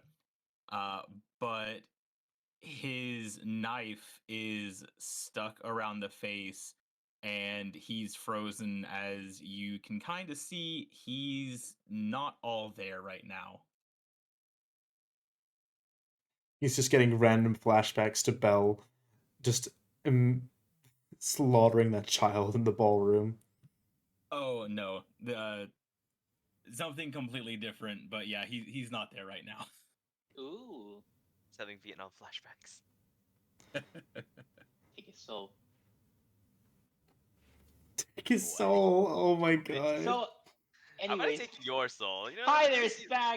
Let me roll an attack. No, Let's see if no, I can no, steal your please. soul. Okay, I realize roll you to can't stop attack. and Roll to wait. attack, yeah. Sure, No, roll to I stop attack. and wait. Do I use a real weapon? Should I use No, a real I weapon? Do you want to use that haven't received chocolate shiv you have? No, I'm just gonna, No. I'm gonna use what I've just practiced. I'm gonna shove my arm through your chest. No, please. I haven't even reached you halfway. Come on, I realize it's you. I Is back that away. an unarmed strike? Yeah, I'd be an arm strike to hit, yeah, against Belle's. That is a 23 to hit. No. Alright, I'm so you bugged. plunge your shadowy hand into Belle's chest, and tell me what happens. I take a firm grip of your soul. It's like, what were you about to try to do? Because I am about to rip the soul from your chest and crush it. I wanted to show you my whoosh pick. Looks like you're trying to stab me. You can't possibly stab someone with this. I try to stab my hand with it. See, it does nothing. It's a sharp object, right? Belle, It's take not, take it's a one whoosh damage sword. of piercing. What? My whoosh sword can't do damage. It's a toothpick! You don't think if you would try to stab someone with a toothpick, it won't stab? It's toothpick size, not an actual toothpick. Come on. It's toothpick. It's a toothpick-sized toothpick, and I'm sure it can very much so deal a little bit of piercing. I'm joking. You don't You know take what a piercing needle damage. is? Mimi, what you just said is needles don't hurt because they're small. No. That is what you've just said. Needles can't hurt you because they're tiny. It's a toothpick-sized toothpick, dude. Obviously, it can't. The DM rules. DM rules: you take one piercing damage. No. And Spec, give me a sleight of hand at disadvantage now. Let's see. On the low end, it's a. Is that a +4? A 13 on the low end. 13 on the low end. Oof. Okay. As you had both of your hands forming a shadowy ball around the quilt of this soul, you lost concentration as the shadowy ball evaporated, and you focused more so on the fact that Belle was there, causing a disturbance, very much so that the soul has started drifting away, and it has placed itself in front of a piece of metal that it seems to be shining in the light as it just floats into it.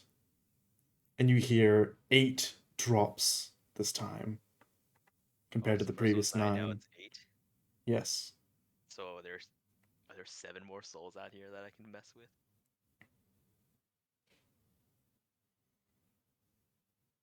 I mean, would you like to look? Would you like to look around the vicinity, just in general, and see how many burning lights there are?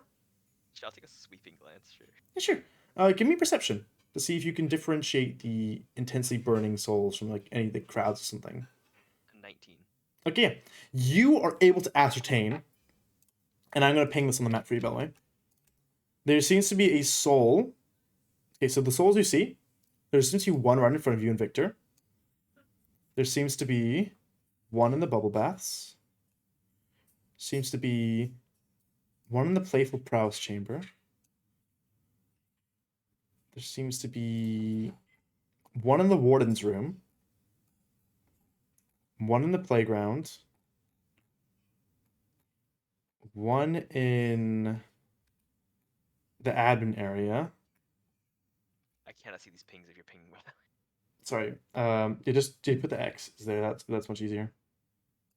Well, I'm drawing the X's as you read them off. Yeah. So, okay. So I'll start again. So we have warden's room. We have the playground. Fun factory. Playful prowess. bubble baths, admin area, and then one in the caretaker's haven. Admin area is Fantasy Bureau. Yes.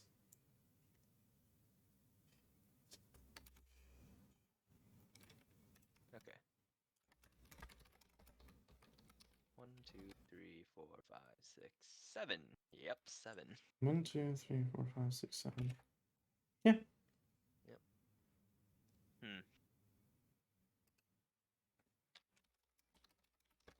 Well, Lee Slider, I think you can just drop the mirror now. Smash it, I don't care. They're not there with you. They're in the Oh, okay. library. They said they Big point. deal with I said they pointed out. They pointed that direction where it was, and then Oh, went back okay. inside. Alright. Well, Well, my hand is still on Belsol. So, Bell, what are you doing? Showing you my fan? Question mark? Is it a fan yet fight? Or is it just glued to my arm? Why don't you give me a D20 proficiency modifier added?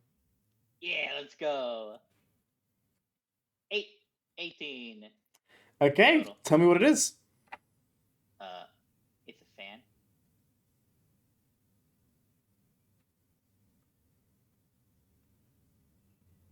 Let's see. I imagine it being blue. Let's say a blue fan. Let's get more detail. There we go. Made out of toothpicks. Yeah, there we go. It's a blue fan. Nice, nice. I mean, I don't know any designs. Actually, do I know any designs? Yeah, let's say I try to make a little moon design on it. Okay, you very poorly made a moon design. Sure. I showed off and blow some air and whoosh some air at back. I squeeze your soul. Why? Just a little bit of squeeze. How much does it hurt? Does this hurt? Whoosh your soul a little bit. I don't think it hurts at all, honestly. I'm not doing damage. Come on, fight. I need details here. Well, okay, so you were just like lightly squeezing their soul? Firmly, but not painfully. Belle, it feels like you're having heart palpitations. I don't know what that feels like.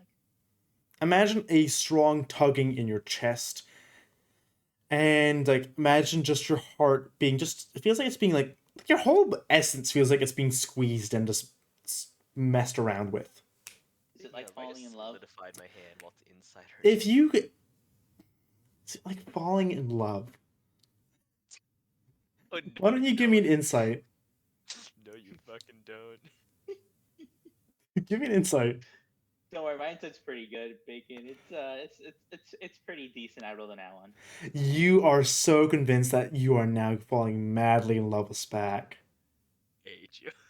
I didn't do this. I hate you so much. You're I didn't convinced do that this. him thrusting his large hand inside your chest, squeezing your very essence and soul being, is bringing a little bit of a red blush to your cheeks.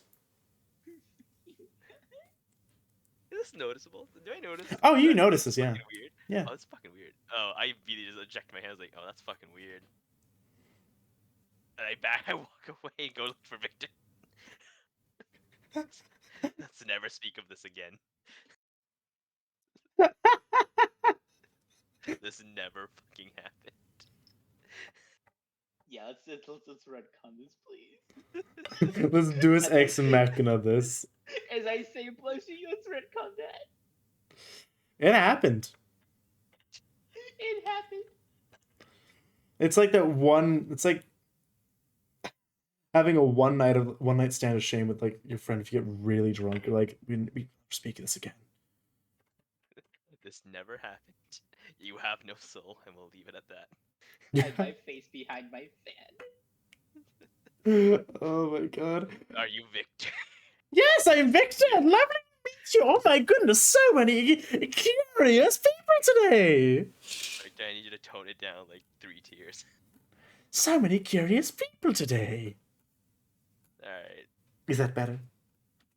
Yeah, That's bad. As he like he's literally like reached into his chest and like going like. Yo, Tiles, can you be turned up to 11? Okay, no, back down to 3, back down to 3. Hello, yes. I'm Victor. Okay, Victor, hi. Hi. A guy. Anyway, I'm here on account of something that doesn't seem to be in my hand anymore. Fuck. Anyway. Is it the Victor, lost you- wonders of imagination that was once held within your childhood that you can't seem to grasp it once again? Oh my god, is that actually what what those literally things literally were? Or were there people's childhood wonderment? I have no idea, I'm just guessing. I love making childhood toys. Are you filled with childhood wonderment? Is that what I see burning inside you? What do you mean? I'm burning with the desire to create. Can I put my hand inside your chest Why would you want to do that? so I can fiddle around with your insides real quick? He's gonna roll. See how much he likes the idea. Can I persuade you? He is very much so against the idea. He's like, I don't like what you're saying, Mr. Man. I like That to give the sounds help quite action. ominous. And I rolled to persuade. Help action. You can roll to contend his what he previously rolled. Okay. Is it persuasion? Yeah, you can roll persuasion. Alright. I got an 11. Anyone Help- want to give me the help? Help action. Help action. Sensei. He's a very helpful person. Listen to him. I say. You only get the help Pardon action my because eyes. you've been working with him for the past however many hours. Yeah. In that case, it's a 19 and not an 11. Oh, you just beat him. He rolled a 17. I rolled a 10. My second roll was a 10. My first roll was a fucking 2. Jesus. A fucking You've got a +7? That's crazy. plus You got 9. I have a plus +9. Yes, I have double proficiency bonus. That's nutty. Goddamn. Right, yeah. He's like, you know what? I trust this little angel over here. Sure, why not? As long as you don't mess with my dialogue too much. Okay, yeah, sure. Turn around. I'm just like, Don't mind the feeling of don't mind the feeling of imminent death. what is this, like a doctor's visit where they like put that little thing on your back and tell you to breathe in? Okay, I'll breathe in now. Yeah, breathe in. I shove my arm through his chest as soon as he breathes. As he breathes out. Yeah, yeah, I'm gonna grip that soul and immediately read it while it's still inside their body. Okay, you'd have to remove it first to read it. Oh, okay, fine. I 'Cause- tear it out of it. Okay, you take it out, and you immediately go to reading it. No, I look at Victor real quick to see if he's lost his sense of childhood wonderment. If he's what? If he's lost his passion. Oh, that tickled! Well, come on, what else are you gonna do? How do you feel about making things right now? I still love making things. It feels like I was made to create things. Alright, sure. I'm gonna read this. Turn Alright. around to look so he doesn't see me digging through his soul. Alright, as you do so, you look in at the soul once again with the similar ones, and you feel like you're sucked in to another memory. This time you're seated on the lap of a towering figure, your vision slightly obscured by a lopsided golden crown. A strong yet gentle hand ruffles your hair, carefully adjusting the crown's position. As you look up at the man, his words fade into the background, but a profound sense of pride engulfs you. Amidst the grandeur of the courtyard, you sense something momentous unfolding. Surrounded by a warmth and anticipation, you realize you're a part of something greater, embraced by a heritage that fills you with awe. The weight of the crown on your head carries the weight of purpose and the legacy that courses through your veins. In that fleeting instant, guided by the man's presence, you grasp the magnitude of your calling. With unwavering determination and the knowledge of those who came before you, you embark on a profound journey. The crown becomes a constant reminder of your duty, propelling you forward as you face the trials that lie ahead, leaving an indelible mark upon the world. As you feel like Uspak are again absorbed out of this memory. Again, it is a kid being spilled with a sense of what? Passion, fantasy, joy and purpose, I guess. Would you like to make an investigation check to what you think this could be? Yeah. I've seen 3 of these. I should have some clue as to where this is going. I net 20. And that's why, okay, so you feel as if this memory represents ambition. And the ambition of what is ahead for the future and what lies within that. And with the nat 20, you think back to Elise, for example. And Elise's memory. Scroll to it. Where is it? Yes, okay. And with Elise's one, the creation of the toy soldier and it gallivanting towards you, but also learning to walk and the bond that you share with it. You feel as if that is the exact antithesis of imagination. Or exact definition of imagination, sorry. Probably definition of antithesis means it's the opposite. Yep, the opposite. That's why I correct myself, sorry. It's the exact definition of imagination. And Lyra's being nestled in bed and being read the bedtime story by a kind, comforting male figure, different to the towering one. You feel like the creativity of that story is just burning with an endless passion that seems to be rising to the occasion as you're being read that story. And Spack, as you're going through all these memories, you yourself are feeling what this person is feeling at that time.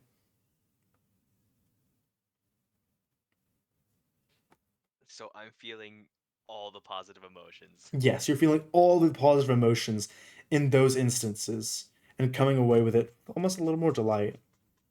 Holy shit, this is better than actual drugs.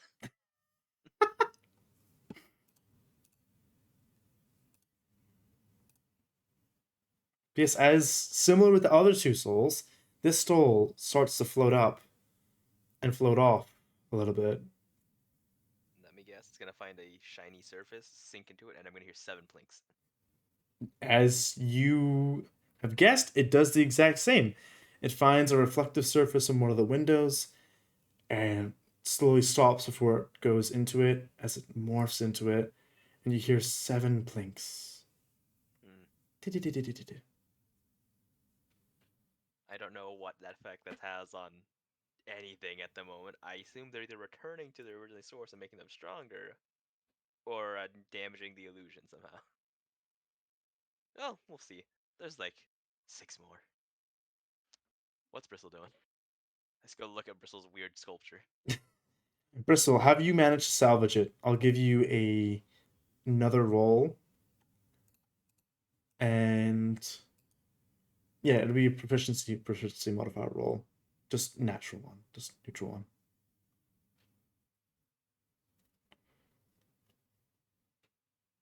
That is a 13 total. Okay, 13 total. You've managed to salvage a little bit of the quality of this, of what you made. Would you like to describe it? Describe it again? Sure. Like I said before, it's vaguely like child-shaped, and he continues working on it after being frozen on the face for a little while. And he's detailed the clothes a bit more and the hair, but the face is still blank.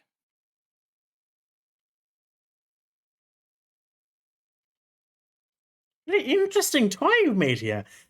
Wow, is this speaking out to your childhood wonder? What you desire the most in a toy? Or is it something you have in mind for someone else, dear boy?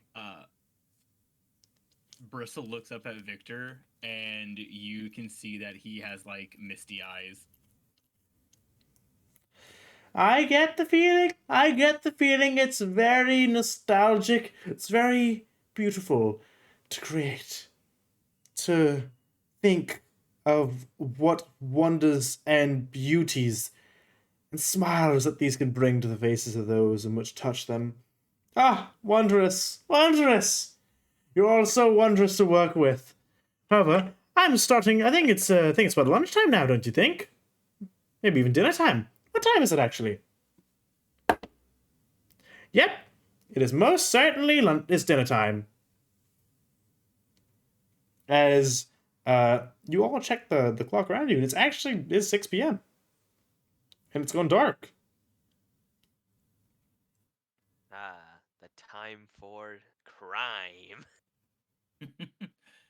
The time for next time. On the D&D One Piece Revolutionary in Order. Yeah.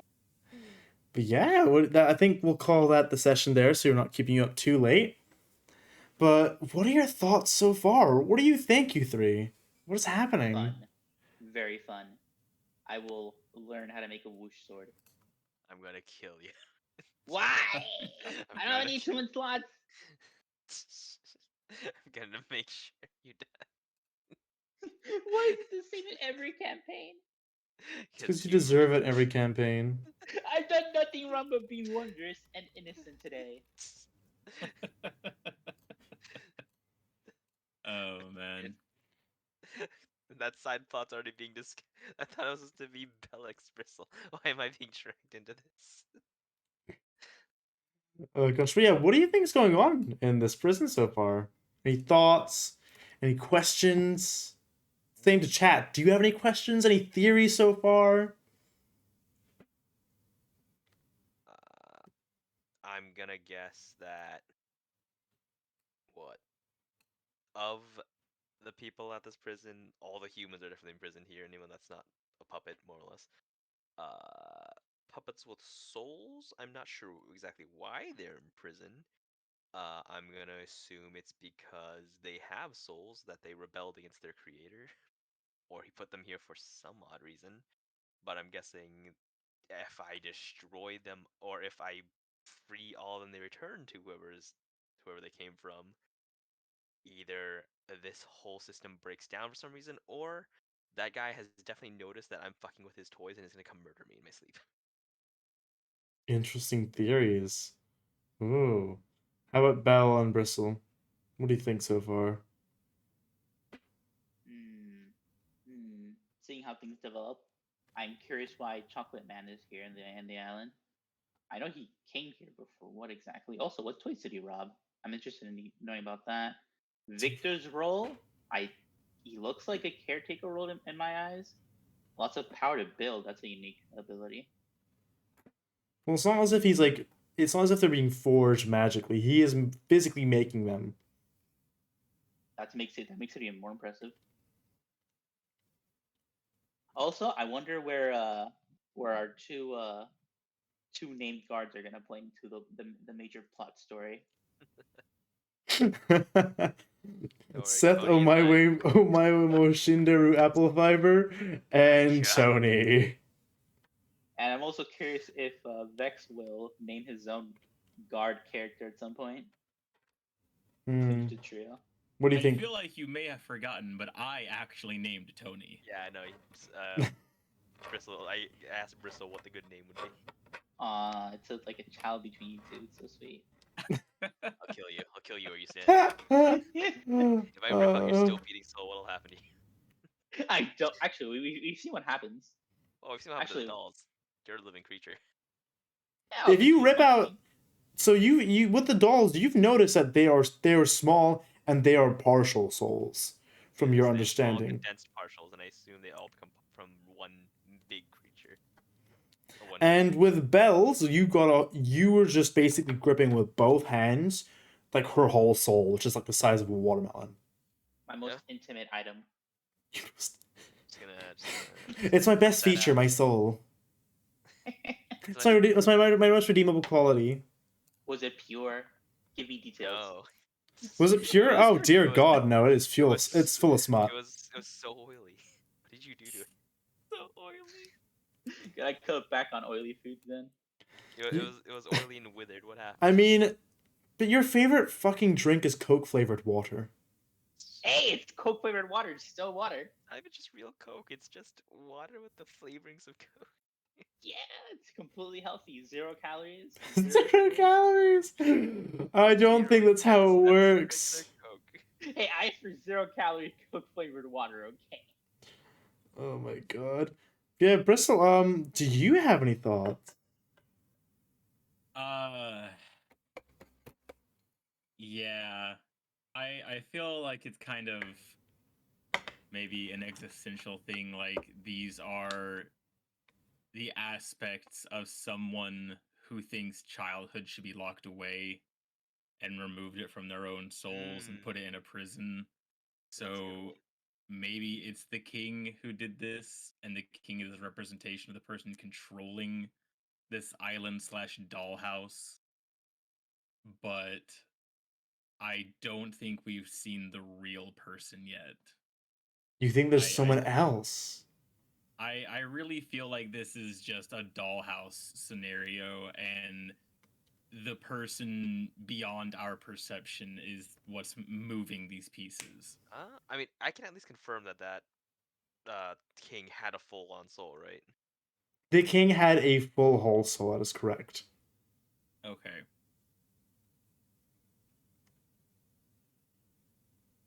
Oh yeah, I also thought Luke's was behind all this at some point.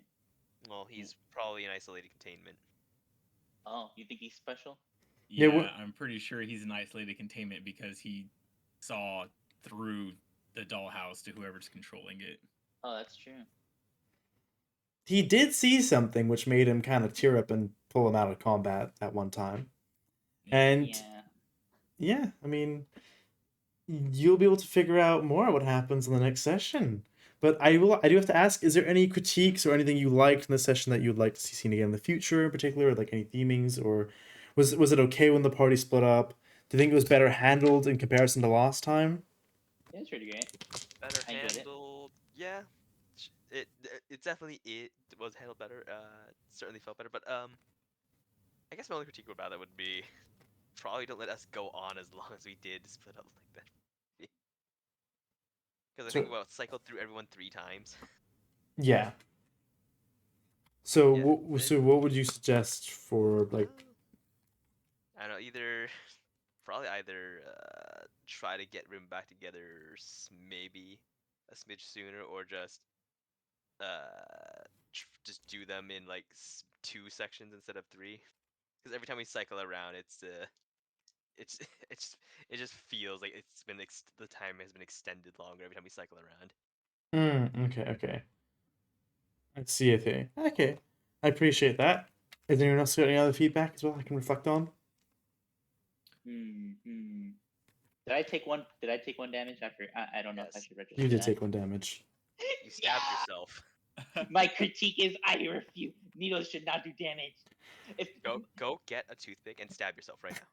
I don't have a toothpick. Go get a needle and stab yourself right now. I don't My condone these booster- actions. Can my woosh sword do damage then? If tiny woosh swords can It's do a damage, sword, yes. it can actually do damage. It does. It doesn't have a damage sheet on this. It's a sword that does whoosh. It's still a sword. The whooshing What? sword that you were gifted at the toy shop was. It felt like it was made of plastic and was completely smooth on all sides. If you were to hit someone, it's imagine hitting someone with a balloon. Basically, it doesn't hurt. Oh, So so these that are was actual an sharp actual blunt object. Yeah, or actual, but the like, ones you're not- creating, the ones you're working on now are you're botching the wood job so much you're basically making toothpicks. Oh. Question: can I make a It's also whoosh wood. spear? Can you make a whoosh here? What do you mean? A whoosh spear? The whoosh spear spear. that has the whoosh enchantment. Yeah. You would Make have a whoosh to. You'd maybe have to ask Victor about that. I was hoping to learn the whoosh enchantment from this, so I can enchant a spear with whoosh. You need 30 XP levels and an enchantment table with 4 rows of books. I don't know. Victor looks like he knows something. You need the some secret. Minecraft fruit actually. Victor knows a few Okay. things, yeah. He knows a few Yeah, things. Victor can teach me some cheats to getting whoosh on any. Yeah, I object. don't think he needs to teach you anything. I don't think he owes you anything. He owes you jack shit. My charm will convince him. Your charm. Yeah, hard work. Where's that gotten you so far? It's gotten me to convince him to have his soul touched. Look, to And be a- honest, and a if he nice had said fan. no, I was just gonna do it anyway.